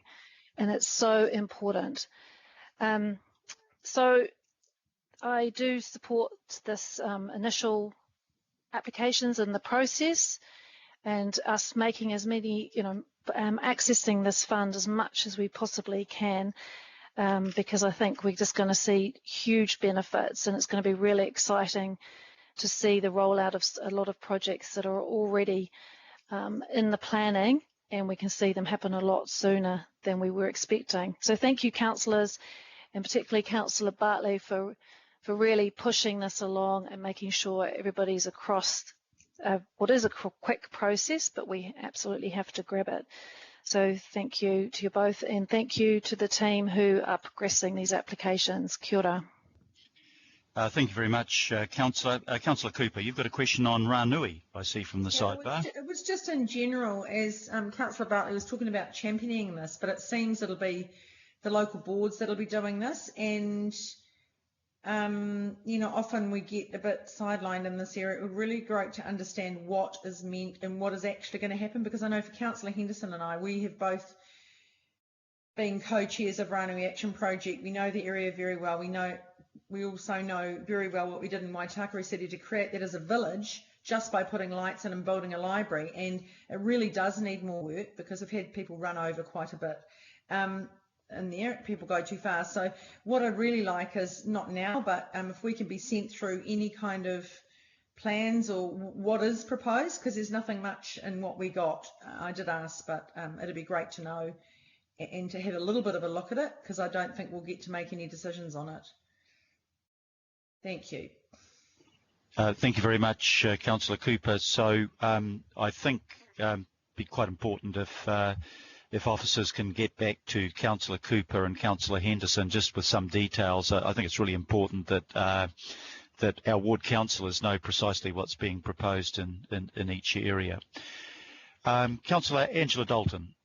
Thank you, Worship. Look, I support these projects, and I'll heed your call for efficiency and take my questions offline. Thank you. Thank you. I'm enormously grateful for that. Councillor Alf Filipaina. Thank you, Your Worship. Look, I've got a few questions and then a comment, if that's okay. Shall I ask all the questions all at once? Yes, please. Okay, the first question, can you confirm that the first round that has just gone through was from beginning of April to the 8th of May as per the agenda? Yes. And in regards to consultation, the only time we ended up getting any information in regards to that initial stage one was really Councillor Bartley in regards to the projects that have been now put up. Yes, that's right. I mean, some of the projects I understand have been discussed with local boards and others earlier. For example, the Queen Street ones, as a result of access for everyone. But yes, in terms of this particular package, that's right.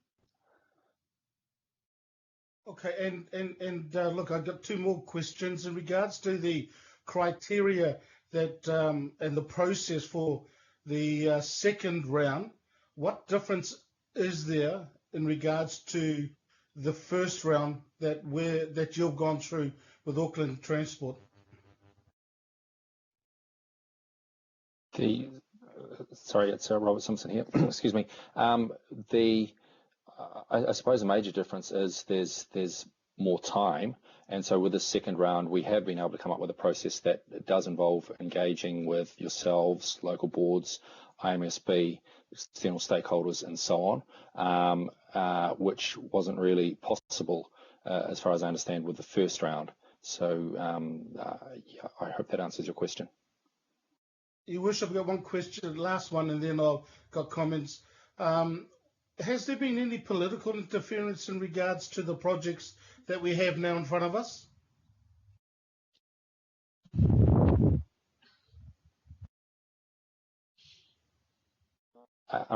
Hamish or Greg, you're involved in the process. Are you able to answer that one? I'm not sure what we might mean by political interference, but no, the list of projects was generated internally. based on what we had available that met the criteria and the intention. So that's where it came from, and we're looking for, as part of the second round with a little bit more time, a wider engagement process. Okay, look, thank you for that. Your Worship, when I first saw the list, I ended up having to look at it and thinking that it's all, the majority was city-centric, and there was a token gesture in regards to Otara Papatoetoe and in the south, hence the questions that I've had. I know that there was a month in regards to this first particular round, but I thought that would have been enough time to at least contact those councillors and local board chairs and in those respective areas to happen. I also want to congratulate and thank Councillor Bartley, one for your email and keeping us in the loop. I contacted the other local board chair in our area, Lemonga Lydia Sorsini, who obviously didn't know anything about the process, and that was also confirmed by Councillor Collins in regards to Chair Lotu Fuli. Your Worship, I hope, and I don't know whether the Chair of Auckland Transport is still on the line, because I don't like mentioning her name if she's not, but can some people tell her that, or somebody tell her that there's 2 councillors in the Manukau ward, and I would have appreciated a contact as well. So, Chair, I will be supporting these. I'm going to ensure that the process leading into the second round is what I'm hearing does happen in regards to consultation with our local boards, especially in our local board areas.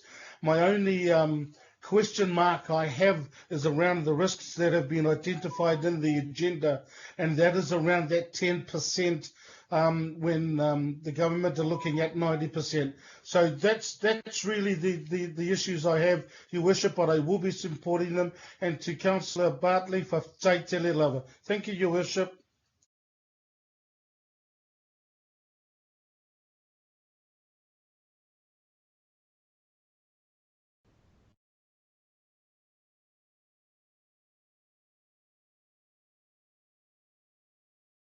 Can't hear you. Sorry, I'll start that again. Thank you very much, Councillor. Look, I think one of the reasons we've got set out here the process for round 2 is that it will be much more thorough in terms of its consultation with ward councillors and local boards in a way that perhaps time constraints limited in terms of round 1. And I regard it as absolutely essential, you know, particularly with this concept of co-design and community ownership, that councillors and local boards and the local community are involved in this, so that there is broad support for the initiatives that are being taken. But I do appreciate the time constraints for the first round, and I think yeah, there's a bit of a bias towards the city centre, but we have got projects right across Auckland which I think are quite good. Councillor Chris Fletcher. Thank you, Your Worship. I think it's exciting to look at new initiatives. I launched the walking school bus from Owairaka School 20 years ago, so some of these ideas are not new. But I do have a word of caution, and I think it's been expressed by others today, and that is, in the Mount Albert community, they're still up in arms over the upgrade that was undertaken. And I think they're probably going to be very suspicious of any. It might not be. It might be a completely separate and distinct project. But I would have appreciated one of the officers within the Auckland Council family having contacted me with regards to the community that I represent. I am grateful to Josephine Bartley for contacting me yesterday, but that was the first contact I've had. And we've got, as I say, quite a bit of opposition in the Mount Albert community for things as a result of some problems that came out of the upgrade. And I just think that we're in a hiding to nothing if we can't even take our own councillors with us on these sorts of things. So feel quite frustrated, and I would really appreciate some explanation as to why a telephone call to one of the ward councillors couldn't have been undertaken on this occasion. Thank you, Councillor. Look, we've got our officers online from both Auckland Council and Auckland Transport hearing the message, and the message is pretty consistent, that the expectation is around a closer involvement of the ward councillor or councillors and the local boards, so that we do get community buy-in. I think that's incredibly important, and you know, I'm happy if either Auckland Council or Auckland Transport just want to comment on that point. It's been raised by a number of councillors. We're all very grateful to the fact that Josephine made sure that councillors were aware of what was happening in their wards. That was critically important, and thank you again, Josephine, for doing that. But perhaps we should have some comment from Council or Auckland Transport just on the processes that were followed in bringing this list forward. I mean, I know time was a factor, but it would have been great to actually at least emailed or contacted people directly. So I don't know, Robert or Hamish, if you want to just comment on that. Yeah, so look, I don't think there's much I can do other than apologise for us not being in contact with these projects. Yes, we should certainly have realised the extent of the impact and ensured that we were at least doing the basic courtesy of getting in touch. I think we've been focused on putting the package together. So as I say, I'm sorry that there wasn't better consultation as part of this. Yeah, thank you. I think that is a lesson to draw from this, and obviously with the process set out for the second round, that's not going to happen again. IMSB member, Tau Henare. No, Your Worship, thank you. Thank you. Councillor Shane Henderson. Kia ora, thanks, Mr. Mayor. Look, I just wanted to quickly reiterate Councillor Cooper's call for information, and if we can get that as quickly as possible, that would be totally awesome. And the reason for that is, goodness, we need some good news right now, and especially the Ranui Town Centre in particular. And I have to say I was absolutely delighted to see that in the project list. And also just to commend the project list itself. It's a beautiful, good spirited projects all around the region. So well done, keep it up, and can't wait to hear from you. Thank you very much, Councillor. Councillor Richard Hills. Yeah, I just want to commend everyone who's worked on this. I wish there was projects in my area, but this is a regional list of projects and they're really good, and I hope it continues. 90% from government is pretty massive. I guess we could ask for 100%, but I think no one sneezes at 90% funding. I think that people are crying out for this sort of thing anyway, but after this COVID situation, seeing so many families, it's just still unbelievable, even with the traffic increase the last 2 weeks, to see so many kids, families, people out that I've never seen out before at all times of the day and night. And these types of projects are crucial. We've all said that we want this sort of thing happening. The safer speeds, I think, was unanimous. The Queen Street, unanimous. I think that I think we all supported safety as the top priority through the GPS and through Auckland Transport a couple of years ago. So this is the crucial types of projects we should be seeing across our communities. The fact that some of them are trials and tests and not spending a ton ripping up roads is a good thing. If there are good longer term solutions, we should be taking them up too. But I just want to congratulate everyone for coming up with this pretty quickly, didn't have a long time frame, and I think we should just work hard to support the people who are going to be much safer for this, especially around schools and town centres and those rural roads where we do see the high instances of deaths and serious injuries. But also we need people at this time to be out of their cars and not using public transport if they don't need to. So this is another step forward for that. Thank you. Thank you, Councillor. Councillor Tracy Mulholland. Well, thank you, Your Worship. First of all, I'd just like to say, Councillor Bartley, you fabulous wahine taua. I am so grateful to you for bringing this to my attention, and I want to acknowledge the other councillors who have also raised the matter of consultation. Thank you, Your Worship, for bringing it to the attention of staff. My understanding is that actually our role in terms of representing our community, that we support, and I have always supported Auckland Transport, and they would know that as a chair and through many challenges. So I support the staff. I do not support the process in terms of consultation, but I understand what has occurred. Now, a month is a very long time to have an opportunity to contact 12 councillors. So again, I want to acknowledge Councillor Bartley. Unfortunately, I do not agree on the way that this has occurred for the project in the phone, whilst I never would agree to that area, which I've been there for 28 years and worked on that development in that town centre and in the area. I certainly do not agree with 50Ks. I would have liked to have had a discussion with the team in terms of the transit-oriented development project, and I worked on the 2010-2030 Newland Urban Plan.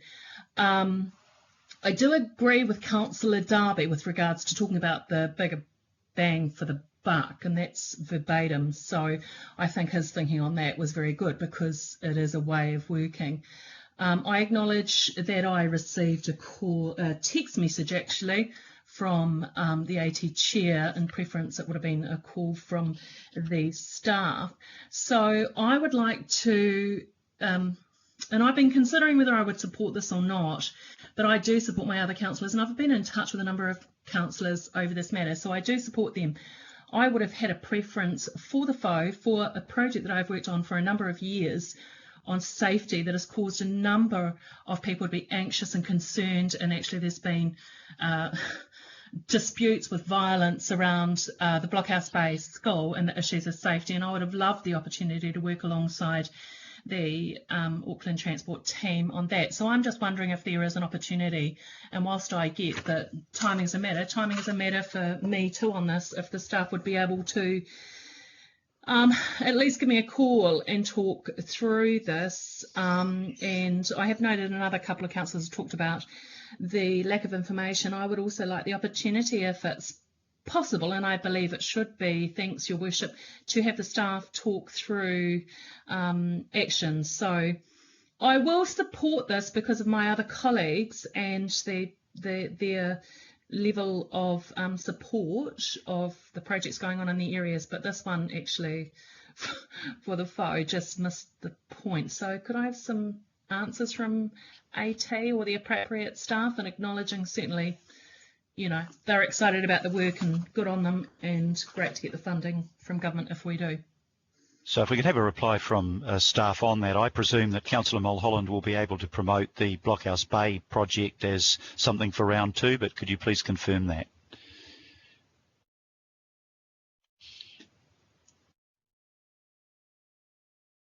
Certainly in terms of round 2, yes. Councillor Mulholland is welcome to do that, to put forward a project, as are other councillors. In terms of the round 1 project, the project in New Lynn, I better defer to AT on that one, but I presume they'll be able to give the councillor an update on that.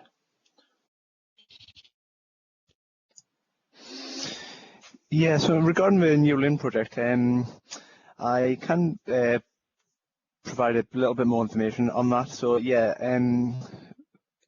the purpose of that project is to look at that shared space environment and try and improve that. My understanding is that the project isn't really operating as a shared space environment as it was originally intended. So this application is looking to address that and looking at treatments to trial and test to kind of make that space more pedestrian friendly. Supplementary to that, Greg, can we take this offline? Is that possible, please? Yeah, I was going to suggest that, Councillor, because otherwise, if we go through each project, we will be here at 7 o'clock tonight. If you could have a commitment that the staff will respond and we can have a conversation, I would be grateful. Yeah, thanks, Greg. If you could take that up directly with Councillor Mulholland and on the further suggestion that she has for the project around Blockhouse Bay School, we'd be very grateful for that. Thank you. Councillor Daniel Newman. Oh, yes, thank you, Your Worship. And no, I just need to foreshadow that I'll need to leave the meeting after this item. I've got another appointment, sorry. Look, just a quick one. I want to thank the Chair, Adrian Young-Cooper. I think that in terms of governance to governance, her participation really is a good thing, and I really was grateful for her fronting this item today. My ward, obviously, hopefully we can get some projects up in round 2. One of the things that I would like to understand, and we can take this offline, is there is a 90%, so 10% has to be found somewhere. I actually am very nervous about an expectation that maybe the local boards will help to fund this, fund the gap, because those local boards are really trying to sweat and squeeze every last drop so that they can get their existing projects over the line. If we're asking for them to make contributions to fund new projects that they didn't have within their scope, or not necessarily within the immediate timing of their priorities, you know, it might not seem like much, but for local boards that could be quite significant. So I think when we work through how the criteria works for round 2, we'll need to work a way in which we can ensure that these good local transform projects can occur, but in a way which doesn't impose additional costs on the local board if possible. So I'll take those. I'd like to have a conversation offline. Thanks. Thank you, Councillor. That's a good point. You know, we never look a gift horse in the mouth, and if somebody's going to meet 90% of the project, it's quite attractive. But if it is $1 million project, it still means that we've got to find the $100,000. And we've all just come out of a meeting yesterday where we understand what the financial pressures on council were. So those things need to be factored in. Councillor Greg Sayers. Thank you, Worship. I'll be very brief. I just want to comment that I'll be voting in support of the recommendation. I want to also acknowledge, as other councillors have done, the contact from the Chair of Auckland Transport, which I received last night. So thank you, Adrian Young-Cooper, and also Councillor Bartley for your communication via the email. Much appreciated. This is a good news story in a difficult environment, and I'm also very pleased to hear that the local boards will be fully engaged in the process. So thank you very much, Your Worship. Thank you, Councillor. Councillor Desley Simpson. Thanks, Your Worship. Look, I've got some concerns, or just a question I want to ask to Auckland Transport around the first 2 city centre projects. The reason for my concern is I understand that it's gone to the ward councillor, but of course the city centre is whilst it's a really important backyard for that ward, it is also accessed by people that do not necessarily live in the city centre. And when we talked about potentially maybe closing Queen Street and whatever, this is all before COVID-19, and Auckland Transport did say to us that they would need probably 12 months to figure out how all that would work. So my question really is, in light of the fact that this, if we were to be successful, it would sort of happen in the next 6 to 12 months, do we have confidence from Auckland Transport that they can handle the public transport element around, if this project worked, for example, in the second bullet point, the Queen Street one, and that potentially people will be using their cars a bit more until they have confidence to go back to public transport? And will that affect the transport movements for the city in general, or the central city in general? Thank you. Auckland Transport like to comment?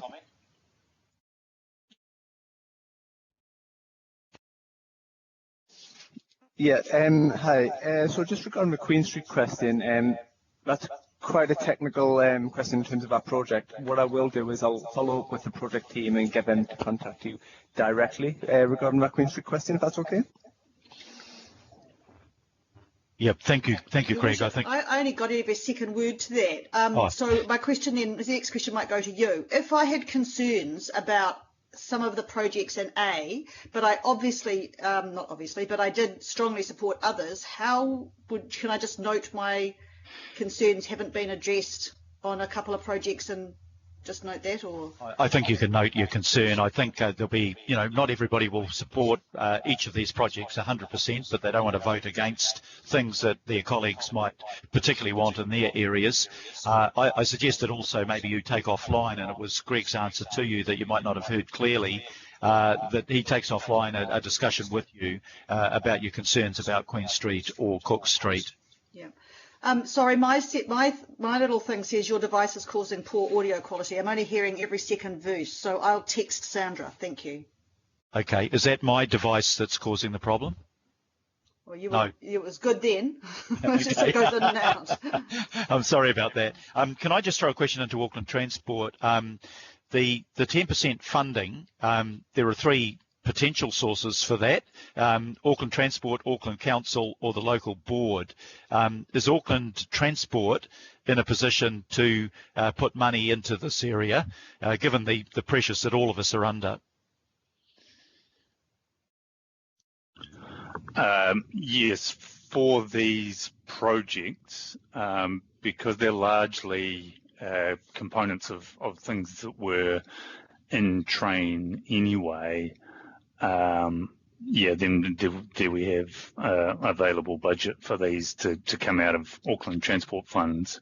We're not expecting local board funds or additional council funds for this round one set of projects. Round two, maybe a different story, where we get proposals that are currently unbudgeted. I think that's where we could hit some of the challenge. Okay, I think that's an important point for people to understand, and I think that councillors and local board members will be very pleased, at least on the assurance on round one. So thank you for that. Councillor Sharon Stewart. Thank you. Yes, I have to agree with Councillor Simpson about Queen Street. I don't think all of us were quite as supportive as what was made out. I think there's a few more questions, and it's more. Queen Street's really used more regionally and with businesses. So I think, there's still a lot of questions that need to be addressed with that particular part of the project. So thank you. Thank you, Councillor, for putting your view on the record there. IMSB Chair, David Taipare. No, thank you. Councillor Wayne Walker. Just a few quick comments, Phil. No particular order. Making the assumption that these particular projects are a fit with travel plans for schools where that's relevant. I also share the concerns that Councillor Simpson has raised about Queen Street, and for that matter, any other areas where businesses are affected, because they're doing it really hard right now. So if something's going to happen, it needs to demonstrate a positive business impact, as well as anything around mobility. I've just got a question. I can possibly get the answer offline, and that is that does this type of project also cover possibilities around walkways, for example, that might meet walking and cycling? And can it also cover off travel demand measures like trip diaries and the like that can help to get people out of cars? Thank you. Thank you. Look, we'll just see if staff can answer those questions for you, Councillor Walker. One of the staff members online would like to hazard a guess at the answer to that question. Yeah. It's Robert here, and certainly the first part of your question, walkways, I think we've had clarification from NZTA that yes, they can be covered by this. More innovative type things that you've talked about, I think you mentioned travel diaries. I don't know about that things specifically, about travel diaries specifically, but certainly the fund is set up to be very flexible, and they have talked about, for example, funding events that might help get people out enjoying their neighbourhoods. So I think that gives you an indication of the broad-minded approach that NZTA is taking to the application of this fund. Thank you. Thank you, Robert. Councillor John Watson. Thanks, Mr. Mayor. Just a couple of quick remarks. Yeah, this is a useful start, and I certainly look forward to the 25th of May for the second round, and thank the new councillor for Waitemata with the support that will be coming for the farcical situation of OTR Valley Road, which serves, of course, the biggest park and ride in Auckland. So any safe provision and safe and modest and practical provision of a cycling route there would be very welcome come 25th of May, Mr. Mayor. So I'm glad I've got one vote already. That's great. Thank you, Councillor, for that comment and the spirit in which it was made. Councillor Paul Young. No, thank you, Mr. Mayor. Thank you very much. Look, that's great. Now the question is there a request for a vote on division, or can I take it that we can vote on this on the voices with noting? Do it on the voices. Okay. I put my notes through to Sandra, Your Worship. Okay, no, that's good. That comment has been. I'll put my notes through too, Your Worship. Yep. So that's good. Councillor Mulholland, Councillor Simpson, and Councillor Stewart, I think. Right. So add Walker to that. Okay. Once again, acknowledge Councillor Bartley's positive construction, and can I also pick up the comments about it's good to have the chair of a CCO board able to spend the time to talk to us on this. That was also very useful. So I'll put the vote on voices. All those in favour, please say aye. Aye. Aye. Aye. Aye. To the contrary, no. I declare that carried. Right, let's see if we can motor through what we have remaining here. The next the next paper is the council submission on the draft government policy statement on land transport 2021 and the draft national rail plan. I'll just double check. I've got Jim Fraser and Ryan Falconer on the call. Yes, Your Worship, Jim Fraser. Yes, Mr. Mayor, Ryan's here as well. Okay, that's excellent. Now, as members will remember, this was discussed at last week's emergency committee meeting, so I don't want to traverse anything that we covered last time. Councillors, I think, quite rightly said the way to make changes is not to leave it to a delegated subgroup, but to have the changes in front of us so that we can make a decision on that. And we now have a paper that sets out the changes that have been made. So I might just get, first of all, I'll ask Councillor Darby to move and Councillor Bartley to second the recommendations. Moved, thank you. Councillor Bartley? Yeah, second, thank you.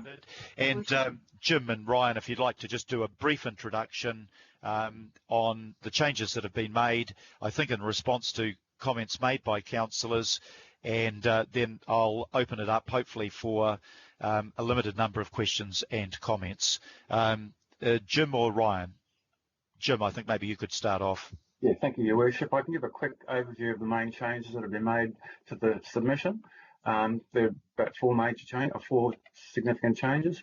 The main changes are, firstly, the inclusion of a statement that the GPS investment priorities are well aligned with those priorities already approved through Auckland Council strategies and plans. Then there was a request for greater clarity on how the climate change and better travel options priorities are to be effectively delivered through transport system investment and its integration with land use, planning and delivery, and specifically the importance of road and street design in achieving these priorities and recognition of the role of natural systems can play in achieving the climate change priority. The third major change was a request for GPS 2021 to provide a more direction on how Māori outcomes and equity can be incorporated into investment in the land transport system. The change to the draft rail plan was a very, it's only one change, and that was a request to include in the section on the history of rail in New Zealand a paragraph that acknowledges, recognises the relationship Māori have with the rail industry in relation to existing agreements and arrangements with Māori. That's all. Thank you very much for that, Jim. Ryan, is there anything that you want to add to that? No, I think Jim's summary is on point. I would add that the statement that's been added with respect for the National Rail Plan, it was a great learning opportunity for me as much as anything, and I do think it's an important inclusion in our submission. Thank you very much.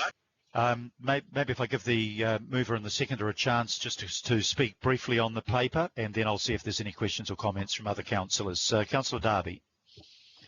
No, I think last time, Mayor, you said hopefully this just appears before us and we're all signed up to it. It just reflects some of the feedback. It wasn't just from me, it was from Member Wilcox, it was from Member Coombe and a couple of others, I believe. And everything that is in the submission does not go any further than what's in all the strategic direction setting documents that we're already signed up to. Thank you. Councillor Bartley, any comment on this? No comment from me, thank you, Your Worship. Thank you. Look, I won't go through a division call on this, but if you could just indicate if there's anybody that does want to speak on it. It does represent, I think, the concerns raised by 3 councillors, and I do understand that it has the support of officers. Is that correct, Jim? Yes. Great, thank you.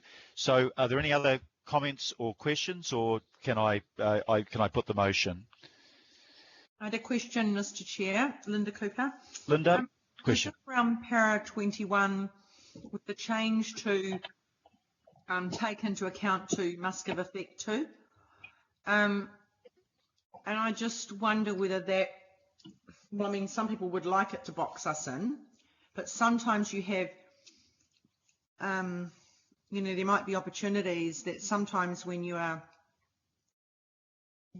you know, doing a must give effect to can often mean you can't do what you need to do right then. It just might take away the ability to be nimble. I just wondered why we had that instead of take into account. Thank you. That's a legitimate question. Jim, can I ask you to address that? Obviously, give effect to is stronger than take account of, but presumably there is still some flexibility built into that. But Jim, have you got any comment to make on that? Yeah, I think the comment was the reason for the suggested change was to make it more prescriptive that in fact actually this is what will be done, rather than leaving it open to the possibility that you know, just taking account of is a potential, as I suppose, for specific items to be missed. You don't need to give effect to, which is much more prescriptive. Okay, thank you. So it is more prescriptive. Obviously, it's stronger, but I'm imagining that there will be a degree of well, I mean, this is our submission to the government. So whether they pick that up or not is entirely up to them. I guess the intent of this amendment is just to perhaps strengthen the government's approach to making sure that climate change features more strongly in the land transport statement. Further questions or comments? Pippa here, I'd like to speak, please. Pippa. Thank you for the opportunity for bringing this submission back, and so that it could be further polished. And I just wanted to make 2 acknowledgements. One is just the fact that it really demonstrates the value of having strategic plans in place, which in most cases have been unanimously agreed to around the council table. So this is just strengthening its alignment with those policies that we already have signed up to. So I think it added value to the submission to take it away and strengthen it, particularly around the climate change and land use. And I also just wanted to acknowledge Chair Taipere and what I think really demonstrates the value that having members of the IMSB bring to the Emergency Committee, because it brings a perspective that we would have missed if we didn't have IMSB members. So I really did want to thank what has been added to this submission in recognition of the comments that Chair Taipere made about how often in our reports we talk about there's the Māori overview is often outlined as a negative, and in fact there's a lot of positive input that can be put into our reporting and our submissions. So obviously I can't speak for the IMSB members, but from what I heard last time, it picks up on some of those points. But I just want to flag in paragraph 8, this could probably be dealt with under minor amendments, and it's good to know that Chair Taipere has this delegated, is it lumps together Māori and other vulnerable communities. And I think that was exactly what Chair Taipere was asking us to consider, how we frame things in a way that we don't always put Māori as a deficit value. So that's just my observation of that, but I will leave it for the delegated group to fix up if there's some direction on that. But overall, I'm really pleased to see the submission strengthened.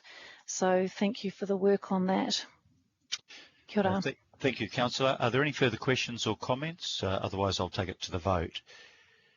Okay, what we're doing is approving the draft submission, and you'll note that the second recommendation is delegating it to authorise only any minor amendments and corrections. It's not broader than that, which I think councillors had problems with last week. So unless there's a call for a division, I will put the vote on the voices. All those in favour, please say aye. Aye. Aye. Aye. Aye. To the contrary. Aye. To the contrary. I declare that carried. Right, we come almost to the end of the agenda. The item number 11 is the submission on the local government rating of Whenua Māori Amendment Bill, and I will ask Councillor Simpson to move that. Councillor Dalton to second it. Are you both agreed to do that? Yes, Your Worship. Yes, I'm happy to. You might ask if IMSB might want to do. I'm happy if they wanted to do it. I'm also that's open. If I think we've still got Toe and David on the line, would one or other of you wish to move that? It's okay. It's been moved and seconded. Thank you for the offer. Thank you. So look, the paper is quite straightforward, but I'll just double check. I've got Beth Sullivan, Principal Advisor Policy, and Andrew Duncan on the line. Are you both there? Yes. Hello. Your Worship. So I think it's Andrew. Are you introducing this paper? It probably doesn't require a long discussion, but if there's any pertinent points you'd like to make about it. Thank you. We extended the time for reporting the paper when the government allowed further time for the submissions. This has allowed 2 local boards to also make submissions, both of which support the bill and which we will append to our submission. Submissions close on the 17th, and we will add any further local board submissions to the council's submission if it's adopted today. The bill modernises the rating of Maori land, and in particular makes provision for unused Maori land to be non-rateable, and a range of other more equitable treatment of Maori land. The Auckland Council is already doing nearly all of these things through its remission and rating policies. It doesn't have any financial impact on the council, but we strongly support the bill because of its goal to improve Maori outcomes and to address some long-standing issues. So I'm happy to take, Beth and I are happy to take any questions.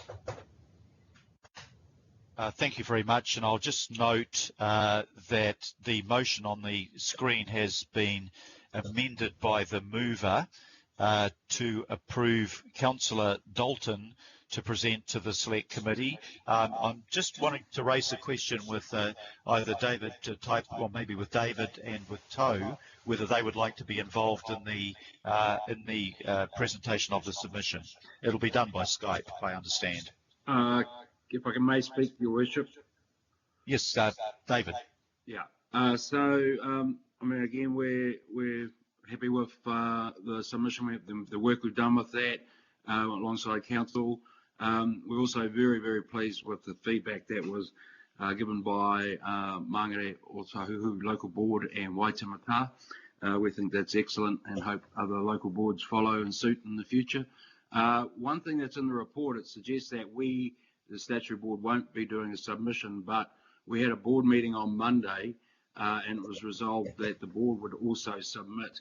But we are submitting on the basis of exemption from general rates, but also in support of the council submissions. So on that basis, I don't think we would probably be presenting our own submission rather than confusing everybody by representing two. Okay, thank you very much, David Taiperi. That clarifies that. So we have the motion on the screen. It's been moved and seconded to approve the submission to delegate the Chair of Finance and Performance and the Acting Group Chief Finance Officer to make minor amendments, and approving Councillor Dalton to present to the Select Committee. So now we'll open it up for any questions and comments. Again, I won't run through the list, but please indicate if you'd like a question. Your Worship, Councillor Filipina.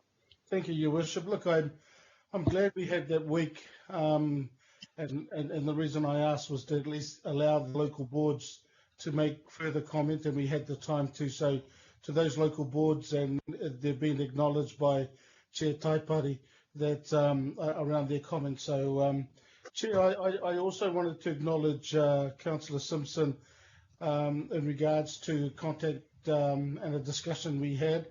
I originally was in that recommendation C to speak as the member on Te Maruata, which is local government elected, Māori elected members. But I declined that, but wanted and spoke to Councillor Henderson if he would like to join Councillor Dalton in regards to the Select Committee. So I'm unsure whether Councillor Henderson would still like to be there because of his knowledge as well. So, Chair, again, I also had the opportunity to get our submission looked at as a result of the local government's one, and I forwarded that through to Te Maruata once we've accepted it for their information, because I know there'll be a discussion amongst our Ropu Whakahaere that we'll be discussing this particular submission as well, Your Worship. So I with hopefully the agreement of Councillor Simpson and Councillor Dalton, would like to add Councillor Henderson's name in C, Your Worship, in regards to the Select Committee. Thank you, Councillor. I was aware that it was originally proposed that you would be one of the joint submitters, but declined.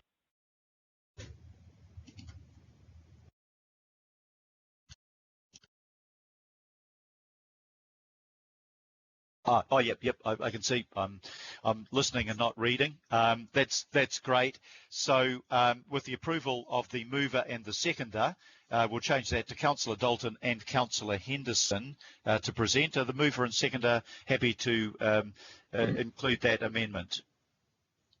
Absolutely. I'm happy to make a few comments if I may at the moment, Your Worship, or do you want to wait till later?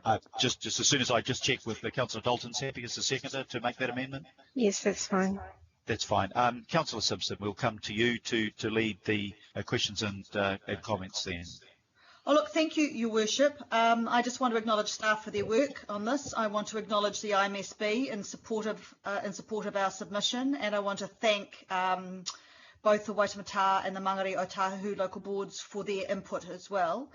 Look, I just want to add one more point other to that Andrew has said, and that this bill also not only does it improve Māori outcomes by enabling council to work better with Māori landowners, but it also addresses the long-standing issues we have, such as the accumulation of arrears. And as Finance Chair, I just felt it was important that I make that point. I'm very happy to move, and I think it's pretty straightforward. We do this anyway pretty much ourselves, so it's just government getting up to speed, catching up with us. Thank you. Thank you, Councillor. Are there any other questions or comments before I put the recommendations? Okay, I'll again do this on the voices unless there's any request for a division. No request, so all those in favour, please say aye. Aye. Aye. To the contrary, no. I declare it carried. We now have a process only, information only report. I'll ask for somebody to move that report, maybe the Deputy Mayor, Cashmore. I could Happy to do so, boss. Well, I will. You want someone? Okay. My mouse. Okay. You need a cat for that. Right. So moved by the Deputy Mayor, seconded by the Chair of the Finance and Performance Committee, that we note the decisions that have been released. All those in favour, please say aye. Aye. Aye.